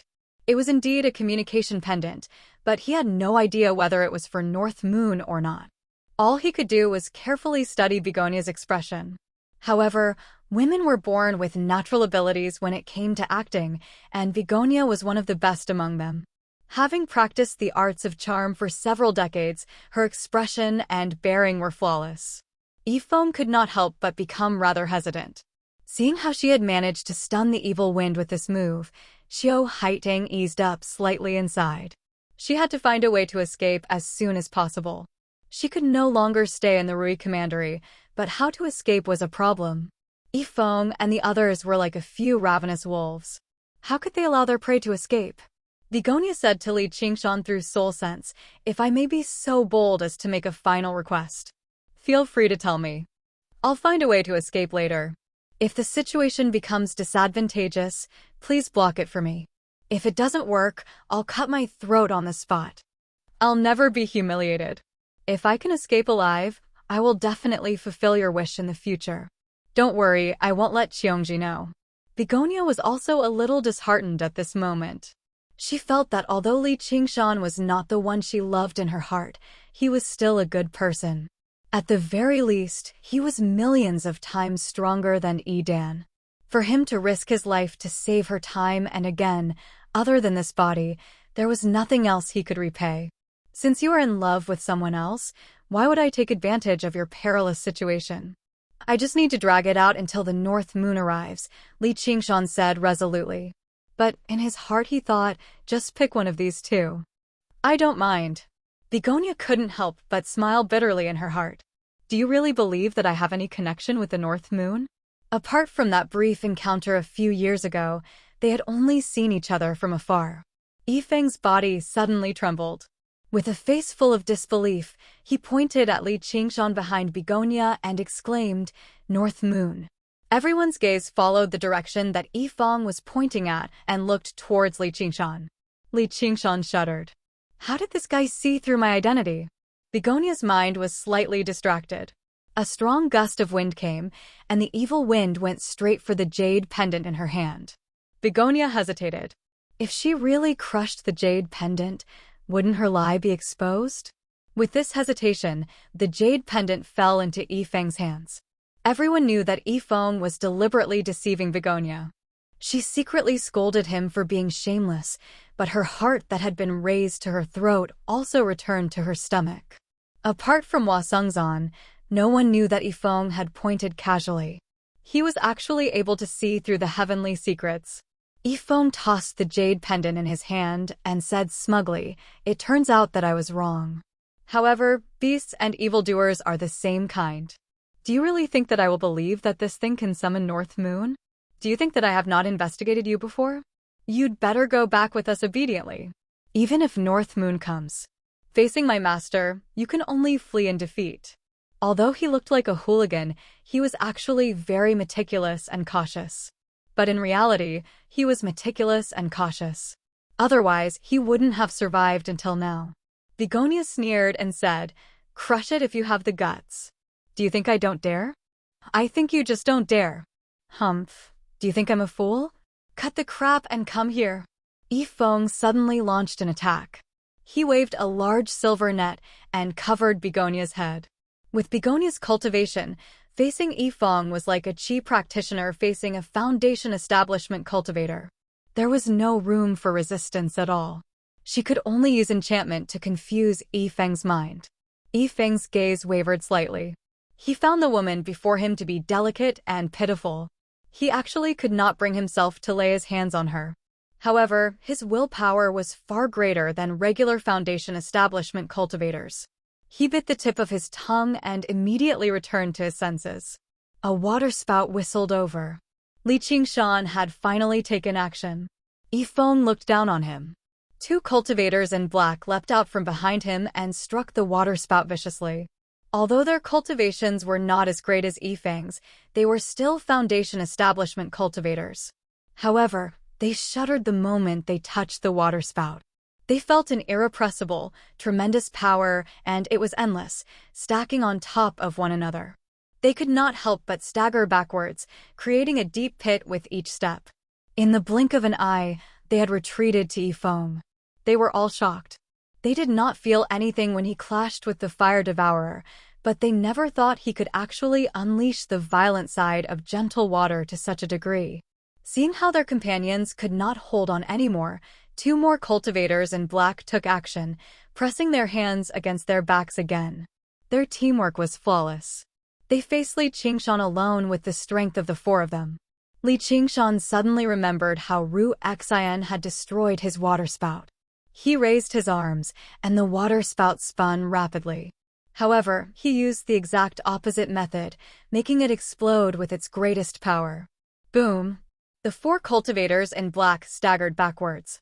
Li Qingshan cut right to the chase, throwing a punch at Yifeng. He still managed to gain the upper hand despite fighting five alone. This was no longer just because of his strength and abilities, but also because of his invincible, fierce bearing. Everyone could not help but cheer. The Hawkwolf guards cheered the loudest. "You little bastard!" Yifeng cursed furiously as he drew his blade to receive him. Li Qingshan's bearing suddenly withdrew, and all of the light gathered towards his right hand, turning into an extremely resplendent droplet of water. With a flick of his finger, the droplet of water shot over, piercing through Yifeng's protective light and landing on the jade tablet with great precision. The jade tablet immediately shattered. Ocean wielding? The water drop stance. He condensed the boundless power of the ocean into a droplet of water, unleashing startling power. Li Qingshan had studied this move a long time ago, but he had always been unable to grasp its main points. Today, he had a flash of inspiration and improvised it on the spot. Originally, there should have been an 80 to 90% chance of failure, but he just happened to succeed. Li Qingshan laughed. "Since you're afraid, I'll help you out." Yifeng was alarmed, becoming even more infuriated. The blade in his hand pulsed with a blade aura that was several meters long as he swung it towards Li Qingshan. Li Qingshan swung his hands about wildly, and the space before him immediately became filled with streaks of blue light that flowed like turbulence. With each streak, the blade aura would be drawn over. Yifeng even felt like he was losing control of the blade in his hand. In the end, he swung it towards the ground beside Li Qingshan, creating a crack that was over 30 meters long. If it were not for the fact that the Parlor of Clouds and Rain had been constructed from special materials by the craftsmen of Moism, it definitely would have been split in half. Ocean wielding? The horizontal flow stance. The ocean flowed and the waves surged. The more vicious and powerful the enemy's attacks were, the more difficult it would be for him to control it. Trapped in the turbulence, he could not help but lose sight of his original target. By the time the four cultivators in black arrived together, Li Qingshan had already pulled back. As he advanced and retreated, he did not hesitate at all. He easily shattered Yifeng's jade pendant, leading to another round of cheers. Yifeng raised his hand and stopped his junior brothers. This little bastard's techniques were startling, and he possessed the identity of a Scarlet Hawk commander. They could not kill him here today, nor could they. Right now, the matter at hand was whether the North Moon would come or not now that the jade pendant had shattered. This was also the question on everyone's minds. Li Qingshan smiled at Begonia, which made Begonia smile bitterly inside. Why don't you just come up with a way to take me out? However, she did not dare to show it on her face. Instead, she sneered. Just you wait. Yifeng laughed madly. Do you really think I'll be afraid of a mere wretched demon? You've used him time and time again to scare me. However, he could not help but seem a little cowardly on the inside. If you're not afraid, then just wait here with me for a while. Having reached this point, all Begonia could do was endure it with no other choice. She obviously knew that even if she waited another decade or so, the North Moon would not come. I have matters to attend to. How can I waste my time here with you? Yifeng made his way towards Begonia. There was a flash before him, and Li Qingshan's large body stood in front of Begonia to protect her. Yifeng knew that it was impossible for him to take down Li Qingshan so quickly. He said to Granny Yu, Sect Master Yu, this is an internal matter of your sect of clouds and rain. How can you allow an outsider to interfere? Haiyang, stop being so stubborn, Granny said sternly. Just when she was about to strike, Li Qingshan stood with his arms crossed and said indifferently, when the North Moon comes later and asks what happened here, I don't mind telling him. Granny Yu immediately cowered. Yifeng said, You're a mighty Scarlet Hawk commander, yet you're actually colluding with a wretched demon. If this woman is lying, then so be it, but if she's telling the truth, then you're an accomplice protecting the wretched demon. Li Qingshan sneered. Go sue me if you can. Yifeng ground his teeth in hatred, but there was nothing he could do. The status of a Hawkwolf guard was special. In the Rui Commandery, no one had the right to judge him apart from Gu Yenying. However, everyone knew that this Commander Gu was colluding with the wretched demon more than any other cultivator in the Rui Commandery. You really are a stupid animal. You've been led around by a woman's lies. I'll be waiting right here, waiting for the North Moon to come. Yifeng made up his mind and cast aside all of his worries. He was certain that this was Begonia's stalling tactic. He refused to believe that the North Moon would actually come. Time passed slowly. A crescent moon hung silently in the sky. The rooftop was frighteningly quiet. Some people's foreheads became covered in sweat. They wanted to leave early, but they were afraid of being mocked. Let alone the others, even the mighty prefect, Lu Chongqing, felt uneasy. Even if the North Moon came, he should not slaughter the innocent. The night breeze drifted through the prefectural city of Clear River. There was a hubbub of voices, and lantern light shone resplendently, surging in all directions. The rooftop was like a dark, isolated island that floated on the ocean, trembling gently as it waited for the arrival of an unpredictable tsunami.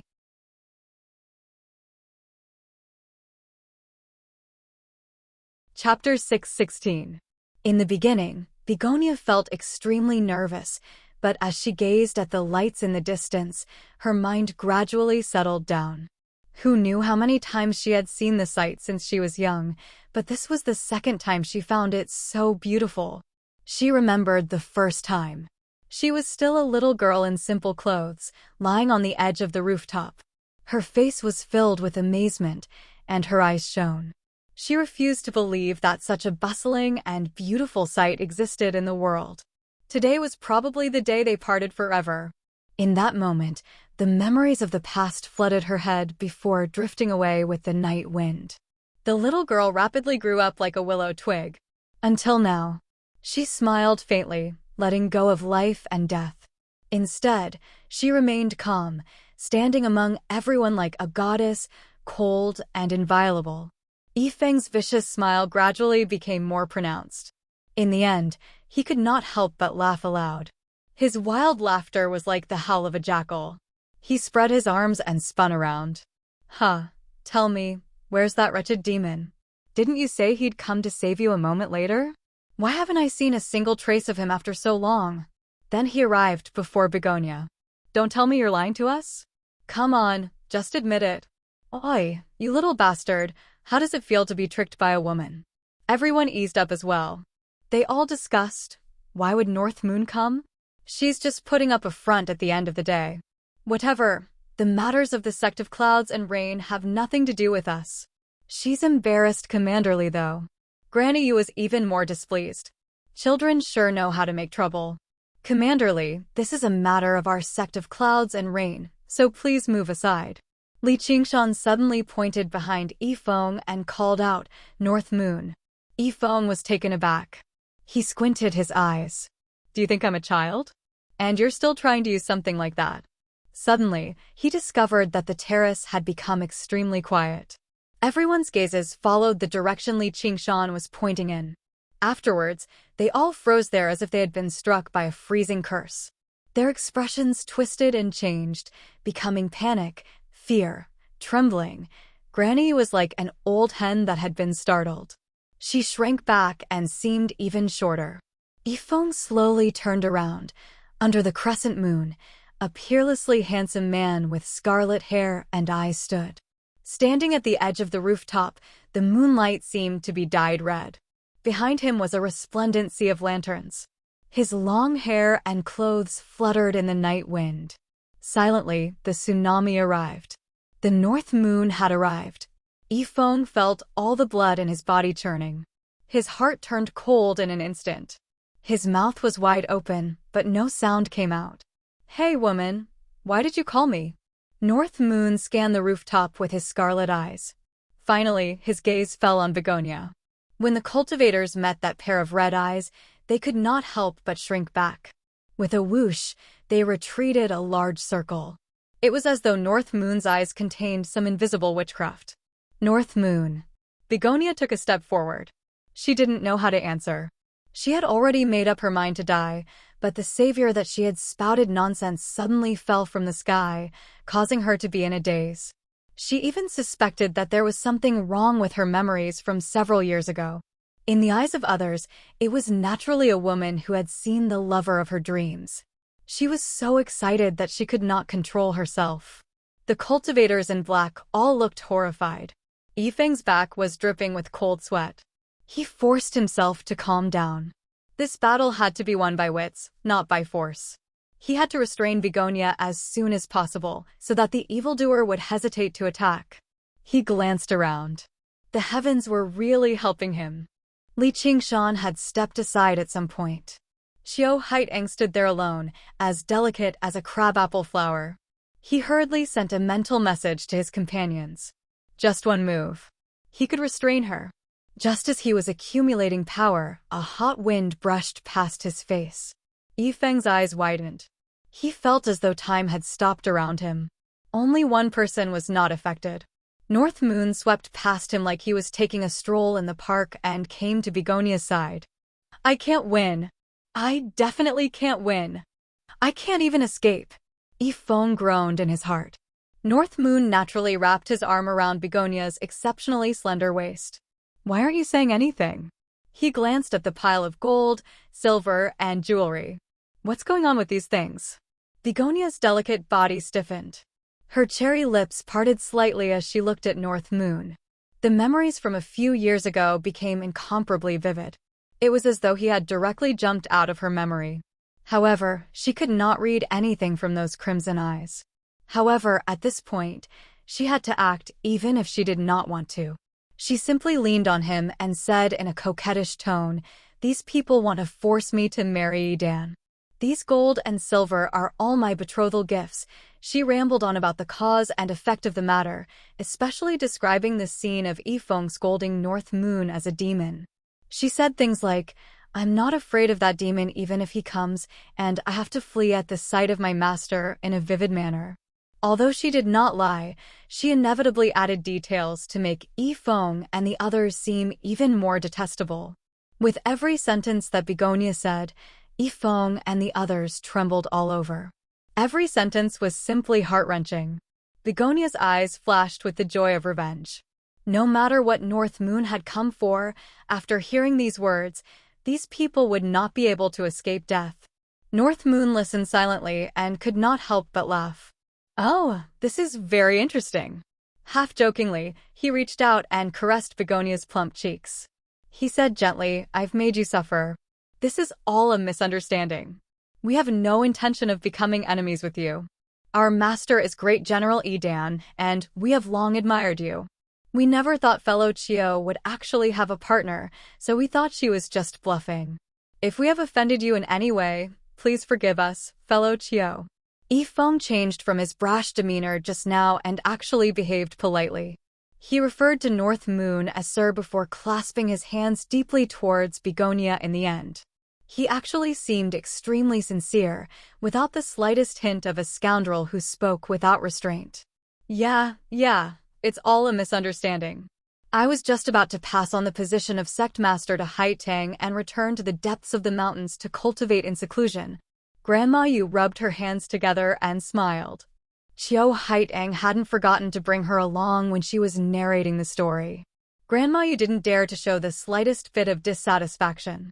She smiled like a blooming flower, and when she looked at Chiao Haitang, she even had a pitiful expression on her face as she silently used her bewitchment art. Begonia could not help but wonder, Granny Yu is already so old. Just how many more years can she live for? She's still my senior after all. It's all for the good of the sect of clouds and rain. Smack! There was a resounding slap. North Moon casually slapped Granny Yu across the face. Under the tremors of the ox demon, her protective layer of spiritual energy immediately shattered. Her head turned to one side, and her old face was thrown into the air. Over a dozen teeth flew out of her mouth. "Your smile is so hideous.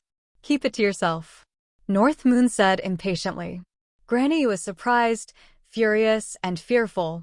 She clutched her swollen face and became even more afraid of striking back, nor did she dare to smile anymore. She murmured, "Yes." Smack!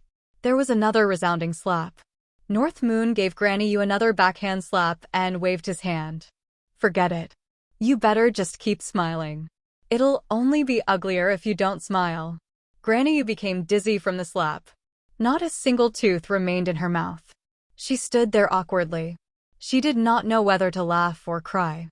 Begonia returned to her senses as well. She knew she had fallen for the arts of charm again. Originally, she was very annoyed, but when she saw Granny Yu's disheveled state, she could not help but burst out laughing. When she thought about how Granny Yu had swaggered around and forced her time and time again, she felt great pleasure. Smack! There was another slap. Even a person made of clay had a temper. Granny Yu was a mighty golden core cultivator after all. She said in surprise and fury, If you like it, I'll slap you again." North Moon completely ignored Granny Yu and said to Begonia gently. He could not copy King Yu of Zhou and toy with his vassals, but casually slapping them a few times was still very easy. "There's no need." Begonia lowered her head and said softly. Her cheeks were slightly red. She knew that he was standing up for her. She could not tell if she was touched or something else, but she felt a little dizzy. Just a moment ago, she was being forced by Granny Yu, humiliated by Yifeng, and treated coldly by everyone. Only Li Qingshan was willing to help her. As she thought of this, she could not help but look back. She saw Li Qingshan retreating far away, smiling and nodding at her. When she looked back again, everyone looked at her with eyes full of panic. They were afraid that if she pointed a finger at them, even if they were lucky enough to survive a few slaps, they would lose all face. Especially Yifeng and the others. Their faces were ashen, and they were panicking like stray dogs. She then saw Hua Sengzhan's extremely complicated expression. She smiled brightly, no longer worrying about him, and found that she was actually a little proud. Go think about your Guyanning. It's not like I don't have anyone who wants me. Begonia bit her lip and pulled on North Moon's collar. She pointed at Yifeng and the others. And them. Yifeng and the others cursed her in their hearts for being a bitch, but they smiled dryly. If you won't let us go, our Master Edan and Prince Si Qing will not let you go. Why do you have to go so far for a misunderstanding? North Moon waved his hand. Since it's a misunderstanding, why don't you get lost? When Yifeng and the others heard this, they were overjoyed as if they had been pardoned. They thought, as expected, he still has some reservations. This evildoer will die a horrible death in the future. They wanted to say a few tough words, but they did not dare to. They cupped their hands and turned to leave. Begonia was a little unwilling, but she did not forget that they were acting now. If they did not agree with each other and made him unhappy, it would not be worth it. Wait. Yifeng and the others had already arrived at the edge of the rooftop. If they took a few more steps forward, they would be returning to the sea, and they would be entering the mountains. However, North Moon's wretched voice rang out from behind. He gulped and turned around. Sir, do you have any other orders? You forgot to bring betrothal gifts. North Moon glanced at the gold, silver, and jewelry.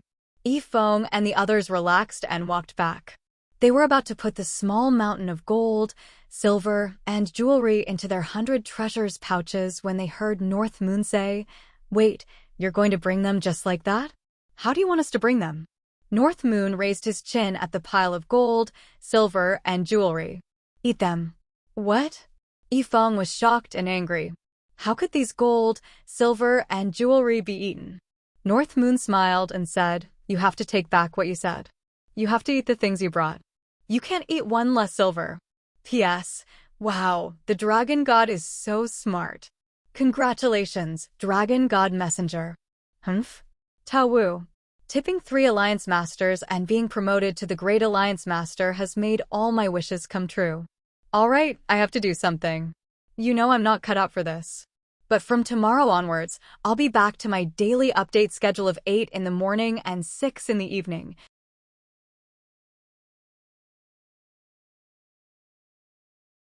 Chapter 617. An enchanting smile immediately appeared on Begonia's face. She agreed. That's a good idea. Yifeng's face twisted, and veins popped up on his forehead. North Moon, don't go too far. Go too far? Are you talking about me? North Moon asked Begonia beside him. Do you think I'm bullying them? Of course not. Then I'll bully them a little more seriously. Eat it. North Moon grabbed a golden ingot and tossed it casually. Although the mirror clone only possessed a fraction of his strength, the strength of the ox demon was still terrifying, even if it was reduced slightly. The moment the golden ingot was tossed out, it twisted and turned into a streak of golden light.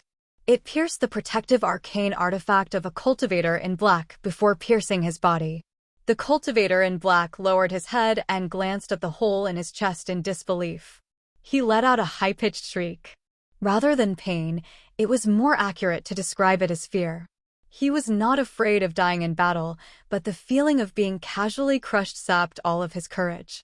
Only after the golden ingot flew into the distance did a sharp whistle reach his ears. Fierce winds blew on the rooftop, and the expressions of all the cultivators changed. In North Moon's hands, a mere golden ingot was a terrifying killing weapon. He could kill Foundation establishment cultivators like slaughtering chickens or dogs. Let's fight it out with him. Yifeng roared, but he did not sound confident at all. Looks like you won't eat obediently, so I'll have to help you out. A pair of magnificent, fiery wings suddenly unfurled behind North Moon. In the eyes of the surrounding spectators, he split into 5 in that instant, appearing beside the 5 of them at the same time. He only attacked each of them once, either with a casual slap or a gentle tap. The 5 cultivators in black who had just leapt up and were about to fight to the death all collapsed on the ground. However, they were not injured at all. Only their spiritual chi and bodies had been suppressed by the spirit turtle's power. They all widened their eyes and were immobilized. Their arcane artifacts and 100 treasures pouches had all been taken away by Li Qingshan. Yifeng collapsed on the ground. We've fallen into your hands today. It's us brothers who are unlucky. If you want to kill us, Feel free to do so. North Moon praised. Good. I admire a man like you, and I won't kill you. I won't cut you. I just want you to eat it. The fiery wings on his back flapped, and the pile of gold, silver, and jewels melted into water and floated in the air. It kept changing. North Moon moved his fingers, and 5 streams of scorching gold and silver water surged toward Yifeng and the other 4. They gritted their teeth and closed their mouths.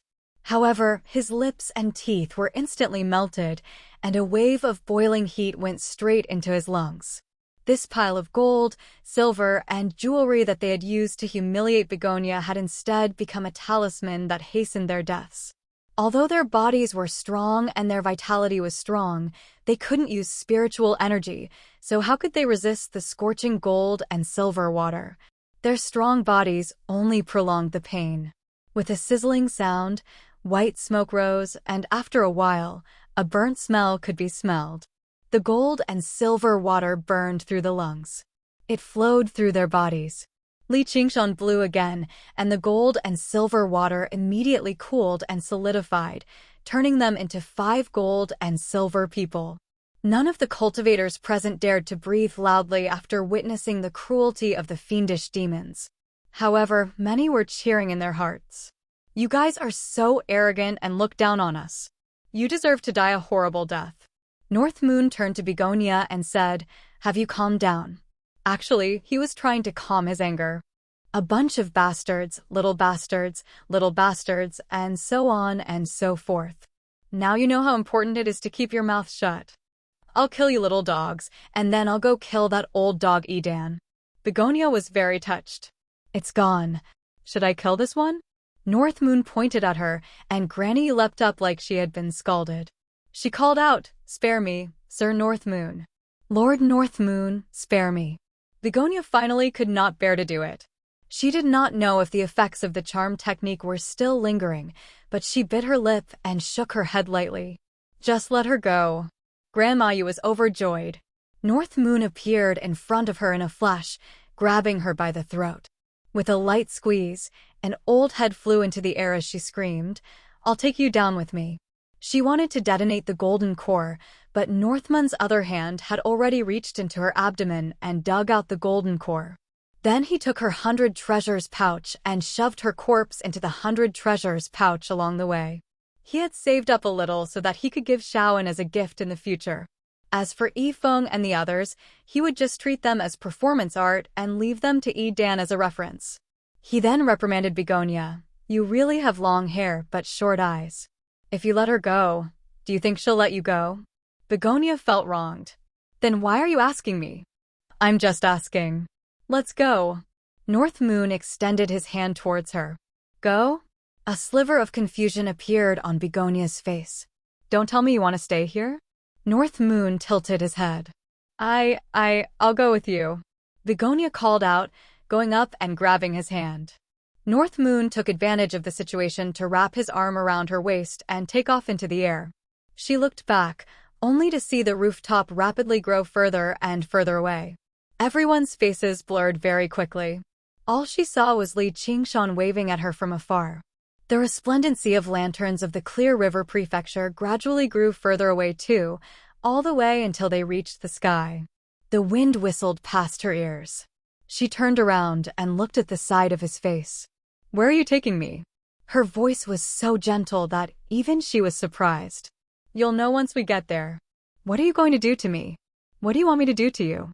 North Moon could not help but smile.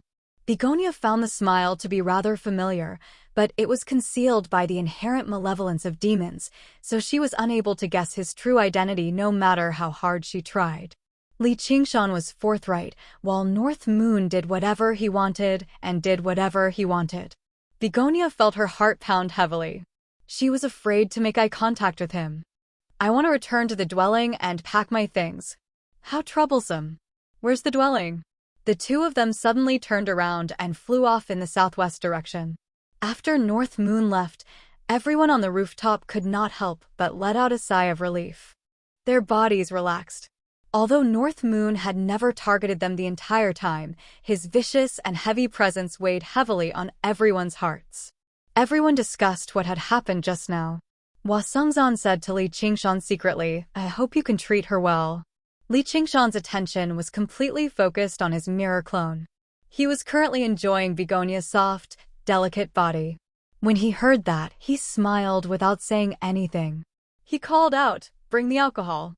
Granny Yu had been killed, and Begonia had left. The disciples of the sect of Clouds and Rain were all unsettled. They dared not disobey Li Qingshan's orders, so they cleaned up the rooftop and brought up fine alcohol and delicacies. However, none of them dared to approach the gold and silver figures. Li Qingshan raised his cup high into the air. "Everyone, the performance just now has been extremely fascinating. Let's keep drinking." After experiencing what had happened just now, most of them were no longer in the mood to drink. However, when they heard what Li Qingshan said, all they could do was raise their cups, or they would seem like they had been frightened out of their wits by North Moon. They thought, "This Commander Li sure is open-minded." In the commandery city of Rui, Yi Dan's heart leapt. Something has happened to Yi Feng and the others. He immediately rushed over to the Parlor of Clouds and Rain in the Clear River Prefecture. The banquet continued on the rooftop, except everyone seemed rather forced as they drank and laughed. Only Li Qingshan truly became more and more excited as he drank. He seemed like he was drinking alone, but the person beside him had not actually left. Instead, they grew closer. Yi Dan descended from above, wiping away everyone's last bit of interest in drinking. His gaze first stared viciously at Li Qingshan before landing on the 5 gold and silver figures. "What's going on? Who did this?" There was silence. No one was bold enough to answer him. Li Qingshan stood up with a jar of alcohol and said drunkenly, "Those disciples of yours came to help you find a wife. Those disciples of yours came to help you find a wife." Unfortunately, fellow Taoist Qiu's heart already belonged to someone else. "Those disciples of yours were too pressuring him, so he came to you and started a little killing. That's the result." "Who was it? Tell me clearly. I'll definitely tear him to pieces." Yi Dan's face was scarlet red, like a volcano that could erupt at any time. These disciples were all the most capable of him. It had not been easy to raise them either. Originally, he thought carrying out a mission like this would be a piece of cake, but he never thought they would fall prey to someone. He did not believe that Li Qingshan was capable of such a thing. Logically speaking, if Yi Feng and the others worked together, they would not be completely helpless even against a golden core cultivator. The terrifying aura that Yi Dan gave off was even stronger than North Moon's just now. He was like a ferocious beast in human form that was currently in a state of rage. All the cultivators broke out in cold sweat for Li Qingshan. Li Qingshan was unmoved. He burped and spat out 2 words, "North Moon." He's probably at Mooncourt Lake. If you want to take revenge, you'll probably be able to make it in time if you hurry up. Lu Chongqing could not help but sigh inwardly. How could this be possible without heroic courage? Although Yi Dan was very conceited about his own strength, he did not have absolute confidence in defeating that North Moon. He could only dispel his thoughts of immediately seeking revenge, leaving behind the 5 gold and silver figures that seemed to be mocking him. Furious, he waved his hand, and the 5 gold and silver figures were reduced to dust. Li Qingshan chuckled and tried to persuade him. "Please calm down, fellow." Yi Dan was tempted to personally kill this gloating little bastard right now, but when he remembered Si Qing's instructions, he held back his killing intent. "I'll let you be complacent for a few more days, you little bastard." Yi Dan left in a huff, and Li Qingshan lifted up the jar of alcohol and drank it all. How satisfying! Today's banquet has been extremely enjoyable. I, Li Qingshan, am extremely grateful for everyone's support. Let's disperse today, and we'll get drunk together in the future. The cultivators had wanted to leave a long time ago. When they heard that, they were more than happy to hear it. They all stood up and bid farewell. Li Qingshan returned to the 100 schools of thought with everyone else, just in case Yi Dan schemed against him. Lu Chongqing stayed behind, but he obviously did not do it for the sake of sleeping around. The sect of Clouds and Rain could be regarded as one of the sects with a very deep foundation in the Clear River Prefecture, and they had not suffered too great of a loss in the war, preserving most of their strength. Now that Granny Yu and Begonia were dead and one was gone, it was a great opportunity for him to devour this force. As a group of leaderless Qi practitioners, they obviously could not put up any resistance, but Lu Chongqing was afraid to go too far either, as he was rather worried about what would happen if Begonia returned as the sect master one day. Elsewhere, Li Qingshan returned to the 100 schools of thought and immediately said he wanted to meditate and cultivate, as he wanted to concentrate on his clone. He closed his eyes before opening them again, and what he saw was Begonia's slender figure as she tidied up her things.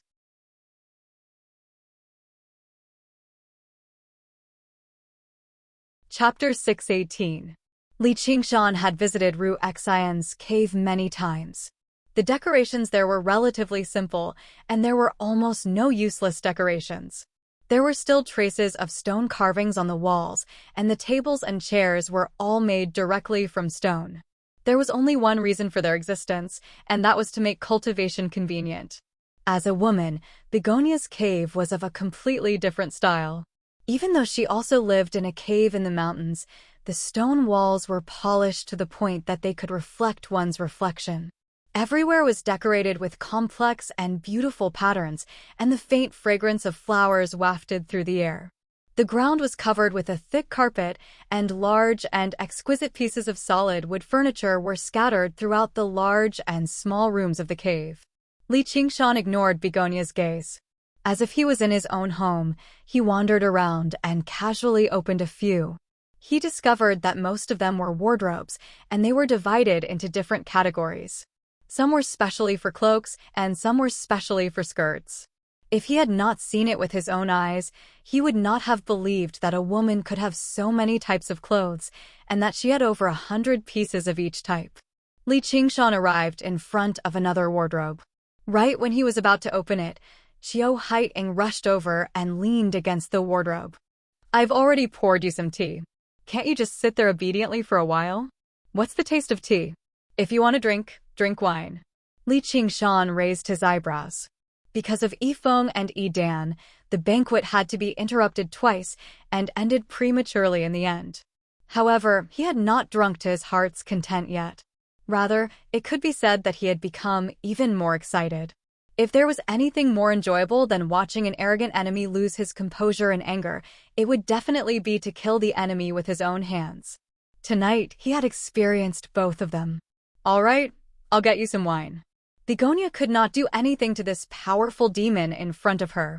She could only lower her head and rummage through her 100 treasures pouch. She found a jar of spiritual wine and handed it to him. Li Qingshan opened the mud seal and gulped down a few mouthfuls. "This should be fine, right? Hurry and sit down, I still have to tidy up." "Ah." Begonia felt her waist tighten, and she could not help but fall into his arms. Her proud breasts were pressed tightly against his chest.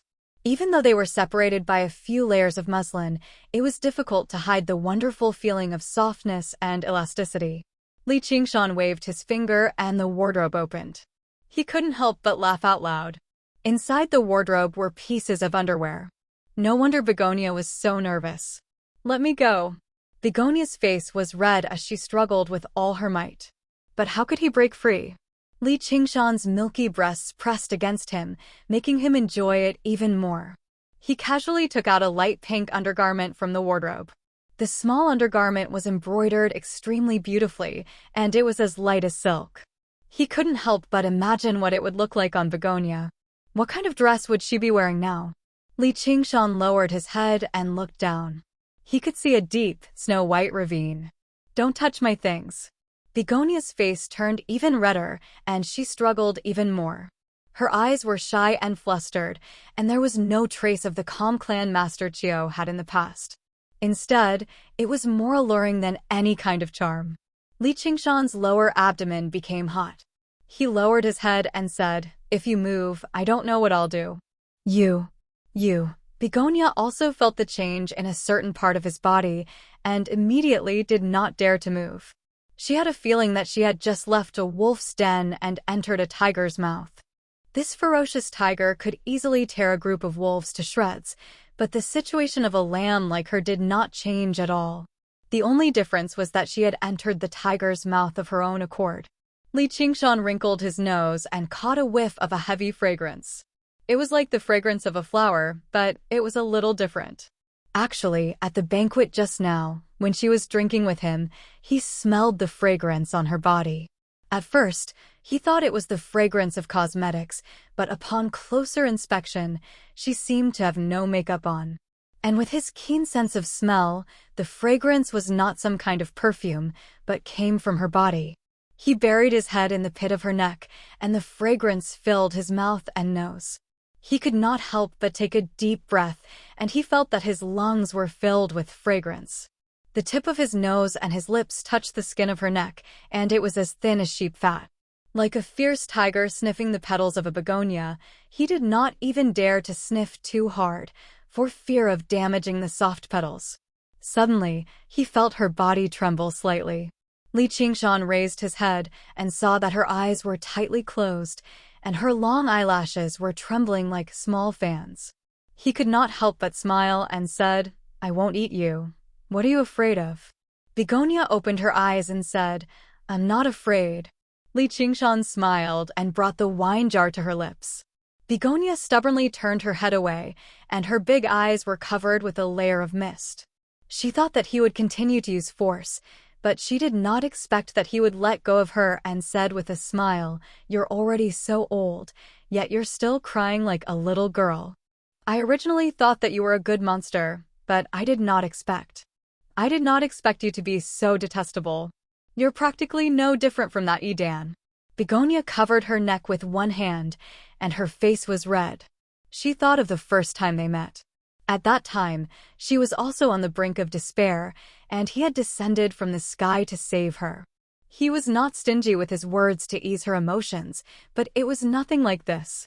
"At least it's better than Edan. Hurry up and pack your things," Li Qingshan said with a smile. He casually stuffed the undergarments into his bosom and carried the wine jar and continued to wander around. The building of this cave was extremely large. He walked up the stairs, passed through the moon gate, and arrived in front of the door of a room at the very top. He pushed open the door, and a silver moonlight filled the entire room. When he raised his head, he could see the stars and moon in the sky. At the top was a large piece of transparent crystal that had been specially refined, so that the sky could be seen and the situation inside could not be seen from the outside. There was a soft couch in the middle of the room. It was probably a place for both resting and cultivation. Li Qingshan rested his head on his arms and crossed his legs, lying on the soft couch. As he drank, he gazed at the sky, and his thoughts drifted far away. After a while, Begonia returned. "I'm done packing. Let's go." Her lips pouted slightly, and her expression was rather displeased. She thought to herself, other than him, no one can protect me. I have no choice but to follow him. However, she did not dare to admit that she had some faint anticipation in her heart. She did not know what she was anticipating either. "Why are you in such a hurry?" Li Qingshan gazed at the starry sky, lost in thought. "If we stay here any longer, Edan might catch up. He probably already knows that Yifeng and the others did not kill us." Begonia walked up to him. "That couldn't be better." "Don't worry, with me here, no one can hurt you." Li Qingshan suddenly tossed aside the wine jar and pulled her into his arms.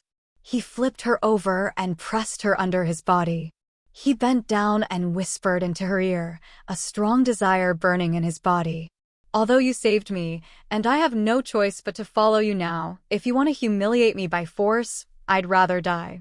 Begonia closed her eyes, looking like she was about to die a heroic death.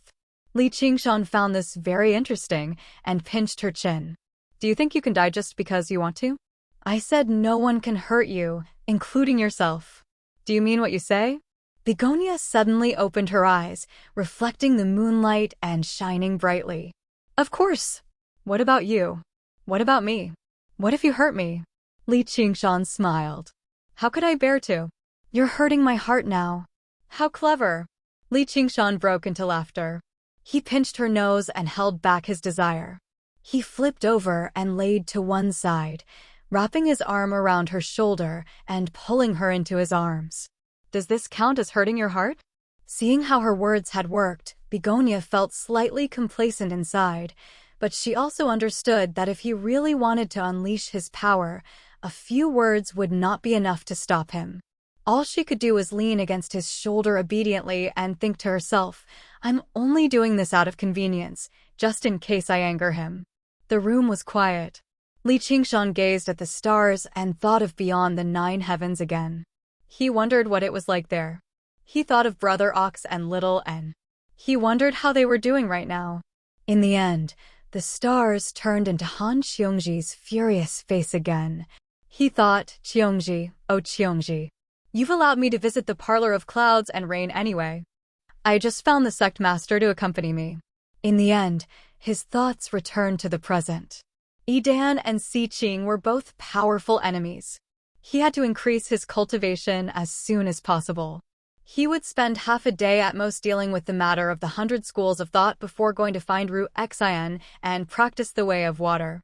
Begonia opened her eyes and stared at his face as he pondered. Gradually, she no longer resisted this posture.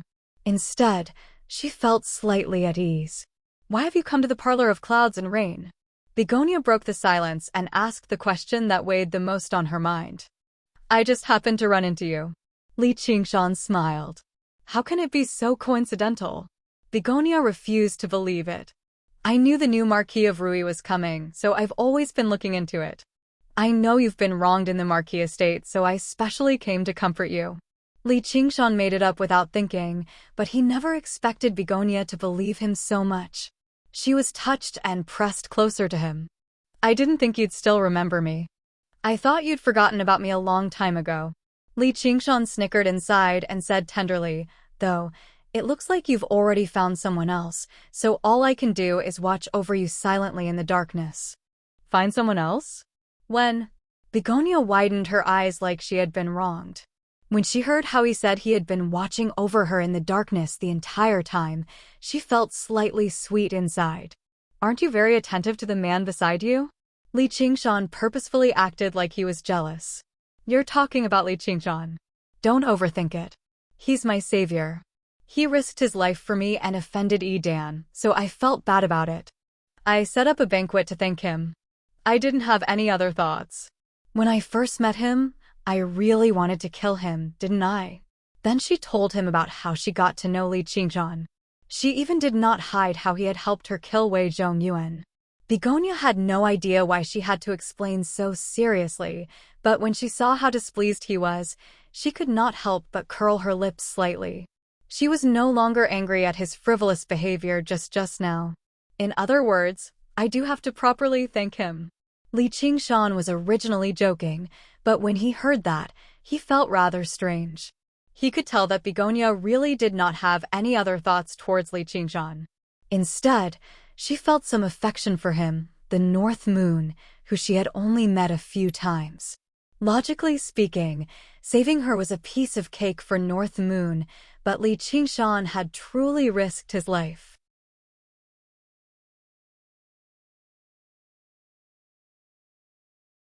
Chapter 619. Li Qingshan could not help but sigh. The thoughts of women sure were unpredictable. Actually, this was normal. When Begonia first met Li Qingshan, not only did she oppose Li Qingshan, but he was only in his teens too. He seemed like a rough kid from the countryside, so why would she think like that? North Moon had appeared in her moment of pain and weakness. He was a handsome young man, and he even played the role of a friend of women. Afterwards, the two of them worked together to take down the Green Vine Mountain. It was filled with excitement and romance, leaving behind the deepest impression. Begonia grumbled, "What's it got to do with you? I should be the one thanking him. I've already promised him that I'll repay him with my body. Then do you want me to send you off to fulfill your promise?" Li Qingshan pulled her into his arms, and Begonia leaned against him. She turned her head away. "Whatever. I'm short on brains anyway, and I can't help myself." Li Qingshan found this funny. Women sure were petty. He said with a stern face, "I think I'll just kill him." Begonia said in a hurry, "No. I'm indebted to him. It's not like it has anything to do with me. It's not like it has anything to do with you, all right? You can thank him however you want, but you can't hurt or kill him. Begonia was truly afraid that he would do that. He had been the one massacring the 2 times they had met. In the eyes of cultivators, the name North Moon had never been gentle or kind. Instead, it symbolized wanton slaughter, where he could do anything in a moment of anger. No, then wouldn't I be losing out? Li Qingshan lured her in. What do you want? Li Qingshan smiled. You have to thank me properly first, and then I'll give him some benefits. Surely this can't be considered humiliating you and hurting your heart. It's clearly the case. You're using words to trick me, but at the end of the day, it's still for. Begonia grumbled. She had experienced the craftiness of demons deeply. She had used words to shut him up earlier, yet he had turned around and tricked her. For what? The love between man and woman, the combination of yin and yang. It's only right and proper. That's what you said. I didn't. Stubborn. Li Qingshan raised his head and kissed Begonia's lips. He found that not only were they not hard, but they were soft and tender. Begonia's eyes widened and she was at a loss of what to do. Such a scene. Who knew how many times she had witnessed it in the parlor of clouds and rain? However, this was the first time he had experienced it personally. His entire body felt as if he had been electrocuted, and he felt waves of numbness. Li Qingshan took a sip and asked with a smile, "How do you feel?" Qiao Haidang was excited. It was hard for him to control himself, so how could he answer? Li Qingshan kissed her again, forcing open her teeth and entangling her tongue. Begonia was even more defeated. He laid limp on Li Qingshan's body and kissed her until he was aroused. He climbed up to her full breasts that seemed like they were about to burst out of her clothes. He laughed and said, "Let me see if your heart has ever been hurt." No. Begonia grabbed his hand. Li Qingshan was already aroused and could not care less. However, when he saw the pleading look in her eyes, his heart could not help but soften. Bullying a weak girl for the sake of a momentary desire was not what a man should do. In any case, he had already taken enough advantage of her, so he picked up Begonia. It looks like no one will come. Let's go. After leaving the cave abode, Li Qingshan did not head in the direction of Mooncourt Lake. Instead, he came to a quiet valley in a mountain range.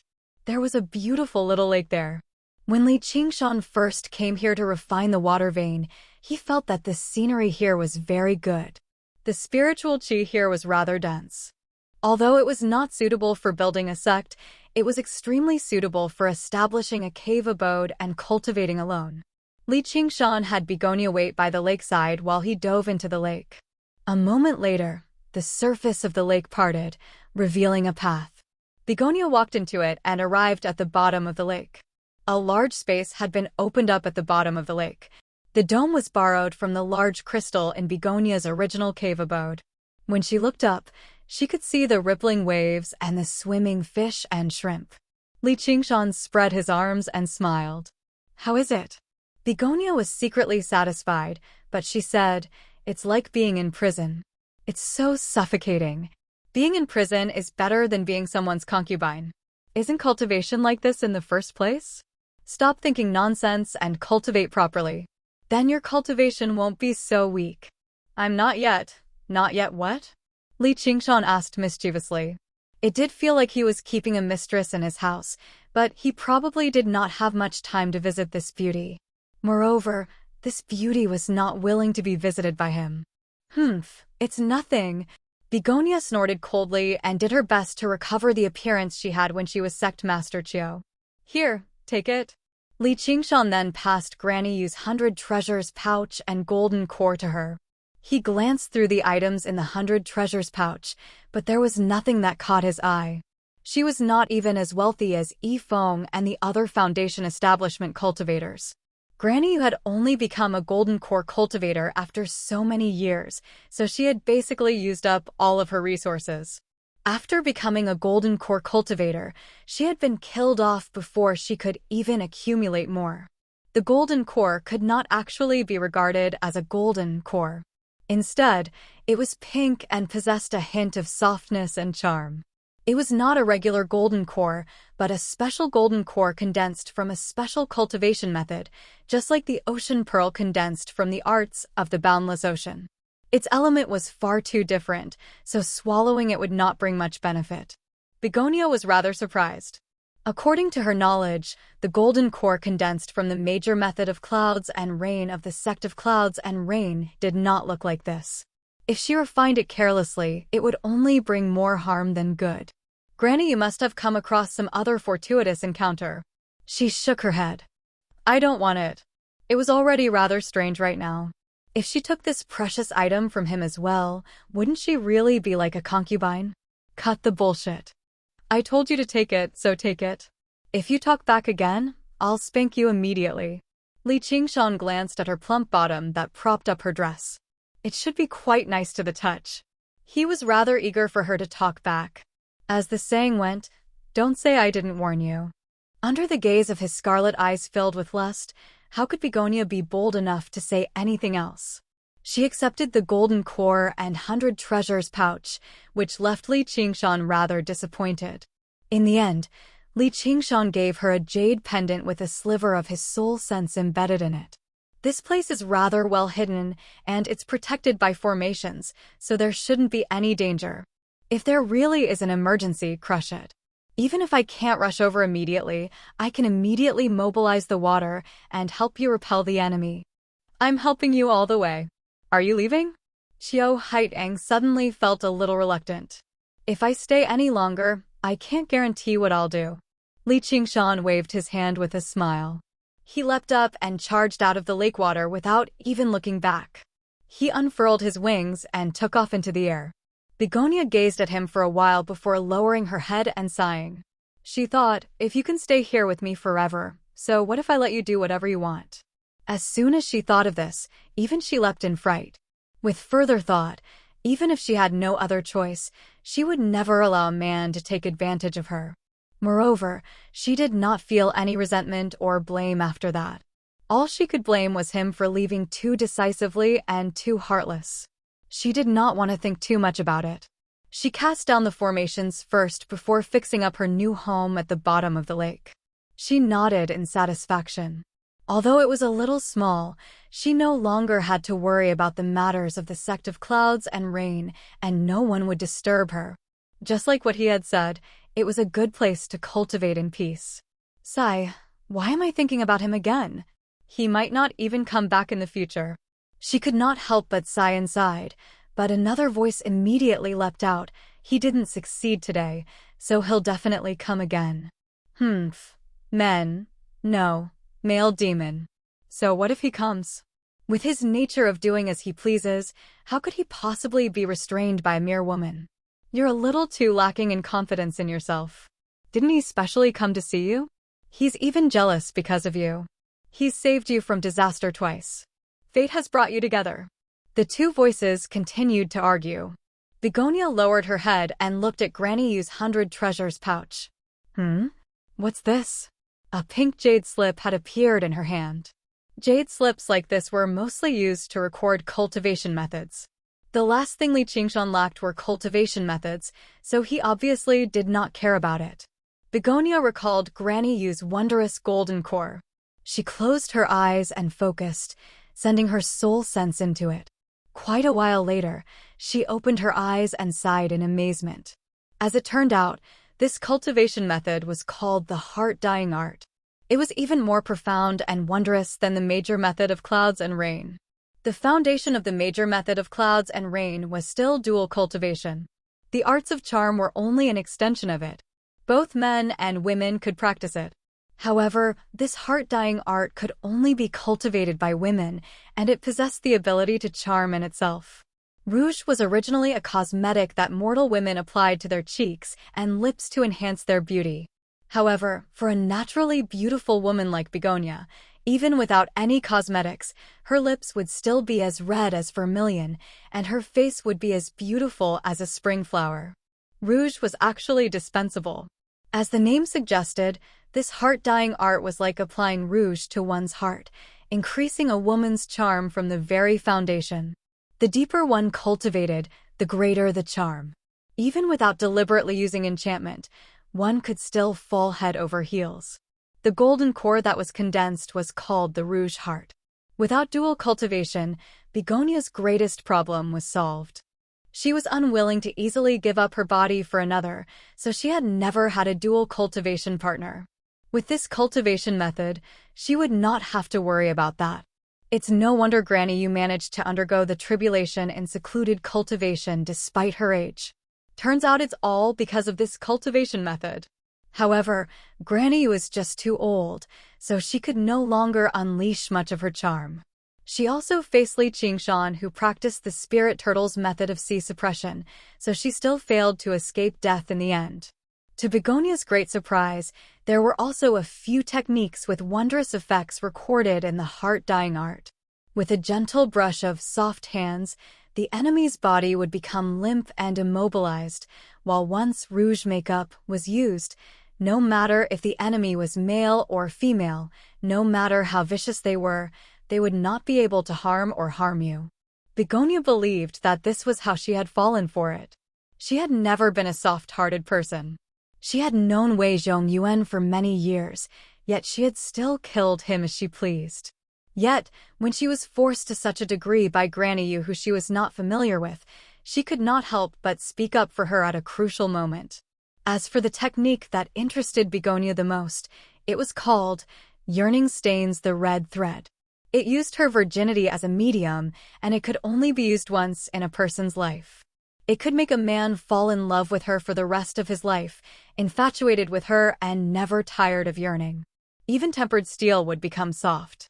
Even if he was not a lover, he would become one.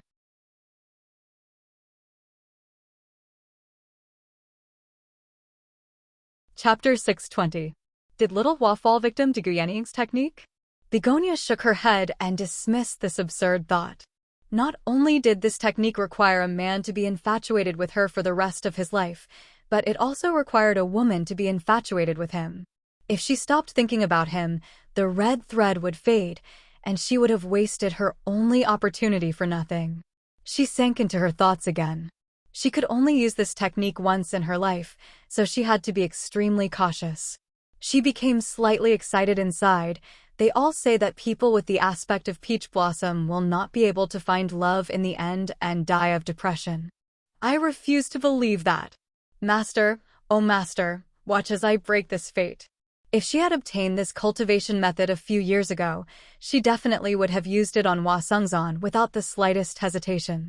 However, it took her quite a bit of thought now. After much thought, she finally decided not to think too much about it for now. She would practice this cultivation method first.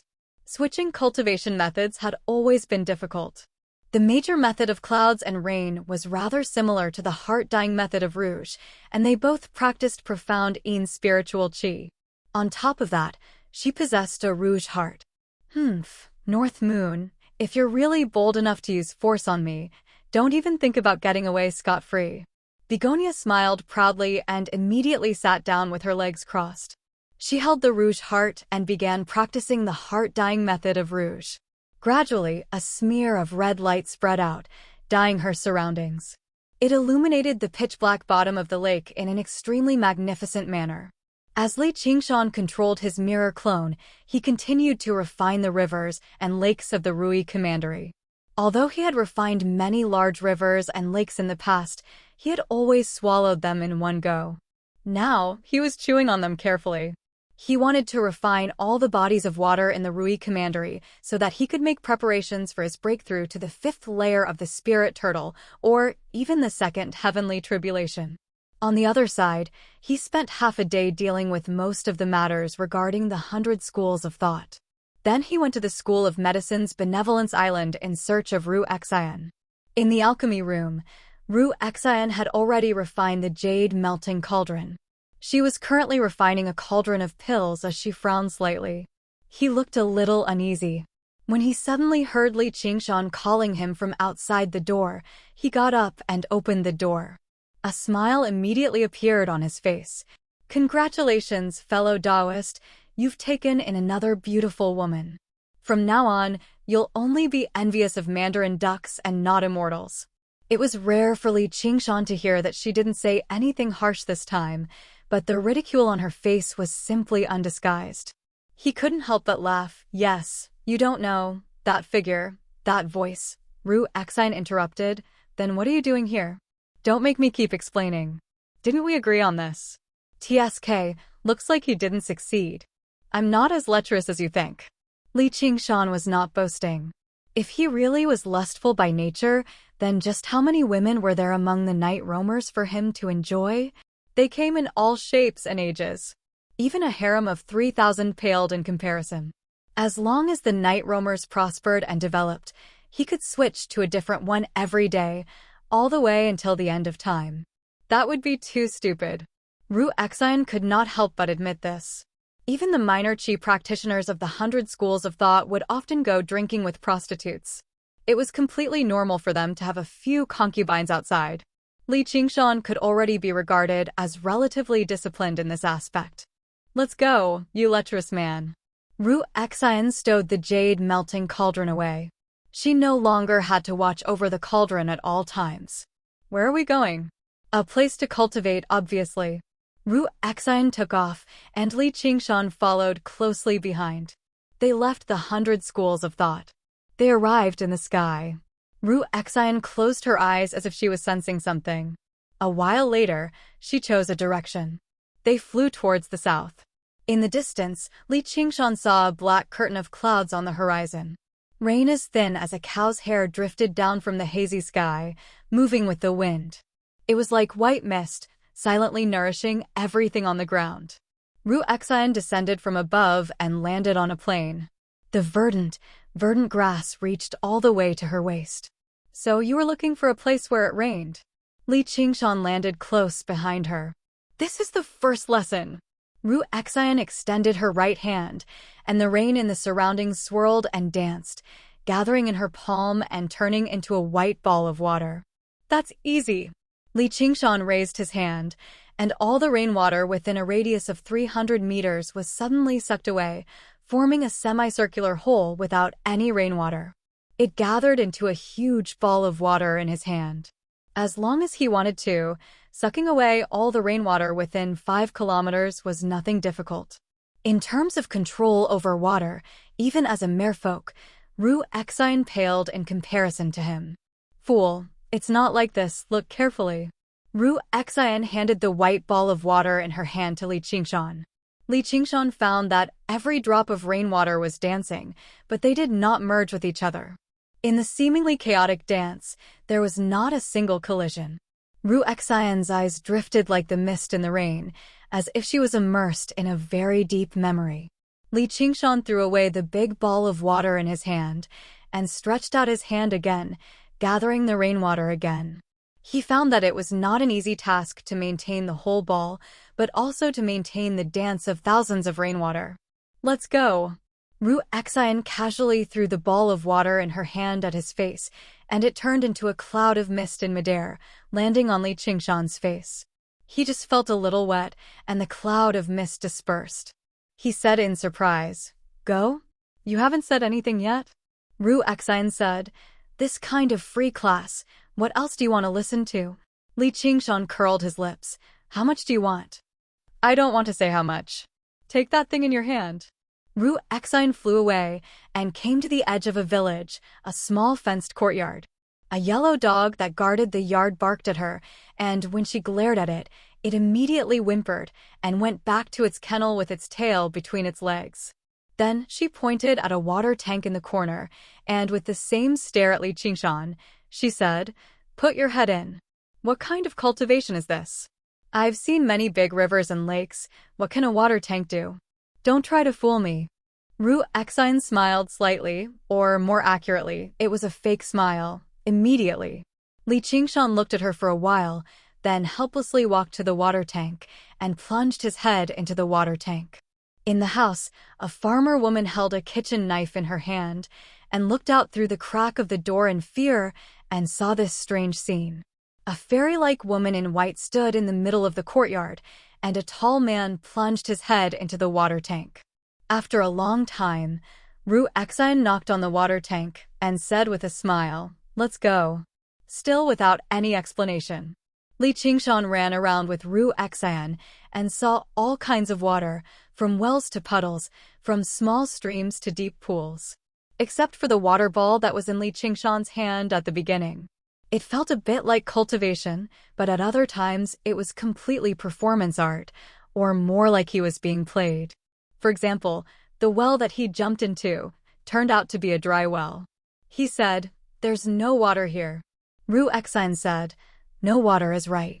Then she sealed the well cover, and it was sealed for a whole day. Li Qingshan sat at the bottom of the well. He even had the intention to kill. If someone else were bold enough to trick him like this, he would have punched them in the head a long time ago. However, Ru Exine's various requests really were similar to performance art. They seemed very silly and pointless, but they also seemed to carry a very deep meaning. For the sake of cultivation, Li Qingshan could only endure. He felt it. Ru Exine seemed to be in a rather bad mood. She did not even crack a joke. Her face was sunken and cloudy. Only when he finished cultivating, or in other words, when he was fooled successfully, would she crack a smile, like the sky had cleared up.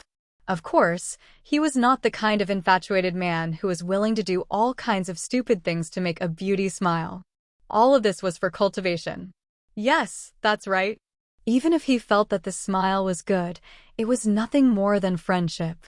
Several days later, under the dripping eaves of a broken temple on a barren mountain, Ru Exine just sat on the stone steps, holding her cheek, staring at the cloudy sky, for a long time without saying a word.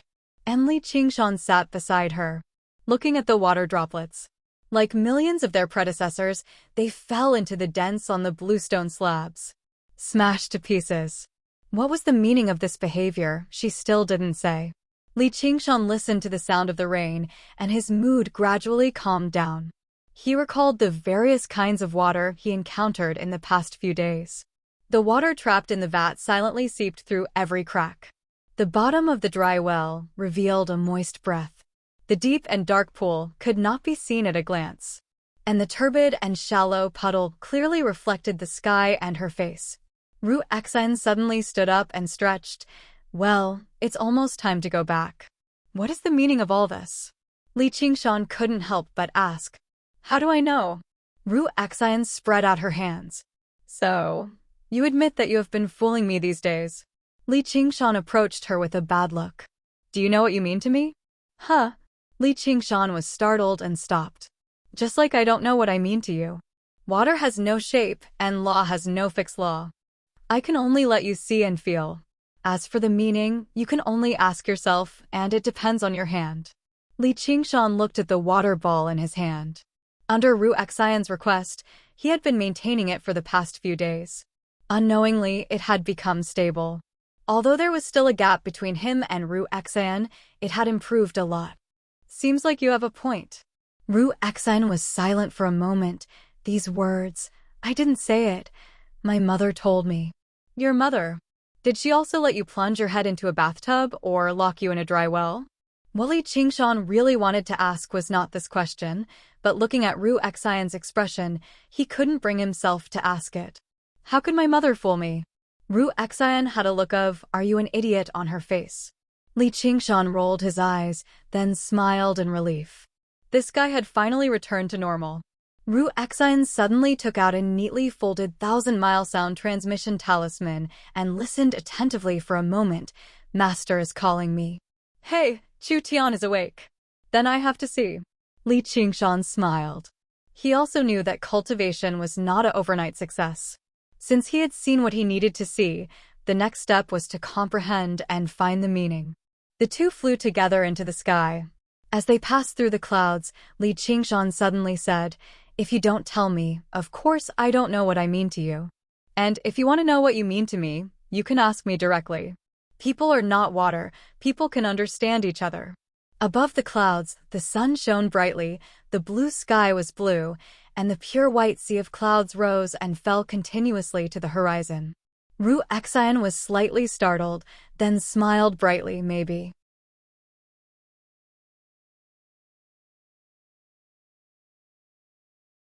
Chapter 621. In the underground library of Benevolence Island, Chu Tian floated amidst the faint light emitted by the water of recollection, like a soaked sponge. His chaotic sea of consciousness was like a pool of stagnant water. Bubbles rose and rippled as he was forcefully stirred up. Suddenly, Chu Tian's eyes opened once more. He stared at the darkness before him, no longer empty and numb. Another flash of inspiration appeared. Where's this place? Bang! He struggled to punch the glass, then a second, a third. His fist was soon a bloody mess, blood permeating the light blue water of recollection. Crack! Cracks appeared on the glass. He punched harder and harder, causing the cracks to spread. Finally, with a crash, the glass shattered and the water of recollection flowed out. He fell to the ground. He wanted to prop himself up, but for a moment, he was powerless and unable to move. The light in the passageway gradually brightened until the surroundings were illuminated. Hua Xiai walked up to Chu Tian. You're finally awake. Chu Tian's lips trembled for a long time before he managed to say, Who are you? And who am I? Qian Rongji slowly opened her eyes. She felt that she was lying on a bed, covered by a thin blanket. She could hear the sound of waves coming from beneath her, and the fragrance of lotus flowers was everywhere. In a daze, she felt that this small room was heaven, because she had just returned from hell. This is the waterside pavilion of listening wind. After a brief blankness, her memories quickly returned and occupied her mind. She sat up, and the thin blanket slid over her body. Only then did she realize that she was naked. She subconsciously touched her skin. Her torn and shattered skin had already recovered its smoothness, but it was still somewhat pale from the loss of blood. She got off the bed and walked to the mirror, only to see an alluring figure reflected in it. She had perky breasts, a smooth abdomen, and slender legs. Although her appearance wasn't peerless, she could still be considered beautiful. However, her expression was gloomy. There was no pride or dissatisfaction that a woman should have when looking at herself in the mirror. Her eyes were calm and unperturbed, as if she was looking at a rotting corpse. She turned her body around and reflected her back in the mirror. Her face, however, was still facing the mirror. Her posture was extremely strange, as if she was a beautiful snake in human form. And on her smooth and clean back, there was the existence of a snake. It was still that gorgeous little snake. However, it had become much larger, curling into the shape of an 8. It bit its tail as if it wanted to devour itself as well, but it didn't move at all. It seemed to have fallen into a deep sleep. A smile appeared on her pale face. She recalled the situation at that time. Dozens of hell snakes were biting her body. Originally, the effects of the hell torture were intermittent. However, the existence of dozens of snakes meant that the pain would never end. This was the most realistic situation for those souls that had sunk into hell. However, she would not sit and wait for death. She maintained a sliver of consciousness in the pain that was on the verge of collapse. She controlled the colorful little snake from the beginning. It swallowed the other poisonous snakes one by one. In the end, that gorgeous little snake treated its own tail as another poisonous snake and tried to devour it with all its might. Only after she comforted it did it calm down and fall into a deep sleep. At that time, she also fainted. Qian Rongji retracted his gaze. She walked out of the door. Gu Yenying sat on the edge of the balcony, holding a long fishing rod in her hand. The silk line hung into the lotus pond. She looked back and asked, Did you sleep well? Qian Rongji stepped forward and knelt down. She bowed. Qian Rongji begs master to teach me the Naraka scripture! Gu Yenying reached out and stroked Qian Rongji's face, sliding down to her neck. She gently grabbed it. Perhaps killing you now is the best choice. What do you think? I think so too. Otherwise, I will kill you sooner or later. Silly child, why do you have to suffer like this? Gu Yenying sighed slowly. There was a trace of pity on her face. It was not fake. However, this made Qian Rongji even angrier than humiliation and coercion. She straightened up, and the hell snake behind her immediately woke up and flicked its tongue. Master, why do you have to suffer like this?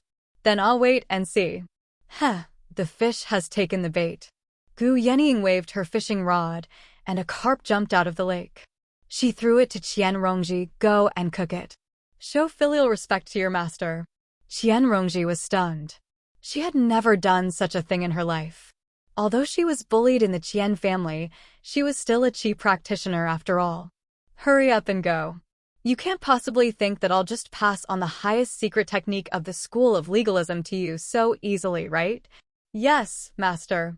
Li Qingshan and Ru Xian came to the underground library of Benevolence Island. They saw Chu Tian sitting there quietly with a blanket draped over him. Although his cultivation was destroyed and he was not much stronger than a mortal, he gave off a deep and lofty feeling. I'll leave this place to you. He has recovered some of his memories from his previous life, but he seems to have lost all of his memories from this life. However, we can't be sure. Hua Xiai told Ru Xian and turned to walk out the door. He had completed his responsibility as a doctor. Li Qingshan and Ru Xian looked at each other, then at Chu Tian on the ground. Fellow cultivators, please tell me why I lost my memories from this life. And how did I suffer such heavy injuries? Chu Tian asked. In fact, what he wanted to ask the most was where the sky-climbing vine seed buried in the depths of his soul went. Were they taken away by these two people? Li Qingshan was not used to this. If the original Chu Tian was a hot-tempered primary school student, then this person in front of him was a calm university tutor. They were two extremes. Why? Because you're a bastard. Chu Tian revealed an interested expression. Fellow cultivator, please explain. Li Qingshan told him about the shameful things Chu Tian had done. Chu Tian heaved a long sigh and bowed deeply. I didn't expect this life to be so unbearable. No wonder I ended up like this. Please forgive me if I've offended you. You've really turned over a new leaf. You're the reincarnation of a celestial being. I wonder which layer of heaven you came from, and what does it look like up there? Tell me. Li Qingshan squatted down and carefully sized up Chu Tian. He was also very interested in the world outside the well that Golden Cicada had mentioned. Although I have recovered some of my memories from my previous life, they are incomplete. I'm afraid I can't answer your questions in a short time. Who knows if you're lying or not? Maybe you're pretending to be apologetic, but you actually hate me and are thinking about how to take revenge in the future. You might as well kill me with a palm. Li Qingshan raised his hand and was about to slap Chu Tian, but Ru Xian pulled him back. My master woke him up with great difficulty. I was the one who rudely provoked you first. Even if I'm killed, it's reasonable. Besides, it's just a hand that was cut off. How could I dare to have any resentment? If I can recover my memories, I'll tell you everything you want to know. Chu Tian silently ruled out the possibility that Li Qingshan had taken away the sky-climbing vine. He felt that Li Qingshan's voice was very familiar. He had fallen into a deep coma and seemed to have been awakened by this voice. Okay, I'll let you go for now. You'd better turn over a new leaf and look out for yourself. Li Qingshan withdrew his hand. He was not afraid of Chu Tian's revenge at all. So what if Chu Tian was the reincarnation of a celestial being? Now that his cultivation was ruined, he didn't know how many years it would take for him to return to the Golden Core realm. At that time, it would be a matter of one move. And what surprised him was that just now, his murderous aura was awe-inspiring, but Chu Tian didn't even bat an eyelid.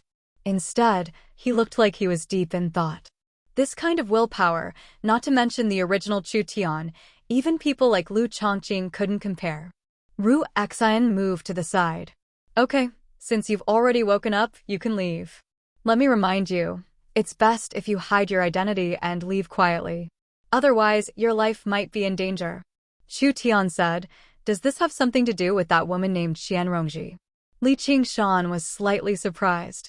Just now, when he was denouncing Chu Tian's various evil deeds, he mentioned that Chu Tian deserved to know Qianrongji. Unexpectedly, Chu Tian remembered it. If it's just a simple qi deviation, why would I be treated in such a secret place? Although I've offended this fellow Taoist, he's broad-minded. I don't think he would make things difficult for a cripple. He must have some powerful enemies outside. Please don't hesitate to tell me. Although I don't have anything on me right now, once I recover a bit more of my memories, I will definitely repay this life-saving grace.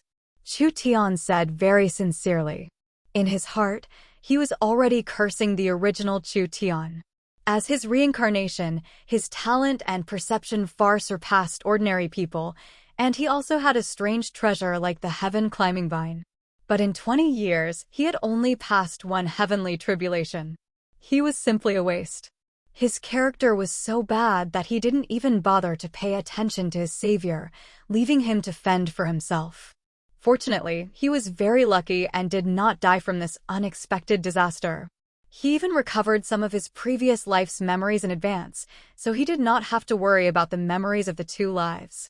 It could be considered as a blessing in disguise.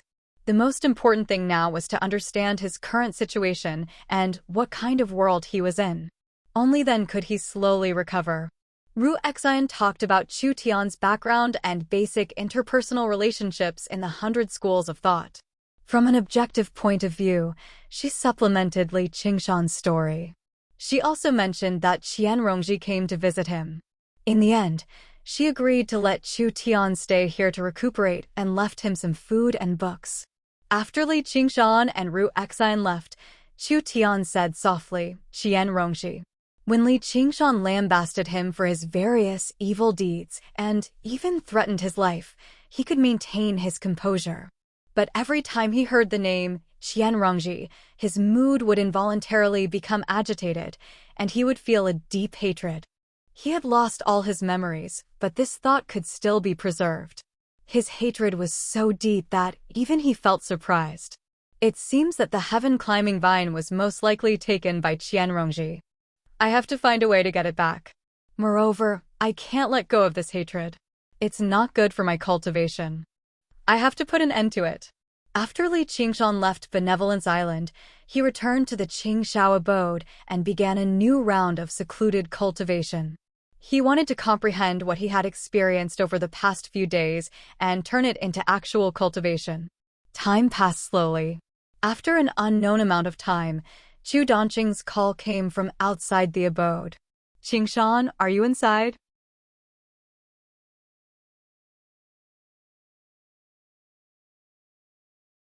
Chapter 623. In the pitch-black belly of the mountain, Li Qingshan's long hair draped over his shoulders as he raised his head. Specks of water danced around him, flickering with blue light in the darkness like fireflies. He had seen all kinds of water. He had a godlike talent and was the master of countless rivers and lakes. However, he had never considered the meaning of water. Was the meaning of water gentle? Maybe it was right. Was it kindness? Probably right. The stream was gentle, while the river was majestic. The white cloud was light, while the sea was deep. The water in the vat nurtured life. The water under the eaves contained Buddhist wisdom. It seemed that every form of water contained a profound meaning. Therefore, it was changeable and difficult to find out its meaning. Li Qingshan waved his hand and countless water droplets gathered into a smooth mirror. Gifted supernatural power? Flowers in the mirror and the moon in the water. He stared at himself in the mirror for a long time and suddenly smiled. He understood that what he was looking for was not the meaning of water, but the meaning of me. Just like this water mirror, if it reflected flowers, it was flowers, and if it reflected the moon, it was the moon. So Ru Exine did not answer his question. What was kindness like water? What was softness to conquer hardness? Other people's words were worthless. Water had thousands of forms. Therefore, he only needed to ask himself, which one did he prefer the most? Was it the freedom of the white cloud? The majesty of the river? Or the calmness of the dripping water? No, none of them. There was only one he preferred. Ru Exine had never shown it to him, but it had always been deeply engraved in his memory. It was the boundless sea. It could be turbulent and it could be calm for thousands of miles. Except for the general word, vast, there was no other word that could simply sum up the form of the sea. The form of the sea was probably the most difficult to imitate. The sea was tolerant of all rivers. How much pain and frustration did people have to go through to calmly accept all the sand? How much forbearance and wisdom did people need to suppress the endless surging sea? Li Qingshan was still unable to answer. He was still too young, but he was not dejected, as he was still very young. He had enough time to experience. He believed that even the oceans that existed in the ancient past began to gather from the very first drop of water. He smiled and opened his arms. His mind extended in all directions and felt the endless water spiritual power gathering towards him. His body lit up with a blue light that became brighter and brighter. The arts of the boundless ocean circulated rapidly, and the spiritual energy in his Dantian's sea of qi grew stronger and stronger. Wave after wave of spiritual energy slapped against his body and shook his soul. With a loud bang, the spiritual light dissipated. He had finally cultivated the arts of the boundless ocean to the 6th level. At the same time, his cultivation level had broken through to the late stage of the foundation establishment realm. Outside Qing Zhao's dwelling, Chu Danqing was currently waiting anxiously. The formation suddenly opened, and Li Qingshan strode out. "I've made you wait. I'll go meet you outside right now." Chu Danqing was mildly surprised. He smiled.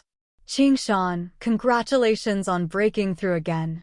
There's hope for you to reach Golden Core." The more powerful Li Qingshan was, the more confident he would be in meeting him. Li Qingshan smiled. "That's called the Ocean Pearl. Let's go. Don't make him wait too long." Although it was still not enough for him to break through to the 5th layer of the spirit turtle, he was no longer in a hurry. He could already see the direction. There would be a day when he could merge fire and water. The two of them traveled east until they arrived at the boundary of the Clear River Prefecture. The lone peaks stood like huge pillars, pointing at the sky like sharp swords. White clouds drifted through them. It was a dangerous and beautiful landscape. "Look, it's right there."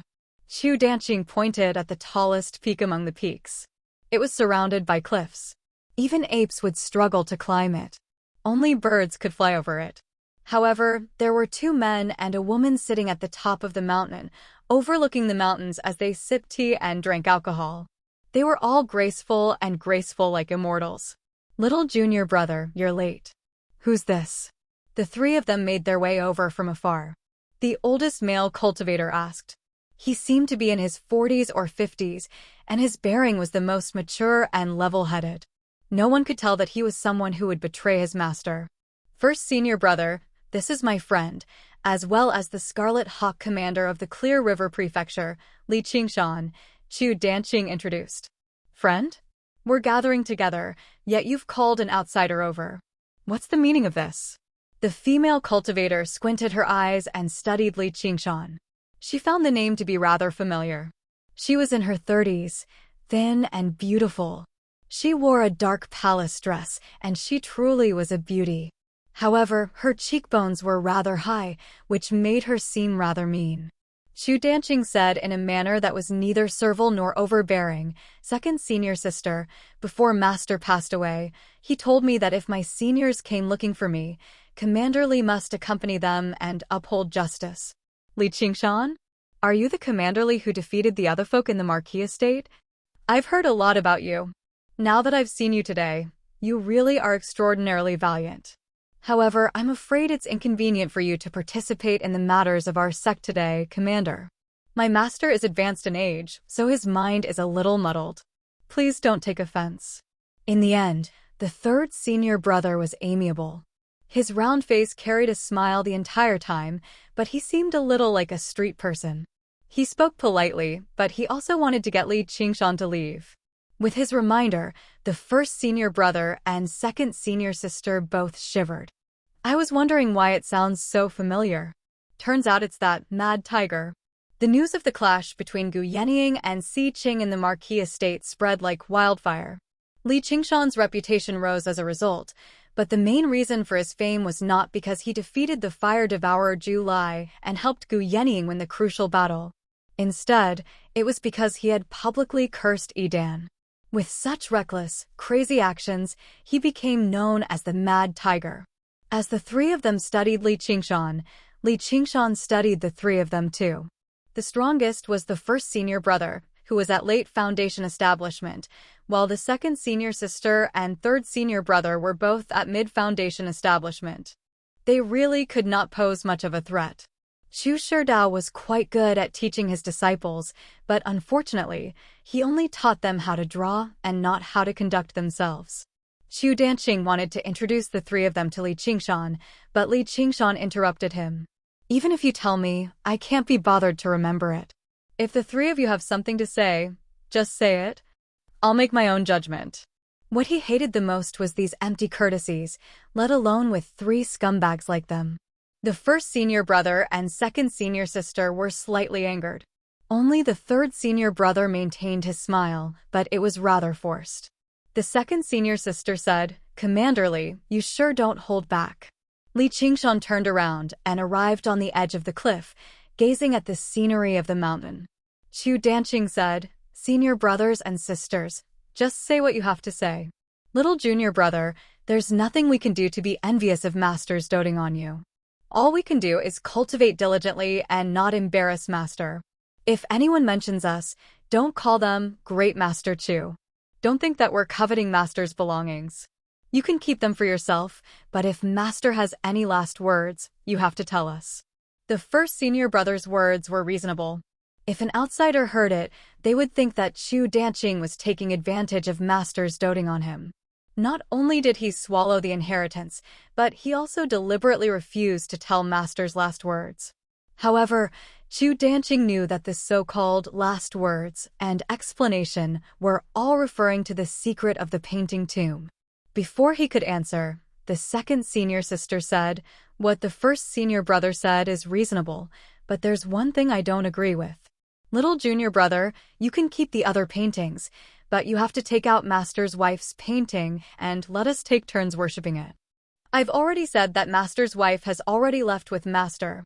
Chu Danqing had vaguely heard Chu Shidao mention that the first senior brother had betrayed him for fame and fortune, but the second senior sister was slightly different. She had once been rather close to Chu Shidao, and it had already surpassed the relationship between master and disciple. However, in Chu Shidao's eyes, there was only that painting, so jealousy turned into hatred. Even with the temptation of the painting tomb, she did not forget about the painting and wanted to vent her anger. "A painting will commit suicide. Who do you think will believe such an absurd lie? Unless you want to keep it for yourself to enjoy. You're shameless." Chu Danqing was so angry that he could not speak. "I'm shameless. Can't I talk about what you did? I don't want to hear any last words. Hand over the painting and I'll leave now. Do you want to keep it as a family treasure and pass it on to your descendants after you're done using it?" "What a great idea." Li Qingshan frowned. He slid and instantly appeared in front of the second senior sister. He raised his right hand and gave her a solid slap on the face. His actions were like moving clouds and flowing water, indescribably smooth and natural. After cultivating to the late stage of foundation establishment, the strength of his human cultivation had also greatly improved. With his magic tools, he was already standing at the peak of foundation establishment cultivators. The second senior sister was only in the middle stage of foundation establishment, and the painter was not good at close combat. She could not react at all. Although she also had spiritual power to protect her body, she was instantly defeated by the endless water spiritual power in Li Qingshan's hand. She covered her face and glared at Li Qingshan in shock and anger. "You actually dare?" There was also a faint trace of fear. "He's only in the late stage of foundation establishment, which is only a small realm higher than me. How can he be so powerful? It's already a light punishment to speak nonsense. If you dare to speak nonsense again, do you believe that I won't keep you as a family treasure? After I'm done using you, I'll pass it on to my descendants." The second senior sister waved her hand and scrolls flew out and unfolded behind her. Many ferocious ghost beasts were drawn on them, ready to come out at any moment. The eldest senior brother and third senior brother also hurriedly activated their spiritual tools and magic tools to protect themselves. They also took out the scrolls. The strength that Li Qingshan displayed shocked them. The eldest senior brother said, "It seems that the commander insists on interfering in this matter." The third senior brother said, "Don't you know that right and wrong are caused by talking too much, and all troubles are caused by standing up for others?" Li Qingshan sneered. "That's right. Do you still dare to fight me?" Suddenly, the surrounding light and shadows twisted and changed. Wild beasts leaped out of thin air and roared angrily, echoing between the mountains. 100 Beasts Formation. Chu Danqing cried out. This 100 Beasts Formation required 100 paintings, and each painting was an extremely ordinary jackal, wolf, tiger, leopard, pig, dog, cow, and sheep. However, the strength of each beast was equivalent to the early stage of foundation establishment, and the formation they formed was even more shocking. Since the formation was activated so quickly, it was obvious that it was set up in advance to deal with him. The second senior sister flew into the sky and shouted sternly, "Li Qingshan, die. If you like this work, you're welcome to come to Iso."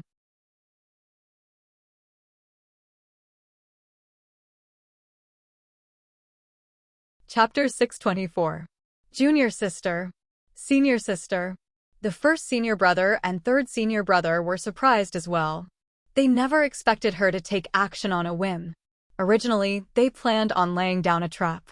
If Chu Danqing refused, then they would trap him in formations and force him to comply. However, Li Qingshan's arrival had disrupted their initial plans. They were not afraid of how powerful Li Qingshan was. Instead, they were worried about his identity as a Scarlet Hawk commander. Once they took action, he would become an enemy of the Hawk Wolf Guard. Moreover, the unfathomable Commander Gu seemed to favor him very much. Stop being so wishy-washy, the two of you. A true man needs to be ruthless. If you want the secret of the painting tomb, then hurry up and take action. Kill that bastard Li Qingshan and then capture Chu Danqing. I have plenty of ways to make him spill the truth. The first senior brother and third senior brother exchanged glances, and killing intent rose up in their eyes. However, when they met Li Qingshan's calm and indifferent eyes, they both shivered inside and retreated out of the formation. The first senior brother said, "We can talk things over. Why must we go to such lengths? Commander Li, do you understand what's going on now? Once my junior sister loses her temper, no one can stop her." Li Qingshan said, "If I say right now that I'm no longer sticking my nose in this matter, will you just let me leave?" Chu Danqing had just taken out a few paintings. When he heard that, he could not help but widen his eyes. "Don't tell me he's going to abandon me because the situation doesn't look right. Don't even think about it." The second senior sister called out. The beasts all roared together, and a foul wind assaulted their faces, shaking up the mountains. It was a startling disturbance. Li Qingshan stood with his arms behind his back, still unfazed. The first senior brother hesitated, while the third senior brother became troubled too. Li Qingshan instinctively evaluated the three of them. The first senior brother was steady, so he was afraid to take any risks. The third senior brother was slick, so he lacked rigidity. Instead, the second senior sister was the most vengeful and aggressive. However, the painter's main method was to control the creatures in the paintings. It was like the difference between a commander and a general. Rationality was more important than bravery, so big senior brother and third senior brother were stronger. When it was time to attack, they should be killed first. Second senior sister continued to instigate. "He knows of the existence of the painting tomb, so we must not let him leave this place alive. Otherwise, even if we obtain the secret of the painting tomb, we will still attract trouble. Even if this matter is leaked, we can still rely on Prince Si Qing and say that he was the one who attacked first." Eldest senior brother and third senior brother were finally persuaded. For the secret of the painting tomb, this risk was worth taking. Eldest senior brother heaved a long sigh. Now that the arrow is knocked on the bowstring, it has to be released. A malicious smile appeared on third senior brother's smooth face. "Commander Li, don't blame us for being ruthless. Who asked you to wade into these muddy waters and seek your own death?" Since the three of them had already made up their minds, Li Qingshan and Chu Danqing were like turtles in a jar, no longer a threat. With the three of them working together, the 100 Beasts formation diagram, and the scrolls they had accumulated, they were a force to be reckoned with. No matter how fiercely Qingshan's arts were, or how strong his artifacts were, he would not be able to escape death. Second senior sister said, "Since your move just now did not kill me, I can kill you. Kneel down and kowtow to me 100 times, then slap yourself 100 times, and I can consider sparing your life. If I wanted to kill you, it would be as easy as slaughtering chickens." Li Qingshan laughed. Then, he retracted his hand in front of him, light flashing between his fingers. "What are you holding in your hand?" "Just a sound recording stone. Your words have already been left here as proof." In the future, it can be considered an explanation to Commander Gu. Li Qingshan put the sound recording stone back into his 100 treasures pouch. Before coming here with Chu Danqing, he had not planned on negotiating peacefully with them. Do you think you can still live? Li Qingshan did not answer. He patted Chu Danqing's shoulder. Put away the paintings and focus on defending. Trust me. Chu Danqing put away the paintings, leaving only a few defensive paintings, which formed an impenetrable wall around him. Li Qingshan also activated the defensive artifacts on him, and then used a few defensive arts to cover him and Chu Danqing. I thought you had some tricks up your sleeve. So you just want to be a coward? Second senior sister laughed shrilly. Eldest senior brother said, "Be careful, a long night is fraught with dreams." Attack! 100 fierce beasts pounced at them with bared fangs and brandished claws. There were also poisonous insects and fierce beasts summoned by the other 3 paintings. They filled their vision and drowned them. It had to be said that the school of painting was indeed outstanding. As long as they had enough time to accumulate, they could completely accumulate an army. A lone cultivator could only try to capture the ringleader first, but now that they were trapped in the formation, there was no such possibility.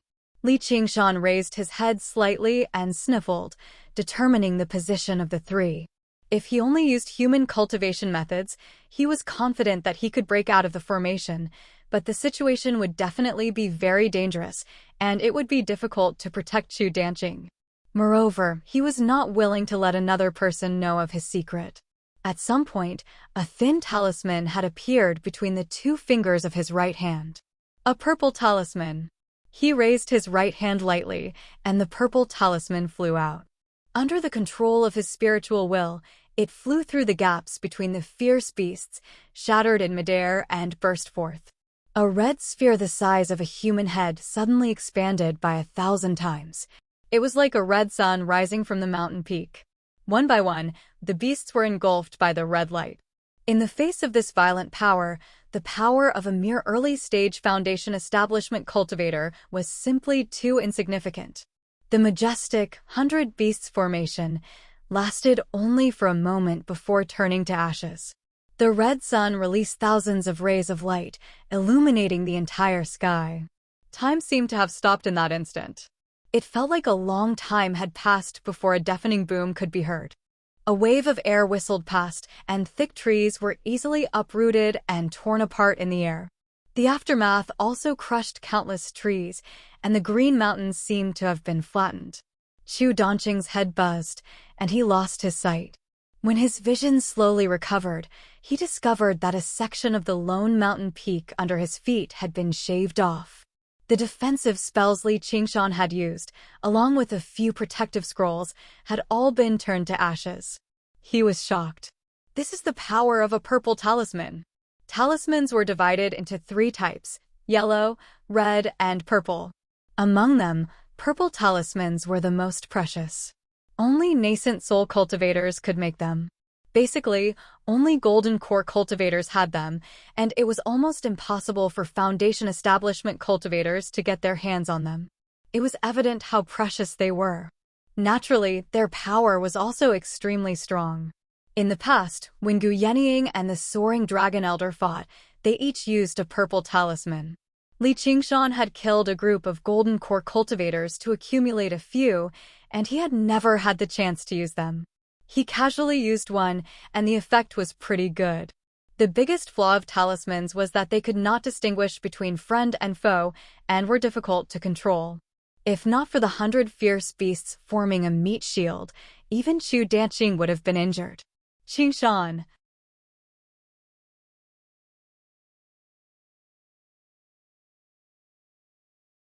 Chapter 625.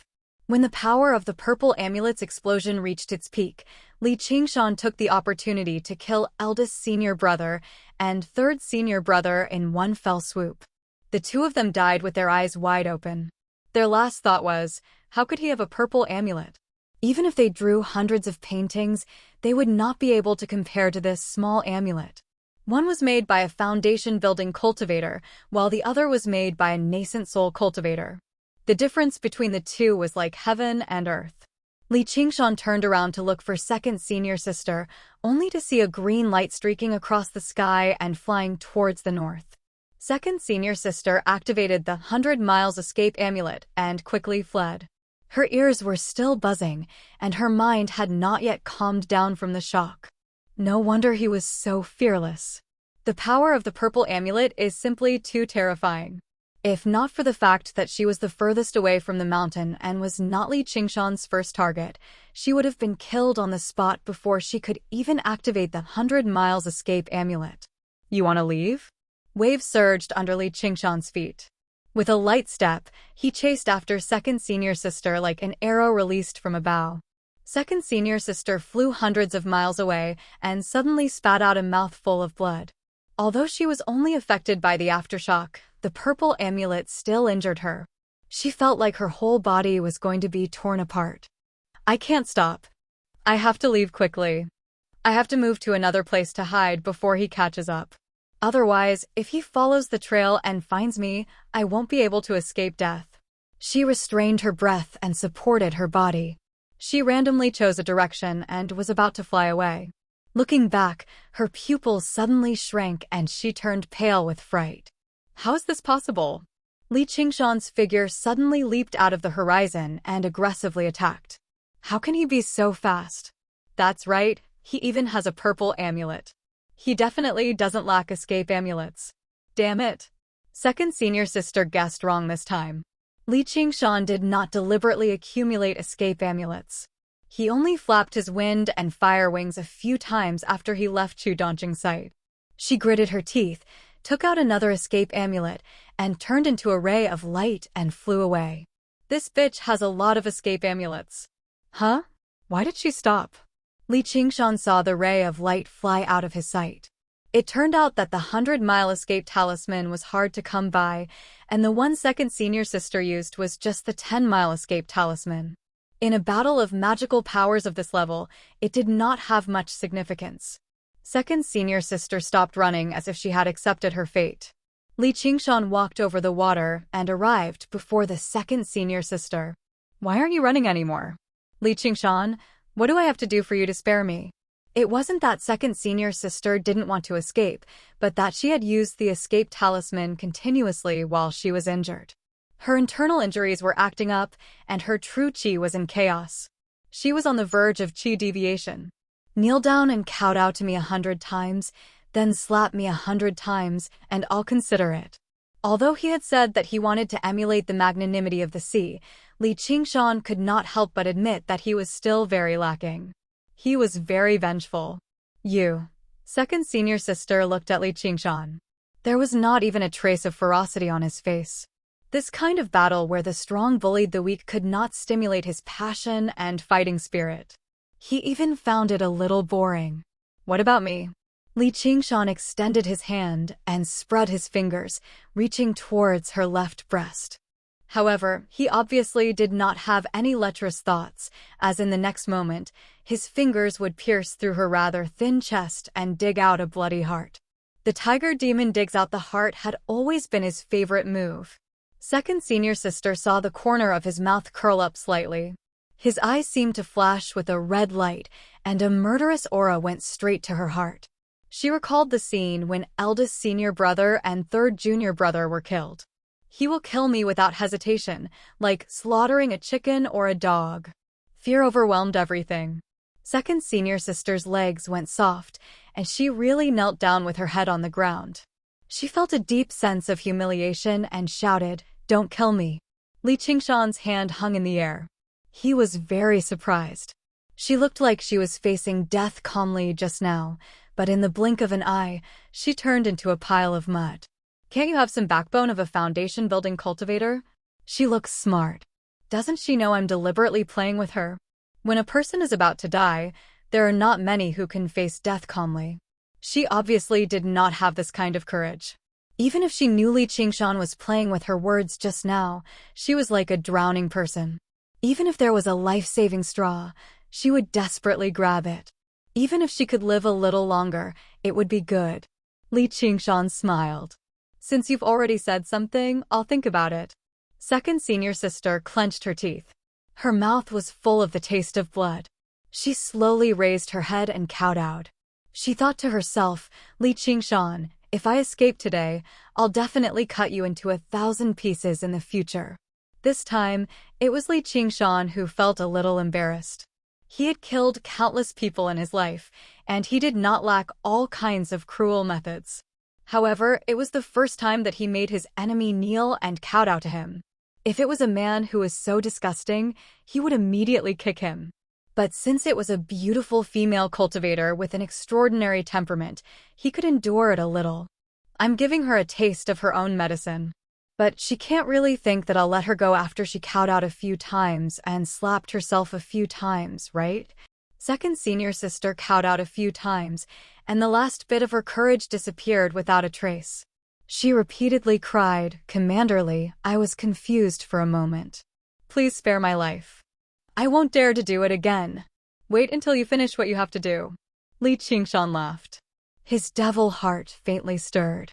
After the second senior sister kowtowed, she slapped herself left and right. Li Qingshan ordered again, Raise your head. Second senior sister raised her head. Her hair was disheveled, and her eyes were hazy with tears. She looked like she was begging for mercy, while her cheeks had become bright red from the slaps. Who told you to stop? Continue. Why, yes. The demonic nature in Li Qingshan's heart burned brightly. His gaze began to burn intensely and invasively, almost piercing through her palace dress. Under these circumstances, the second senior sister instead stuck out her chest, whether intentionally or not. Li Qingshan licked his lips and thought, if I put all the thoughts in my head into action, that'll be interesting. Just like how the things the law forbids us from doing are usually very interesting, if absolute power led to absolute corruption, then absolute strength would lead to absolute brutality. If it were not for the Great Xia Empire and the Hawk Wolf Guard, this would definitely be a world filled with demonic cultivators. When the second senior sister finished slapping herself 100 times, Li Qingshan crouched down and placed his left hand on her shoulder. He smiled. I've considered it seriously. You better die. She held a bloody heart in her right hand. The second senior sister lowered her head, and a bloody hole appeared in her chest. Her expression twisted madly as she extended her hands and grabbed Li Qingshan's shoulders. She said hoarsely, Li Qingshan, I curse you. I curse you to die a horrible death. Perhaps I really will die a horrible death one day, but at least when I die, I won't kowtow to others or slap myself. Thank you for putting on such a good show for me before you die. Li Qingshan casually removed her 100 treasures pouch. The reason why he did not do whatever he wanted with his demonic nature was not because he had suddenly found his conscience. Instead, it was because Chu Danqing had appeared on the horizon and was currently hurrying over. With how soft-hearted Brat Chu is, he'll probably feel sorry for her when he sees how pitiful and disheveled she is. Once she kowtows a few more times and slaps herself a few more times, he might even plead for mercy for her. If I kill her then, I'll come off as too cruel, so I'll just kill her off. Though, I suddenly miss Helicoverpa Rosa a little. I'll go visit her again when I have the time. Chu Danqing approached her, and sure enough, he let out a long sigh. He saw the second senior sister kneeling on the ground with her cheeks bright red. He could not help but say, Qingshan, you could have just killed her in a single strike. Why must you? I'm not that senseless. She was the one who strongly requested me to spare her. Stop being so wishy-washy. You've dealt with a problem, so let's go drink and celebrate. Li Qingshan did not take offense. He patted Chu Danqing's shoulder with a smile. Everyone had their own temperament. If Chu Danqing was not the kind of person who would sympathize with his enemies, he would not have been so honest with him. He was in a good mood after settling another grudge. Chu Danqing silently collected the corpse of the second senior sister.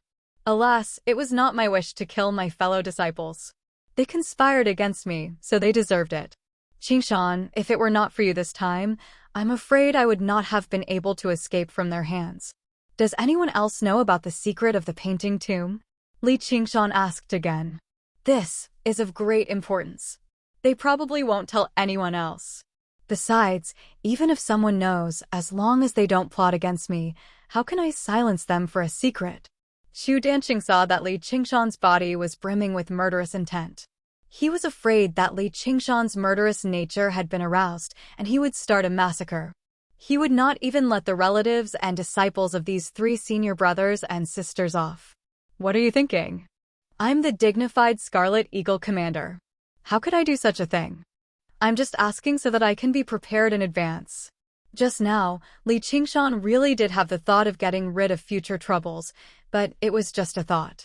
In the end, this was still Xu Danqing's matter. Since Xu Danqing had already said so, why should he do anything unnecessary? The two of them returned to the 100 schools of thought. The news that Li Qingshan had broken through to the late stage of foundation establishment spread like wildfire, once again shocking the 100 schools of thought. Such a cultivation speed was simply shocking. It turned out that he was not just talking nonsense when he said that he would break through to the golden elixir realm before the age of 30. Li Qingshan dealt with a group of people who came to congratulate him and called Wasengzan, Han Tie, and the others. They sat on the ground in the bamboo forest of Cloudy Island and drank together. Li Qingshan raised his cup and said, "Last time, there were too many idlers waiting, and Yifeng and those bastards came to cause trouble, so we couldn't drink to our heart's content. Today, we won't go back until we're drunk." After 3 rounds of drinking, Li Qingshan had already drunk a few jars. Seeing that Wasengzan wanted to say something but stopped, he pulled him to the lakeside. "You're worried about her, right? Is she okay?" "Don't worry, I've already arranged for her to be in a safe place. If you want to know, I can tell you. Don't worry, I haven't done anything yet. If I really do something, it'll really be too late," Li Qingshan said with a chuckle. "There's no need. I have too many responsibilities and I'm too weak. Please help me pass on a message. Just say, I've let her down. In my next life, I'm willing to be an ox or a horse to repay her affection," Wasengzan said apologetically.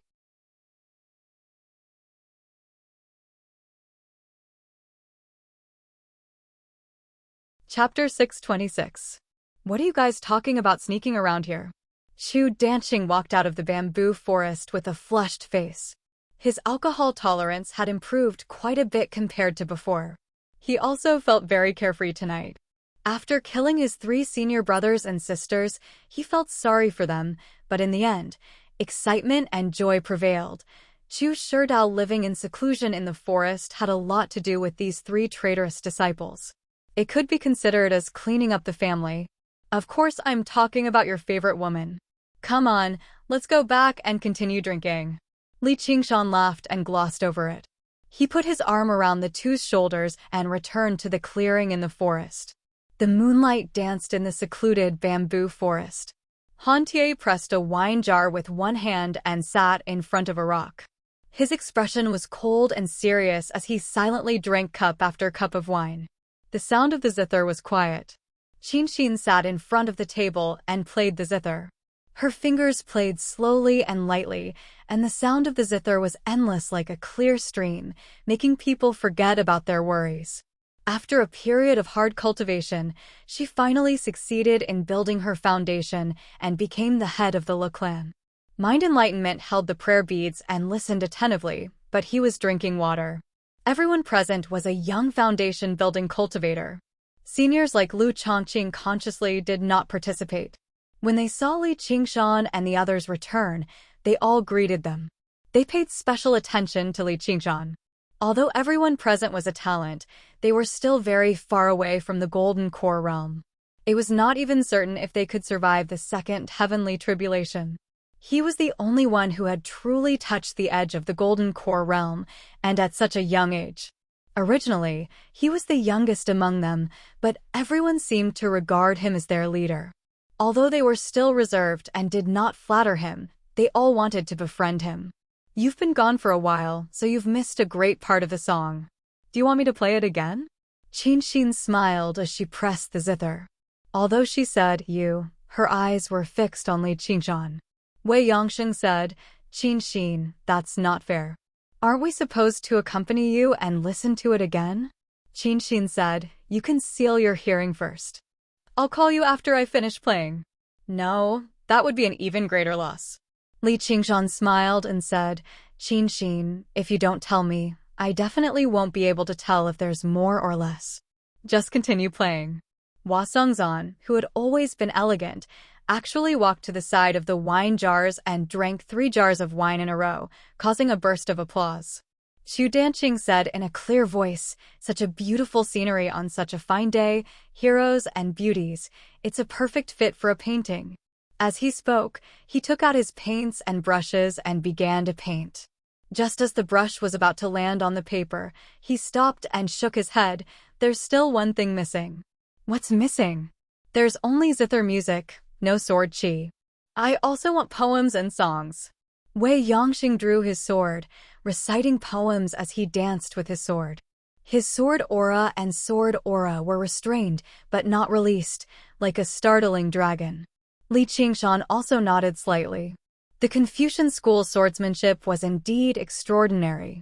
Walking to Han Tie's side, he sat down and said with a smile, Tie, I heard that you've been quite lucky with women recently.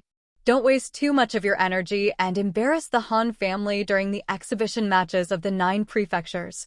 Han Tie glanced at him disdainfully. If you're envious, you can do the same. Li Qingshan said, but no one wants me to have more children.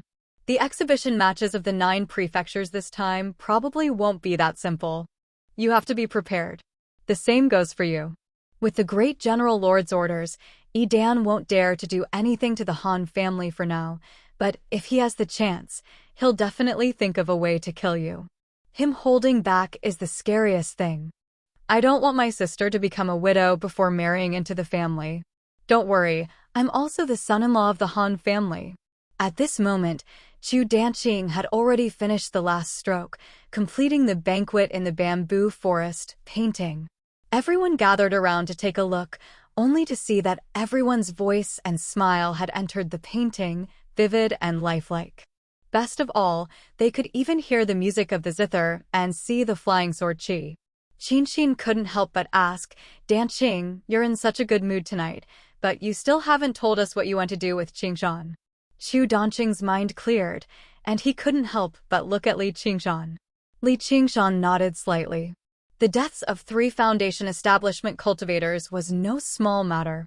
It would be exposed very soon, and deliberately hiding it would only make him look guilty. Xu Danqing then roughly explained the whole story, but he hid the secret of the painting tomb and the matter of the purple talisman. When he finished in one breath, the bamboo forest fell completely silent. Only the sound of the wind could be heard whistling through the forest. Everyone's gazes gathered on Li Qingshan's face once more. Aside from respect, there was also some fear. He had killed 3 foundation establishment cultivators by himself, and after returning, he was still chatting and drinking as if nothing had happened. It's not that I'm fond of killing, it's just that the circumstances of the world push me. If I don't kill, people will kill me. Li Qingshan took out the recording stone and replayed what the 3 of them had said. He felt helpless. I didn't think they'd be so bold. They all deserve to die. Wei Yongxing scolded furiously, and the others all chimed in. However, no one present was an idiot. They all thought to themselves, you've even prepared a recording stone, so it's probably not just because the circumstances of the world push you. Under his forthright appearance, there was no lack of schemes and schemes. As it seemed, he had his own reasons for being bold enough to oppose Yi Dan in public.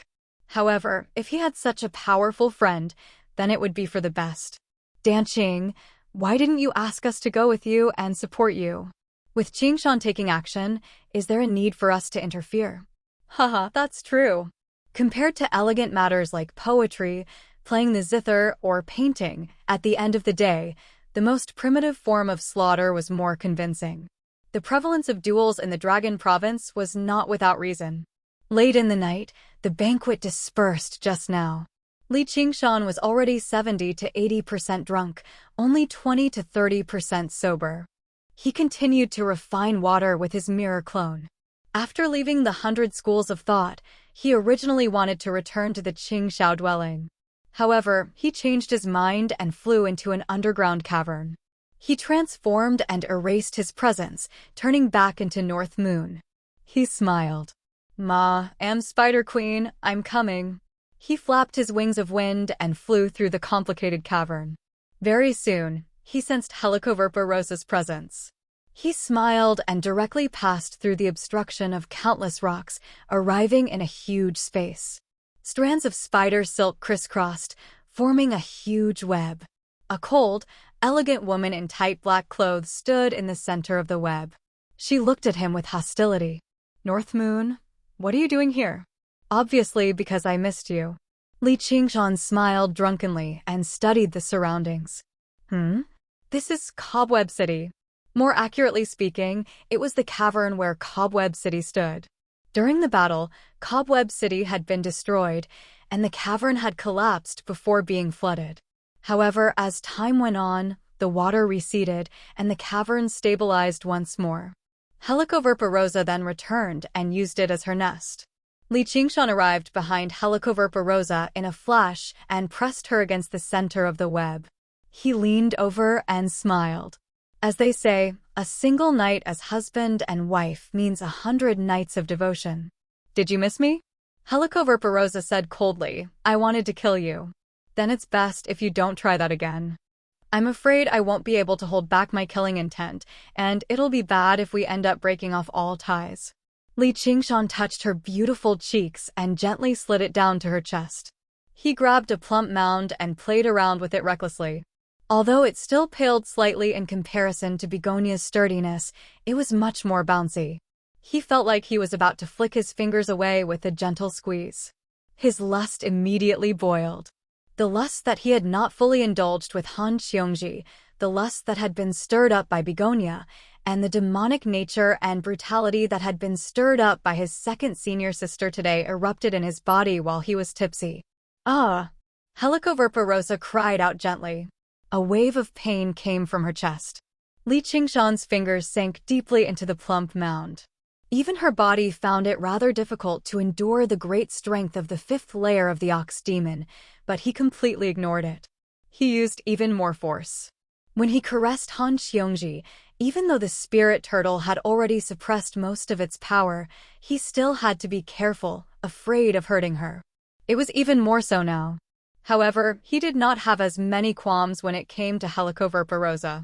He lowered his head and kissed her scarlet lips. His hands explored every part of her body. Every time he caressed her, she would feel a wave of pain. However, the lust in her eyes grew stronger and stronger. A while later, Li Qingshan raised his head and asked, Do you want me to rip your clothes off, or do you want to take them off yourself? Helicoverpa spread her arms. The black, tight-fitting clothes that she had weaved meticulously unraveled like silk from a cocoon. Her smooth, white body was completely revealed before Li Qingshan. 2 dark red spots trembled slightly on her snowy peaks. Her slender legs crossed each other. It was an extremely enchanting sight.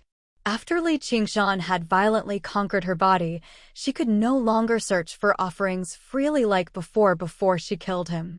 Her body was also filled with lust. As a demon, she was not very good at suppressing her lust. Moreover, it was in her nature to submit to the strong. Regardless of whether he still had hatred or dissatisfaction in his heart, he had already proven his great strength, so he had this authority. Furthermore, he was the only male who had authority at the moment. North Moon, I will definitely kill you with my own hands. Right now. Ah! Before Helicoverpa could even finish speaking, Li Qingshan had already started a new round of conquest. After a while, Li Qingshan stretched in satisfaction. He had completely sobered up. Helicoverpa fell into a deep sleep at the side. Although this place is nice, it's not my home after all.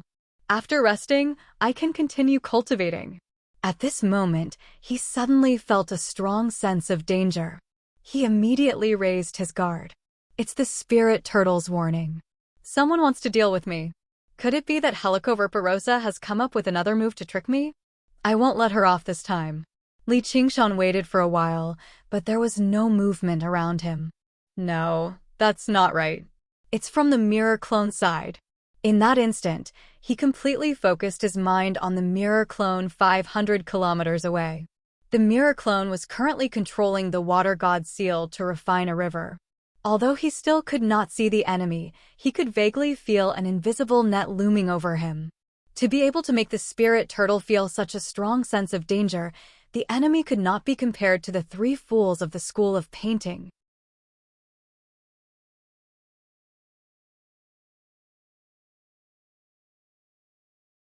Chapter 627.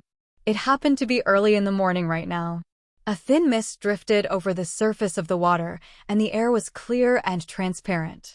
Everything seemed so peaceful. However, the sense of danger in Li Qingshan's heart did not decrease at all. Instead, it grew heavier and heavier. The enemy must have used a method to conceal their figures and auras. Li Qingshan made up his mind immediately and stopped refining the water.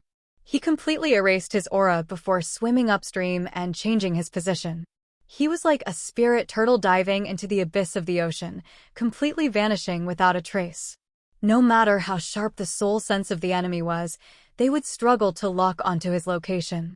Afterwards, he used his senses to search for the enemy. Sure enough, his sudden disappearance threw the enemy into some confusion.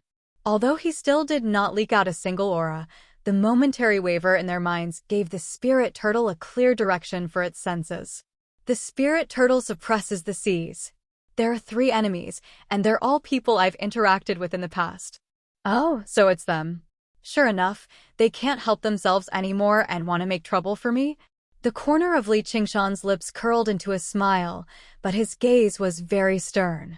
The newcomers were Si Qing, Yi Dan, and Jiazhen. They surrounded him from 3 different directions. Although they were only at Golden Core, Li Qingshan dared not be careless at all. He had not forgotten how the Dark Queen had dominated the Golden Core cultivators back then on Burial Mound Mountain. To be able to stand out in the brutal selection of princes of the Great Xia Empire and rank 11th, his strength was probably no weaker than the Dark Queen's. Since Si Qing treated Jiazhen and Yi Dan politely, their cultivations went without saying. A combined attack from the 3 of them would definitely be earth-shattering. They would not stop until they achieved their objective. They've come to deal with me, so I can beat them at their own game. I'll use my clone to probe them out. However, I'll have to wait for them to strike first and avoid the brunt of the attack. My clone is still too weak after all. If I can't summon my clone back with the water mirror's image in time and get killed by them, losing the water god seal, it won't be worth it. Si Qing's wolf-like eyes kept sweeping across the ground, but he couldn't find any trace of North Moon. This made him even more excited, and the corners of his lips curled up. This North Moon is indeed as troublesome as the rumors say. Apart from duels, the game he loved the most in his life was hunting. Unfortunately, it was very difficult for him to find suitable prey with his current strength unless he went to a place of wilderness like the Mist Province for training. If it wasn't for the risk of being devoured by the prey, then hunting was just a meaningless slaughter. North Moon, on the other hand, had reignited his interest. The more cunning and ferocious the prey, the more interesting the hunt. North Moon, I will take your head with my own hands and make it my most precious collection. Jiazhen's face sank. Ever since he arrived in the Rui Commandery, he had begun making preparations to kill North Moon, from the innate abilities he used in every battle to the limits of his speed when he flapped his wings, to the methods he used in attack and defense, to the analysis of his personality and so on. Finally, he came up with a perfect hunting plan, but a problem arose from the very first step. He was unable to divine him at all, so he was unable to find his precise location. Although Moon Court Lake seemed to be his dwelling, through his investigations, it was only the residence of a group of night roamers, and it was protected by many formations. It was very difficult for him to launch a surprise attack. At their realm of cultivation, defeating an opponent was easy, but killing them was far too difficult. If they could not kill him in a single strike, then there would be endless trouble in the future. They were instead better off maintaining the current situation. In the end, they had to rely on the great cauldron of the Marquis estate to observe the situation of the water being refined in real time, and only then did they find his location. However, he actually seemed to sense it, hiding at the final moment. Old Jia, what do we do now? Yi Dan asked Jiazhen through his soul sense. The impression he had left on Li Qingshan and the others was filled with a violent aura. North Moon bore a grudge against him for killing his disciple and stealing his wife. In particular, he had raised Yifeng single-handedly, where even his surname was derived from him. He was even closer to him than his own son. A blood feud like this was enough to drive a regular person mad and make them do everything in their power to seek revenge. But at a time like this, he actually behaved extraordinarily calmly. There was not the slightest restlessness in his eyes, and his body was relaxed and at ease. His usual behavior was not necessarily an excellent disguise. If anyone really treated him as a brute, they would definitely pay a heavy price. Wait. North Moon is rather arrogant. As long as we wait until he runs out of patience and provokes us first, we'll strike at the same time. All right. Xiqing and Yidan both nodded in agreement. The sun rose bit by bit. Both sides stood in a silent standoff when they could not see each other at all, waiting for the other to show an opening first. The sun rose to the highest point in the sky, scattering scorching sunlight on the ground. Water vapor rose into the air. Helicoverpa woke up afterwards and saw North Moon sitting to one side, staring straight ahead as if he was looking at an extremely distant place. What are you doing? You're awake. The new Marquis of Rui is currently bringing his 2 lackeys to deal with my clone. I'm trying to compete with them in patience. Li Qingshan casually pulled Helicoverpa into his arms. His lust had already faded, but the feel was still very good. Helicoverpa was very unaccustomed to his gentle caresses. She sneered. What? Even you have times when you're afraid. Smack. Li Qingshan slapped her plump bottom without holding back. This isn't fear. This is temporary forbearance. Back then, didn't I still have to call you Ma, Spider Queen, and let you amuse me? Now, haven't I become your master? I've become your man. You won't be smug for too long. Helicoverpa eyes were filled with viciousness. Her words seemed to be dripping with venom, enough to strike fear into people's hearts. Li Qingshan smiled gently and said in thought, the new Marquis of Rui is a prince from the Dragon Province. He has a group of soul nascence cultivators standing behind him. On the other hand, I've fallen out with the Crown Prince of the Demons of the Green Province, MOU. The Dragon King of the Sea probably won't support me. If I want to kill him, I don't just need the power to defeat him. I also need to be fearless of his background. Helicoverpa said maliciously, if you can kill him, I'll admit you're my man. Li Qingshan laughed aloud and pinched her chin. You can deny it all you want. All I want is your body anyway. I'm not interested in your heart, so you better keep it for yourself. Instead, I'd say your indignant yet powerless appearance is what I love the most. Afterwards, Helicoverpa revealed his favorite expression. Time passed bit by bit.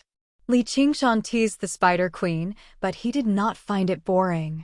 He would not be afraid even if he were to waste time with his clone until the end of time. Suddenly, he came to a realization. This was the Spirit Turtle's method of battle. Although he was a coward, no one could do anything to him. As for him, he could use his long lifespan to destroy all of his enemies through time. The sun began to set in the west. Xiqing said, looks like he knows how powerful we are, so he's unwilling to show himself. Yidan said, what do you think? Should we startle him? He's in this region anyway. Jiazhen said, let's retreat for now. We've already lost the opportunity. If we take action forcefully, we'll only alert him. What do you think, Your Highness? My father once told us that the most important quality in hunting isn't courage or intelligence, but patience. You're right, Your Highness. The 3 of them retreated silently again, as if they had never been there at all. However, they could not help but feel rather resentful that they had wasted a day for nothing. You've come uninvited and left without saying goodbye. Why don't you tell me about it? Soon after the 3 of them left, a voice rang out from behind them. That bastard North Moon flapped his wings, smiling at them with his arms crossed. Xiqing said, I've long heard of the North Moon's great name. Now that I've tried it today, it really does live up to its name. Jiazhen and Yidan silently flanked him again. Then I'd advise you to stop trying it, just in case there's some misunderstanding. Or do you really have to fight to the death? Li Qingshan flapped his wings and retreated 5 kilometers. His smile remained the same, but he was extremely vigilant inside. He had already prepared the water mirror's image, ready to summon his clone the moment they struck. Jia Zhen's heart skipped a beat. In the information he had gathered, the North Moon possessed a special characteristic, which was he rarely went out of his way to stir up trouble. He did not hold any hostility towards humans either, only devoting himself to cultivation. Only when others obstructed him and dealt with him first would he strike valiantly and kill them all. He played a decisive role in the end of the game of chess in the Clear River Prefecture. Otherwise, it would not have been difficult for him to uproot the 100 schools of thought and the various sects and clans with his own strength. However, he could endure it several times, even allowing the people of the academy to leave safely on Bronze Cauldron Mountain. Beneath his arrogant, unbridled appearance was a relatively cautious person who knew when to advance and when to retreat. This was his advantage, but it was not like he could not use it. "We've come this time because we want to make friends with you." "Heh, you humans sure have a special way of making friends," Li Qingshan sneered. "I'm just confirming that you have the right. If you don't live up to your name, then you deserve to be killed." "The strong will never make friends with the weak," Si Qing said indifferently, vaguely understanding Jia Zhen's intentions. What he said was not out of line, but it was reasonable and convincing. "That's not bad, but aren't humans and demons irreconcilable?" Jia Zhen said. "That's not the case. The founding emperor borrowed the power of the 10 demon kings to unite the world when he fell ill. Doesn't the White Hawk commander of the Rui Commandery, Gu Yenying, possess the bloodline of demons? As a result, whether you're an enemy or a friend has nothing to do with your identity or race, but with your common interests. If your interests clash, even if you're of the same race, or even brothers, you'll still have to fight to the death. Your Excellency should have already experienced this point." Li Qingshan smiled. "That makes even more sense. However, I'd like to ask, where are common interests? If only the headquarters were working with a tiger." Jia Zhen said, "With your wisdom, do you really think we'll be able to fool you? Common interests need to be found together. Getting along peacefully beats risking your life and carrying out vendettas, right?"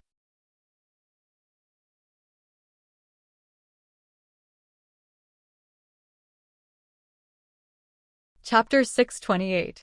In the past, the founding emperor obtained the power of Senior's Hawk God and Wolf God to establish his great cause. As a descendant of the imperial family, I'd like to emulate him a little and become allies with you. We'll rule over the Rui Commandery together. You'll rule over the demons, and I'll rule over the humans. Isn't that perfect?" Si Qing made this promise, but the killing intent in his heart did not decrease in the slightest. Deception was only a part of hunting. When dealing with intelligent prey, one needed to use their intelligence even more. "That's fantastic. Though, I want to refine the waters of the Rui Commandery." North Moon's eyes lit up. He seemed very tempted, but he also seemed rather doubtful. "You are free to refine the rivers and lakes of the Rui Commandery. We will no longer obstruct you," Si Qing said generously, but in his heart, he thought, "I must obtain this water god seal of yours. Only by refining the mountains and water veins, and then gathering the wish power of all living beings, can I refine the real seal of mountains and rivers. Its power is so great that even nascent soul cultivators would not dare to be careless." Li Qingshan smiled and said, "You're much more generous than Jiang Fu." "Not bad, not bad." Jia Zhen said, "Why don't you come with us to the Marquis estate for a chat and discuss how to rule the Rui Commandery together?" What's so good about the Marquis's residence?" Si Qing said, "Fine wine and delicacies, music and dance, rare treasures, there's nothing we don't have." "Are there any beauties?" "So this is North Moon's hobby. You can choose any beauty you like." "That's great, but I don't know if there are any beauties more beautiful than Begonia." "That's right, I seem to have killed a few people 2 days ago. They said they were disciples of Edan or something." "That Edan can't be you, right?" Li Qingshan said with a smile, his gaze drifting to Edan's face. Edan showed no anger at all. Instead, he laughed aloud. "Sect Master Qiu is obviously a rare beauty. We heroes think alike, but she's not the only beauties in the world. Once we get to the Marquis estate, let's sample the various beauties of the Rui commandery together. As for those few good-for-nothing disciples, so what if they were killed? I have to thank you for saving me from losing face elsewhere. Fellow Taoist Ye is indeed a forthright person. I like it. Li Qingshan praised aloud, but he thought inside, if you could speak like that in the past, would I even have to kill you? It's getting late. Let's go. Li Qingshan thought and shook his head. God, another day. I still have to continue refining the water veins and wait until I'm done. I still have to continue refining the water veins. All right, then I'll await your arrival at the Marquis' mansion. Si Qing cupped his hands and then flew up with Jiazhen and Yidan. Qing of the three clan of the clan, Li Qingshan, Dan, and of Li Qi, they, the Xia, of three of QS, Jin of the clan and of Dan, of Shen, of Chen of Shen, he, Jia, Jia, of Jia, Dan Jia, of, with, Shen, Li, Jia, king of, Jia, of Shen. Don't worry, no matter how cautious a person is, they will let down their guard after a long time. Before killing him, I can still make good use of him. I will. The three of them looked at each other and smiled. Right at this moment, Butler Zheng came in and reported, Your Highness, a Qi practitioner is here to see you. Qi practitioner? I won't see you. He said he had a big secret to give to Your Highness. Oh, then let him in. If he dares to make fun of me, humph. After a while, Butler Zheng came in with a young man who was trembling with fear. When he saw Si Qing, he immediately knelt to the ground. This lowly one greets Your Highness. Si Qing ignored him as well. She looked down at him from above. Steward Zheng said, If you have anything to say it quickly. Your Highness, please avenge my father. Who is your enemy? Si Qing was a little displeased. The Scarlet Hawk commander of the Clear River Prefecture, Li Qingshan. The young man was utterly furious. He gritted his teeth and said, It's that Li Qingshan again. Didn't you say that you have a secret to tell me? Your Highness, please avenge me. Raise your head. Are you trying to negotiate with me? I wouldn't dare. It's just that this secret is extremely important. The young man made eye contact with Si Qing and his face paled. Say it. There's nothing to hide. It has to do with the painting tomb. The painting tomb. As it turned out, Chu Donqing's first senior brother had always been cautious. After he left, he told this secret to his most beloved son just in case, but he never thought he would really never return. Meanwhile, the news of Li Qingshan killing the three of them spread very quickly. This child was both hateful and afraid. Not only was Li Qingshan's cultivation powerful, but he also had Gu Yenying's support. He even possessed a recording stone as evidence. With his strength, not only was it impossible for him to avenge his father, but he was also constantly afraid that Li Qingshan would come and eliminate him. In the end, he made up his mind to offer this secret to Prince Si Qing, who had grievances with Li Qingshan. All he wanted was to avenge his father and receive protection. Si Qing listened to the whole story. In other words, you only know who grasped the secret of the painting tomb, and you heard it from your father. Whether this piece of information is true or not is questionable. It must be true. Believe me, Your Highness. I guarantee it on my head. Apart from you, does anyone else know about this? Absolutely not. Si Qing patted his shoulder amiably. Don't worry, I will avenge your father and you. Li Qingshan left the cavern and arrived in Moon Court Lake again. With a wave of his right hand, the water before him condensed into a mirror. A while later, his mirror clone emerged. Li Qingshan took back the water god seal and began to circulate the arts of the boundless ocean. After breaking through to the 6th layer, his dantian could hold even more spiritual energy, just like how he could hold even more water after expanding a pool. This required the consumption of a large number of medicinal pellets in order to cultivate. However, after reaching this realm, the requirements for medicinal pellets had also become higher. Low-grade medicinal pellets such as qi-gathering pellets were already harmful, but high-grade medicinal pellets were not easy to obtain. Unless it was someone with a background like Gu Yenying or Si Qing, most cultivators would have to spend a large amount of time and effort to absorb and refine spiritual energy bit by bit in order to cultivate. Right now, however, Li Qingshan was using the power of countless rivers and lakes to cultivate, saving him a great deal of time and effort. Li Qingshan's eyes were tightly shut as he sat with his legs crossed. Specks of spiritual light shone from the water god seal, fusing into his body and seeping into his dantian. After being refined, it turned into surging waves of pure spiritual energy. The sun rose and the moon set, day and night alternated. Time flew by, and the water's spiritual energy finally filled his entire dantian. It could no longer hold any more. Li Qingshan slowly opened his eyes. Although his foundation was still unstable and his mental cultivation was insufficient, in terms of spiritual energy alone, he had already reached the peak of foundation establishment. But in terms of spiritual power, he had already reached the peak of the foundation building realm and could almost see the door to the golden core realm.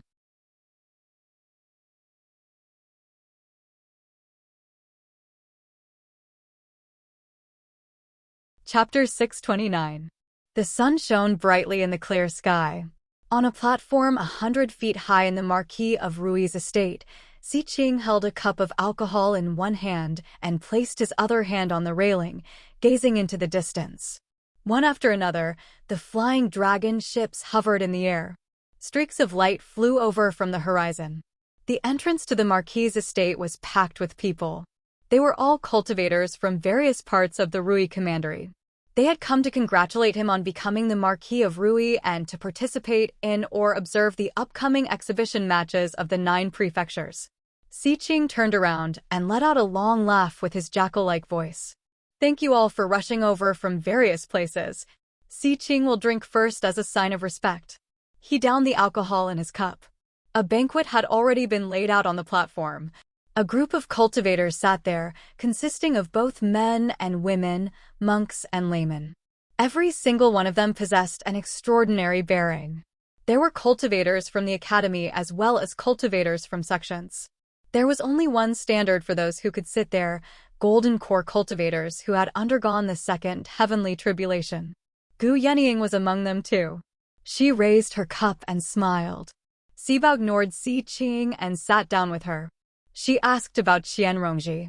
How is she? Is she participating in the exhibition matches of the 9 prefectures this time? Everyone raised their cups and congratulated Si Qing again. Only then did Gu Yenying say to Sibao, "Oh, her? She's cultivating right now." At this moment, Qianrongji rowed a skiff in the waterside pavilion of listening wind, drifting through the sea of flowers. A gentle breeze blew by, and the sea of flowers rose and fell. The fragrance of flowers permeated the surroundings. It was like a paradise. However, her face did not ease up at all. She scanned through the sea of flowers as she cursed Gu Yenying furiously inside. All of this was because Gu Yenying had said before she left, "I want to eat lotus seed soup." Qianrongji was forced to search through the sea of flowers. Originally, finding lotus flowers in such a vast expanse should have been an extremely simple matter, but this space remained in spring and summer the entire time, so the lotus flowers bloomed all the time. As for lotus seeds, they would only ripen in autumn and winter after the lotus flowers had withered. Moreover, this sea of flowers was both real and illusory. Sometimes, when he saw a lotus flower, he would stretch out his hand and touch nothing. He couldn't even fly in the sky and use his divine sense to explore. He could only slowly row the boat and search. She had been searching for a few hours and had not even collected a single lotus seed, but she could not give up just like that. She recalled how Gu Yenying hadn't taught her the slightest bit of the path of cultivation during her stay in the waterside pavilion of listening wind. Instead, she'd ordered her to do all sorts of chores. She couldn't even cultivate normally. It was as if they were intentionally making fun of her, causing her to be trapped here for the rest of her life as a slave and unable to soar in the world. In that case, she would have to think of a way to leave this place as soon as possible. However, Gu Yenying's final words dispelled this thought. "Your performance over the past few days has satisfied me. This will be the final test. If you can complete it, I will pass on to you the illustrations of Naraka scripture. If you can't, I will expel you from the school. You can go wherever you want. Qianrongji could only continue her search patiently. Her mind gradually calmed down, and the thick fragrance of flowers seemed to have seeped into her body. The hell snake fell into a deep slumber once more, no longer joyfully feasting on her pain. She truly did not feel pain anymore. It was not just the pain brought on by the hell snake, but also the anxiety, fury, jealousy, and hatred. All of them had been pacified. She had almost forgotten that living in this world was such a relaxing and joyful thing. She stood at the bow of the boat in a daze. When she looked back, the waterside pavilion of listening wind had already disappeared. She was completely lost in this sea of flowers. Her past memories came flooding back. Her mother was washing clothes nearby, exhorting her, "Be careful." She turned a deaf ear to her mother, staring at a small fish in the clear and shallow stream, pouncing on empty air. Her father walked along the ridge of fields, carrying the fish he had caught from the paddy fields. She skipped behind him. The boy next door had secretly given her some soft candy. Later on, he had even come to visit her, his face full of awkwardness and disappointment. Had these things really happened? Then why had she forgotten about them? She vaguely understood that they had a great connection to the sea of flowers, but were these memories real? Or perhaps they were just illusions created by this strange sea of flowers. She did not dare to be certain. However, the rims of her eyes became somewhat moist, and she felt a strange sourness in her heart. This feeling was not painful, but rather like tears of happiness. Although bitter, it was also sweet. In a daze, she saw a lotus flower in the distance wither at a speed visible to the naked eye. In the blink of an eye, all that was left was a solitary lotus pod. Even the dark green stem had turned yellow and withered, as if it had used up all of its vitality in the long flowering period. Unable to support the weight of the lotus pod fell into the lake with a plop. Qianrongji had no time to think about it. She jumped into the water to fish up the lotus pod. Because it was obscured by the endless lotus leaves, the lake was dark and gloomy. Moreover, it was unexpectedly deep. Flower stems stretched out from the pitch-black bottom of the lake, making it seem like an underwater forest. However, this could not obstruct her vision. She saw with her own eyes where the lotus pod had fallen. Like a swimming fish, she circled around the flower stems and arrived there to fish up the lotus pod. However, the moment her fingertips touched the mud, her entire body trembled and her pupils dilated. Flower stalks burrowed out of the mud and quickly grew. The power was so great that her entire body was lifted up. She rose up and soon broke through the surface of the lake. Lotus flowers bloomed one after another. She suddenly understood.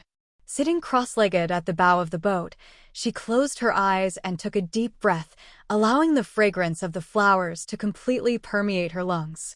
Beside her, the lotus flowers began to wither. She allowed the lotus pods to fall into the deep lake water and stretch out from the mud. They bloomed once again, multiplying from 1 to 10 and from 10 to 100. They filled the surface of the lake and surrounded the boat. Layer upon layer, they completely drowned her. Among them, faint sobs could be heard, which then turned into hysterical cries.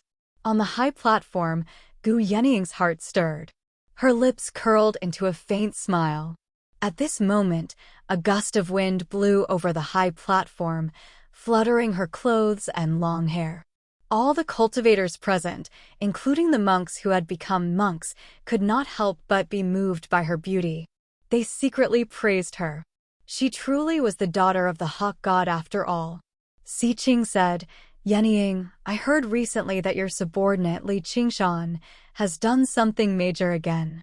He killed 3 foundation establishment cultivators of the School of Painting in a show of strength." Gu Yeniying nodded.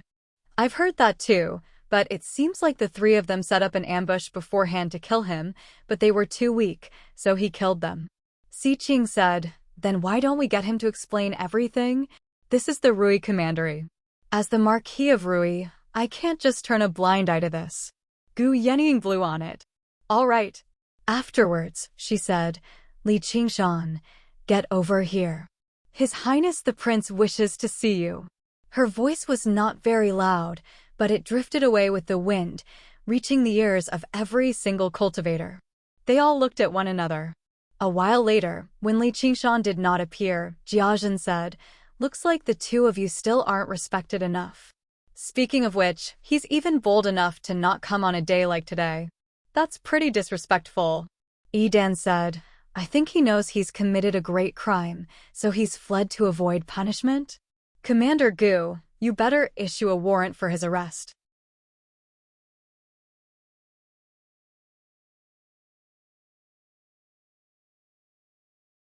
Chapter 630. Yidan's face changed. Li Qingshan. The cultivators on the ground all stared at the figure in the sky with various expressions. Caretaker Zheng flew up and stopped Li Qingshan. "Flying is forbidden in the sky above the Marquis estate. Didn't you hear that the Marquis has invited you?" Li Qingshan did not stop at all. "Then please land on the ground and walk to the soaring clouds terrace. Wait for him to be summoned." Caretaker Zheng's face was cold. He behaved like he was going by the book, leaving no room for negotiation. It was a stark contrast to his humble attitude when he received Gu Yenying that night. Before Li Qingshan could look back, Caretaker Zheng parted his hands, and yellow light blanketed Li Qingshan's head. He thought to himself, "I only showed you some respect for Gu Yenying that day, yet you're actually bold enough to look down on a mighty golden core cultivator like me? I'll show you what I'm capable of today." Apart from the cultivators of the Clear River Prefecture, most of the cultivators who had come to attend the ceremony below had heard of Li Qingshan's name. Seeing this, they all shook their heads inside. This Li Qingshan is far too arrogant. No matter how powerful he is, how can he be more powerful than a golden core cultivator? He's been slammed into the ground in front of so many people. He'll be utterly humiliated. Li Qingshan did not stop at all. The corner of his lips curled up, and he pushed forward with both hands. The huge wave surged, growing a foot taller with each inch it advanced. In the end, it turned into a tsunami over 30 meters tall and collided viciously with the yellow light. Boom! The tsunami surged and shattered, turning into specks of light that scattered. It was still rather difficult for a Foundation Establishment cultivator to fend off a Golden Core cultivator. However, Li Qingshan's objective was not to defeat Caretaker Zheng, nor did he plan on facing him head-on. The moment the two forces collided, he immediately pulled back his hand and stomped down with his feet. Waves surged. Caretaker Zheng shuddered. The force from the tsunami was unexpectedly great. The yellow light dimmed slightly, and his attack was stopped. A figure suddenly rose up, breaking free from the range of the yellow light. With a turn in the air, he shot towards the soaring clouds restaurant like an arrow. Not good. Steward Zheng abruptly turned around and waved his hand to slap Li Qingshan. Just now, he had underestimated Li Qingshan, but he had held back because of Gu Yenying. Now, he didn't dare to hold back anymore. If Li Qingshan really reached Flying Cloud Tower, he would lose a lot of face, so he used all his strength in this move. Li Qingshan glanced sideways as the yellow light whizzed towards him. From the ground, the yellow light seemed like a huge fly swatter, while Li Qingshan was the tiny fly. The cultivators of the Clear River Prefecture all cried out, "Dodge!" If one was hit, they would definitely be severely injured. If it was an ordinary Foundation Establishment cultivator, they might even be killed on the spot. A Golden Core cultivator had an overwhelming power over a Foundation Establishment cultivator. Li Qingshan turned around in the air and spread his hands, unleashing the vast ocean flow again. A region of turbulence formed in a radius of several meters, but the power within the yellow light was far too great. All of the turbulence collapsed wherever it passed by.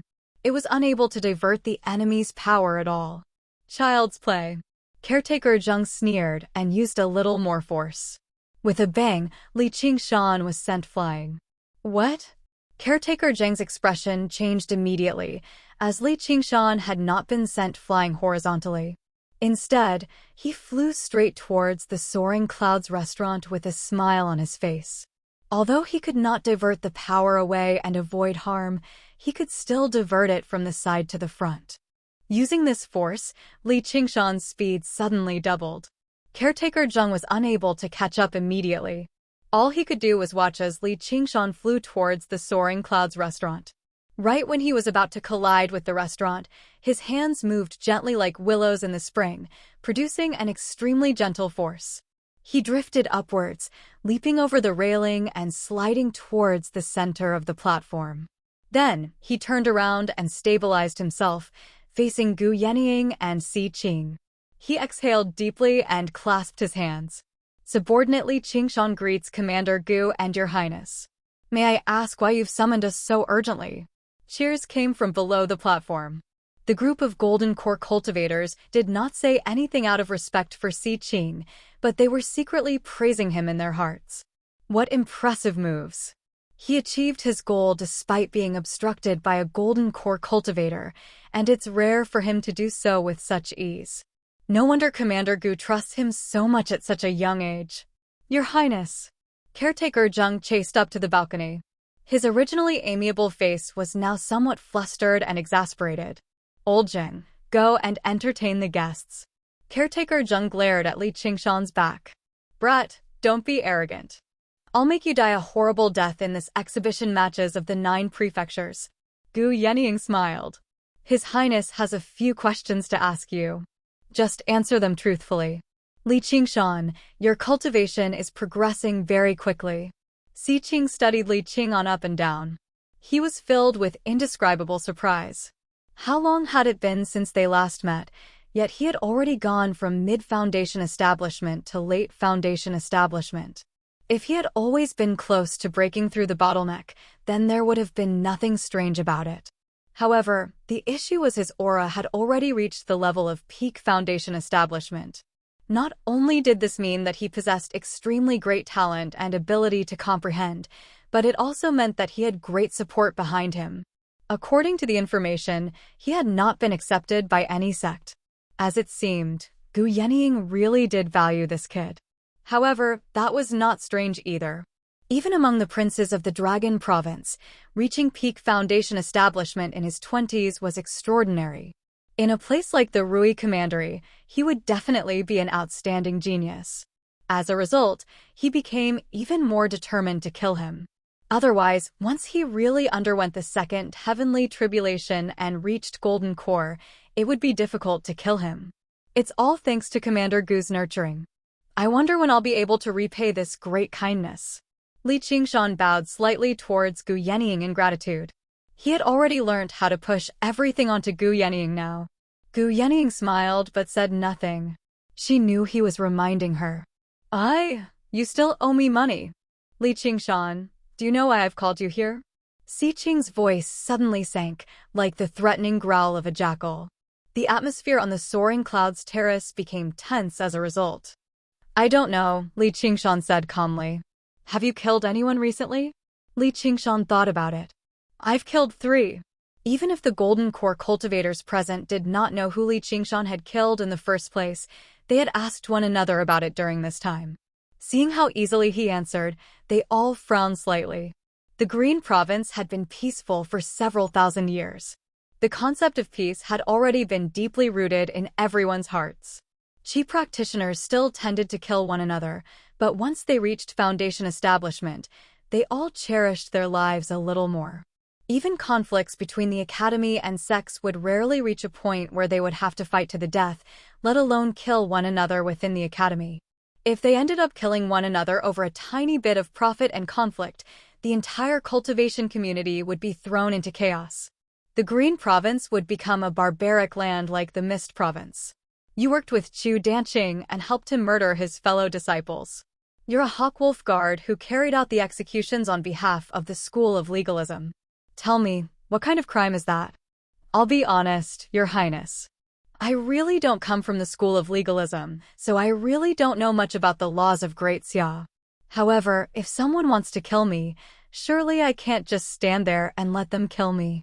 If you look at it, this should be called legitimate defense. Let me say one more thing. I killed all 3 of them. Chu Danqing didn't do anything the entire time. Li Qingshan told them everything that had happened.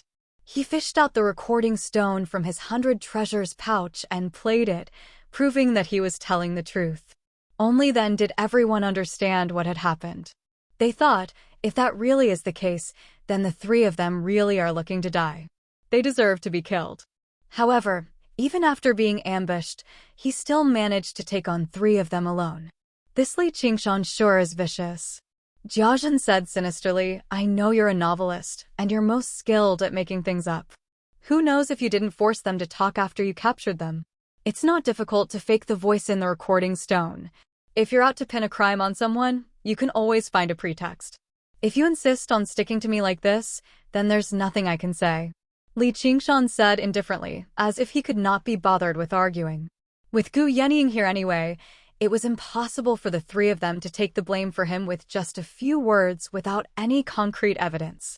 Si Bao smiled.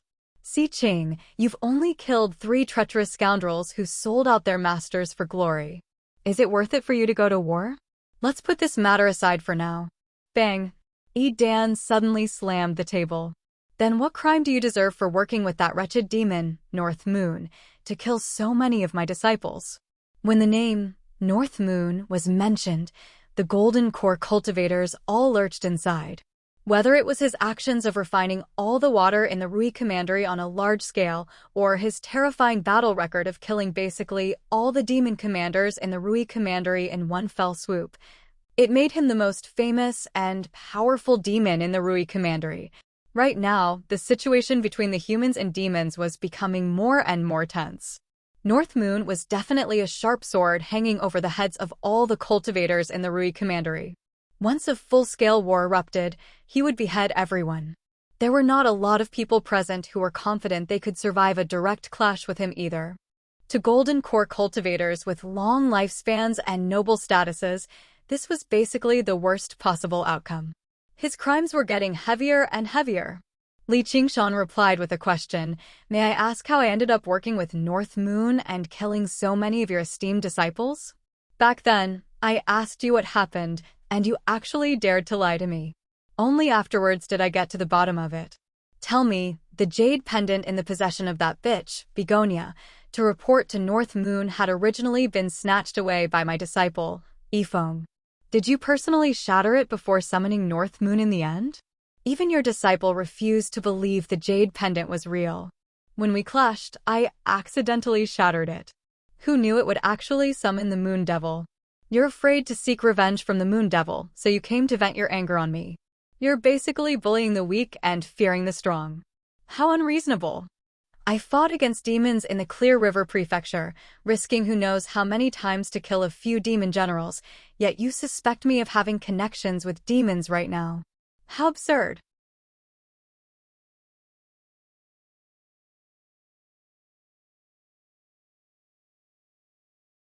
Chapter 631. Si Qing said with a sunken face, Yenying, are you just going to let him run his mouth here? Gu Yenying had been watching the show with great interest, so she could not help but stand up when she heard that. Why must we dwell on such minor details on such a joyous occasion? Commander Gu? My disciples were brutally murdered by the Moon Devil. Is that just a minor detail? Hehe, it was a slip of the tongue. Gu Yenying said. The Moon Devil who brutally murdered your disciples is standing right in front of you. So why must you glare at me? I won't stop until I'm satisfied with the outcome. Yi Dan's face was twisted. What do you want? Why don't you tell me? Li Qingshan knew what he had done upstairs was rather inappropriate. Now that Yi Dan had a handle on him, he would never relent so easily. Even if Gu Yenying wanted to protect him, it would not be that easy. You can only atone for your sins by colluding with demons with your death. On this joyous occasion, I just happen to need your head as a blood sacrifice. Yi Dan took a step forward. His aura was like that of an ancient ferocious beast. The Golden Core cultivators all found it hard to breathe. At this moment, a black line appeared on the horizon. The black line spread rapidly, and a swathe of dark clouds arrived, turning the clear skies into drizzling rain in a single moment. A scarlet figure pierced through the clouds, speeding over with a trail of wind and fire.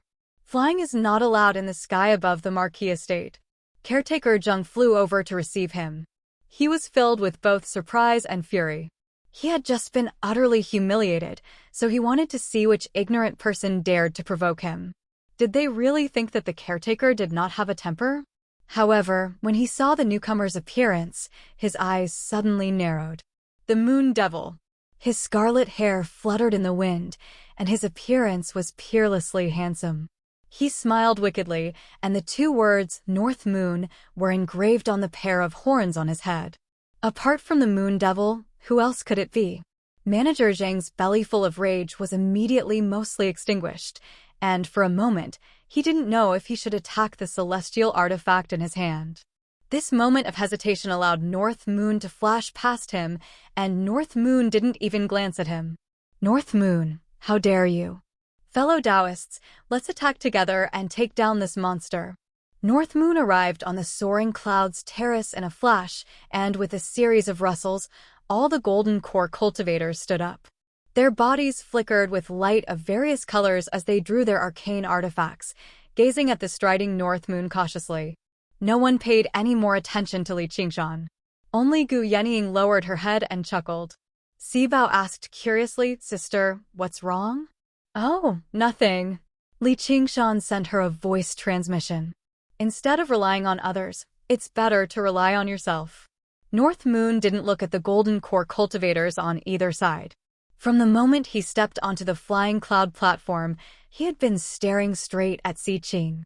He had a warm smile on his face as he walked to Si Qing's side and wrapped his arm around his neck in a familiar manner. Little brother Si Qing, I've come to congratulate you. Si Qing's body stiffened, and he looked at Jiazhen. Now was the best time to kill North Moon. Jiazhen shook his head slightly. North Moon didn't use any methods to hide his aura, but the aura he was showing right now didn't seem very strong.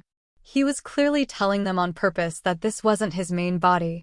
Furthermore, he didn't even have 100 treasures pouch on him, let alone the water god seal. That was why he dared to be so fearless. If he attacked now, he would only be able to kill an insignificant clone and completely become enemies with North Moon. All his previous efforts would be in vain. Si Qing took a deep breath and smiled.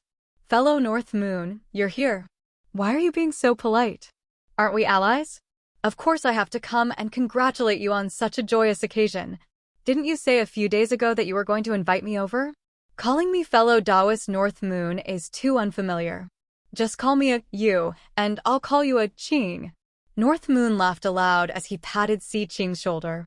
With the shrewdness that Si Qing had developed from his struggles against the princes in the Dragon Province, the veins on his forehead bulged. The golden core cultivators all had strange expressions on their faces. They couldn't even use the magic treasures in their hands, and they didn't know if they should withdraw their protective spiritual light. They stood there awkwardly and thought to themselves, so Prince Si Qing is so familiar with the Moon Devil? This can also be considered as Prince Si Qing's extraordinary means and astonishing charm. With a swoosh, Gu Yenying opens her jade folding fan and covers the lower half of her face, but her eyes are full of smiles. Come, come, come. I've already written the congratulatory words. What do you think? North Moon put his arm around Si Qing's shoulder and made his way over to the terrace, pointing at the sky. Si Qing raised his head and saw a row of shining, golden words appear in the sky shrouded by dark clouds. This was the effect of sunlight seeping through the cracks in the clouds. The other golden core cultivators followed him out as well, all raising their heads. It was not just the soaring clouds terrace either. The cultivators from the various prefectures of the entire Rui Commandery all adopted the same posture. As a matter of fact, all the people in the Commandery city raised their heads as they watched this rare sight. The words on the cloud said, Prince Si Qing possesses boundless powers. He is accomplished in both literature and martial arts, and he has blessed the common people. For thousands of years, he will unite the world. There was even a dash at the bottom, which read, From the North Moon. Si Qing laughed aloud. Then thank you for your auspicious words, Ayu. You're welcome. North Moon waved his hand at the sky, and the clouds rapidly closed up, producing another row of words. Long live the friendship between humans and demons. We want peace, not war.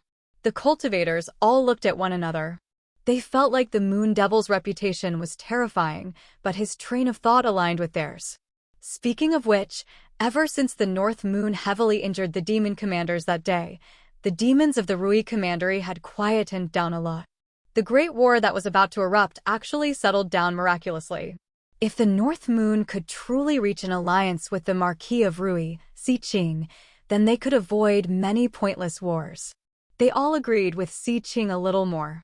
Through the eyes of his mirror clone, Li Qingshan met Si Qing's gaze.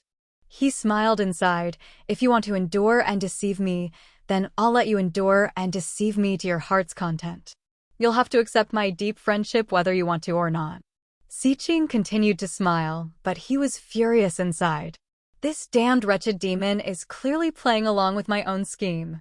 He's forcing me to admit that we're allies in front of everyone, but calm down. Now's not the time to turn against him. That's exactly what I'm thinking, you. We might be of a different race, but we're still fellow cultivators who walk the path of cultivation. Fellow cultivators are nothing. We hit it off the moment we met, so why don't we just become brothers here? Ah. Si Qing was surprised. What do you mean become brothers? You wretched demon, you can go die. What, you're not willing? Don't tell me you lied to me the other day? North Moon's face suddenly sank slightly. Of course not. However, as a prince, I need the imperial family's permission to become brothers with someone. North Moon's face immediately cleared up, and he began to laugh. I see. Though, as a forthright man, I don't care about these empty formalities. You just need to get that imperial family or whatever to agree to it sooner. My dear brother, I'm a little older than you, so I'll just be frank and call myself your foolish brother, ha ha ha ha. The group returned to the Soaring Clouds terrace. North Moon released Si Qing's neck and made his way over to Gu Yenying. He leaned over and placed his hand on the table, saying lovingly, "Yenying, you're here too." Gu Yenying smiled without saying anything. She said secretly, "Li Qingshan, don't forget what you promised." TSK, how boring. North Moon straightened up and turned around. He asked, Dan, are you talking about beauties? Get them up here. We'll have a good look at them." Dan was taken aback before realizing that Dan was calling him. The beauties are coming right up. North Moon squeezed into a table with Si Qing without holding back. Suddenly, he frowned and pointed at Li Qingshan, who stood in the middle. "Who are you? Don't stand there like a pillar. Go away, go away." You look a little familiar. I saw you upstairs the other day, right? Are you Li Qingshan? That's right. Li Qingshan bowed slightly and thought to himself, is this a monologue or a crosstalk? North Moon said, "What are you standing here for? With your cultivation, you don't have the right." Li Qingshan said, "I was summoned by His Highness the Prince. He said that I colluded with demons and demons upstairs the other day and killed a few of fellow Edan's disciples." Everyone's gazes immediately gathered on Edan. Just earlier, Li Qingshan's crime was still colluding with North Moon, but in the blink of an eye, North Moon had come to form an alliance with Si Qing. If they were really talking about colluding with wretches, who was it that was colluding with wretches right now? Li Qingshan, shut your mouth. Edan could only suffer in silence. He could not voice his bitterness. Something like that happened? Dan, you still can't forget it. I was the one who killed him, so if you have anything to say, you can directly tell me. If you don't feel like venting, I'll let you punch me 3 times. North Moon raised an eyebrow and pulled open his clothes, revealing his bare chest. Ha ha ha, you've misunderstood. Why would I care about such a small matter? I just don't like the look of this brat. That's good. Let's have a toast and let bygones be bygones. North Moon raised his wine cup and clinked it with Edan's, downing it in one gulp. He then said rather impatiently to Li Qingshan, "There's nothing else for you to do. Hurry up and leave." "Right. Haiying said that she wants me to thank you." Silently, he said to Si Qing, "What a coincidence. I left in too much of a hurry today and didn't bring anything. Brother, what do you have? Just give him a couple of things and have him leave quickly. You're clearly afraid that we'll kill your clone, so you purposely didn't bring anything." Si Qing ground his teeth in hatred, but he smiled. "That's easy." He took out the black hoop from his Sumeru ring and passed it to North Moon. North Moon picked it up and fiddled around with it. He thought of something. This isn't an arcane artifact, but a demonic artifact. Although the demonic nature was hidden extremely well, it could not fool his senses as he practiced the demon suppression statuary. Sure enough, that bastard Si Ching was up to no good. Demonic artifacts can only be used by demofolk. If regular cultivators refined them without any knowledge, it was very likely for the demonic nature to enter their bodies and cause them to suffer from chi deviation. Giving it to me right now is the best. North Moon casually tossed the black hoop to Li Qingshan. Take it. Li Qingshan said, I can't accept a reward without doing anything. I can't accept this. North Moon immediately became displeased. You're bold enough to turn down something I've given away? Don't tell me you're still dreaming. You're tuning into the Warrior Lore YouTube channel. Don't forget to subscribe and join us on this journey to catch the most captivating stories.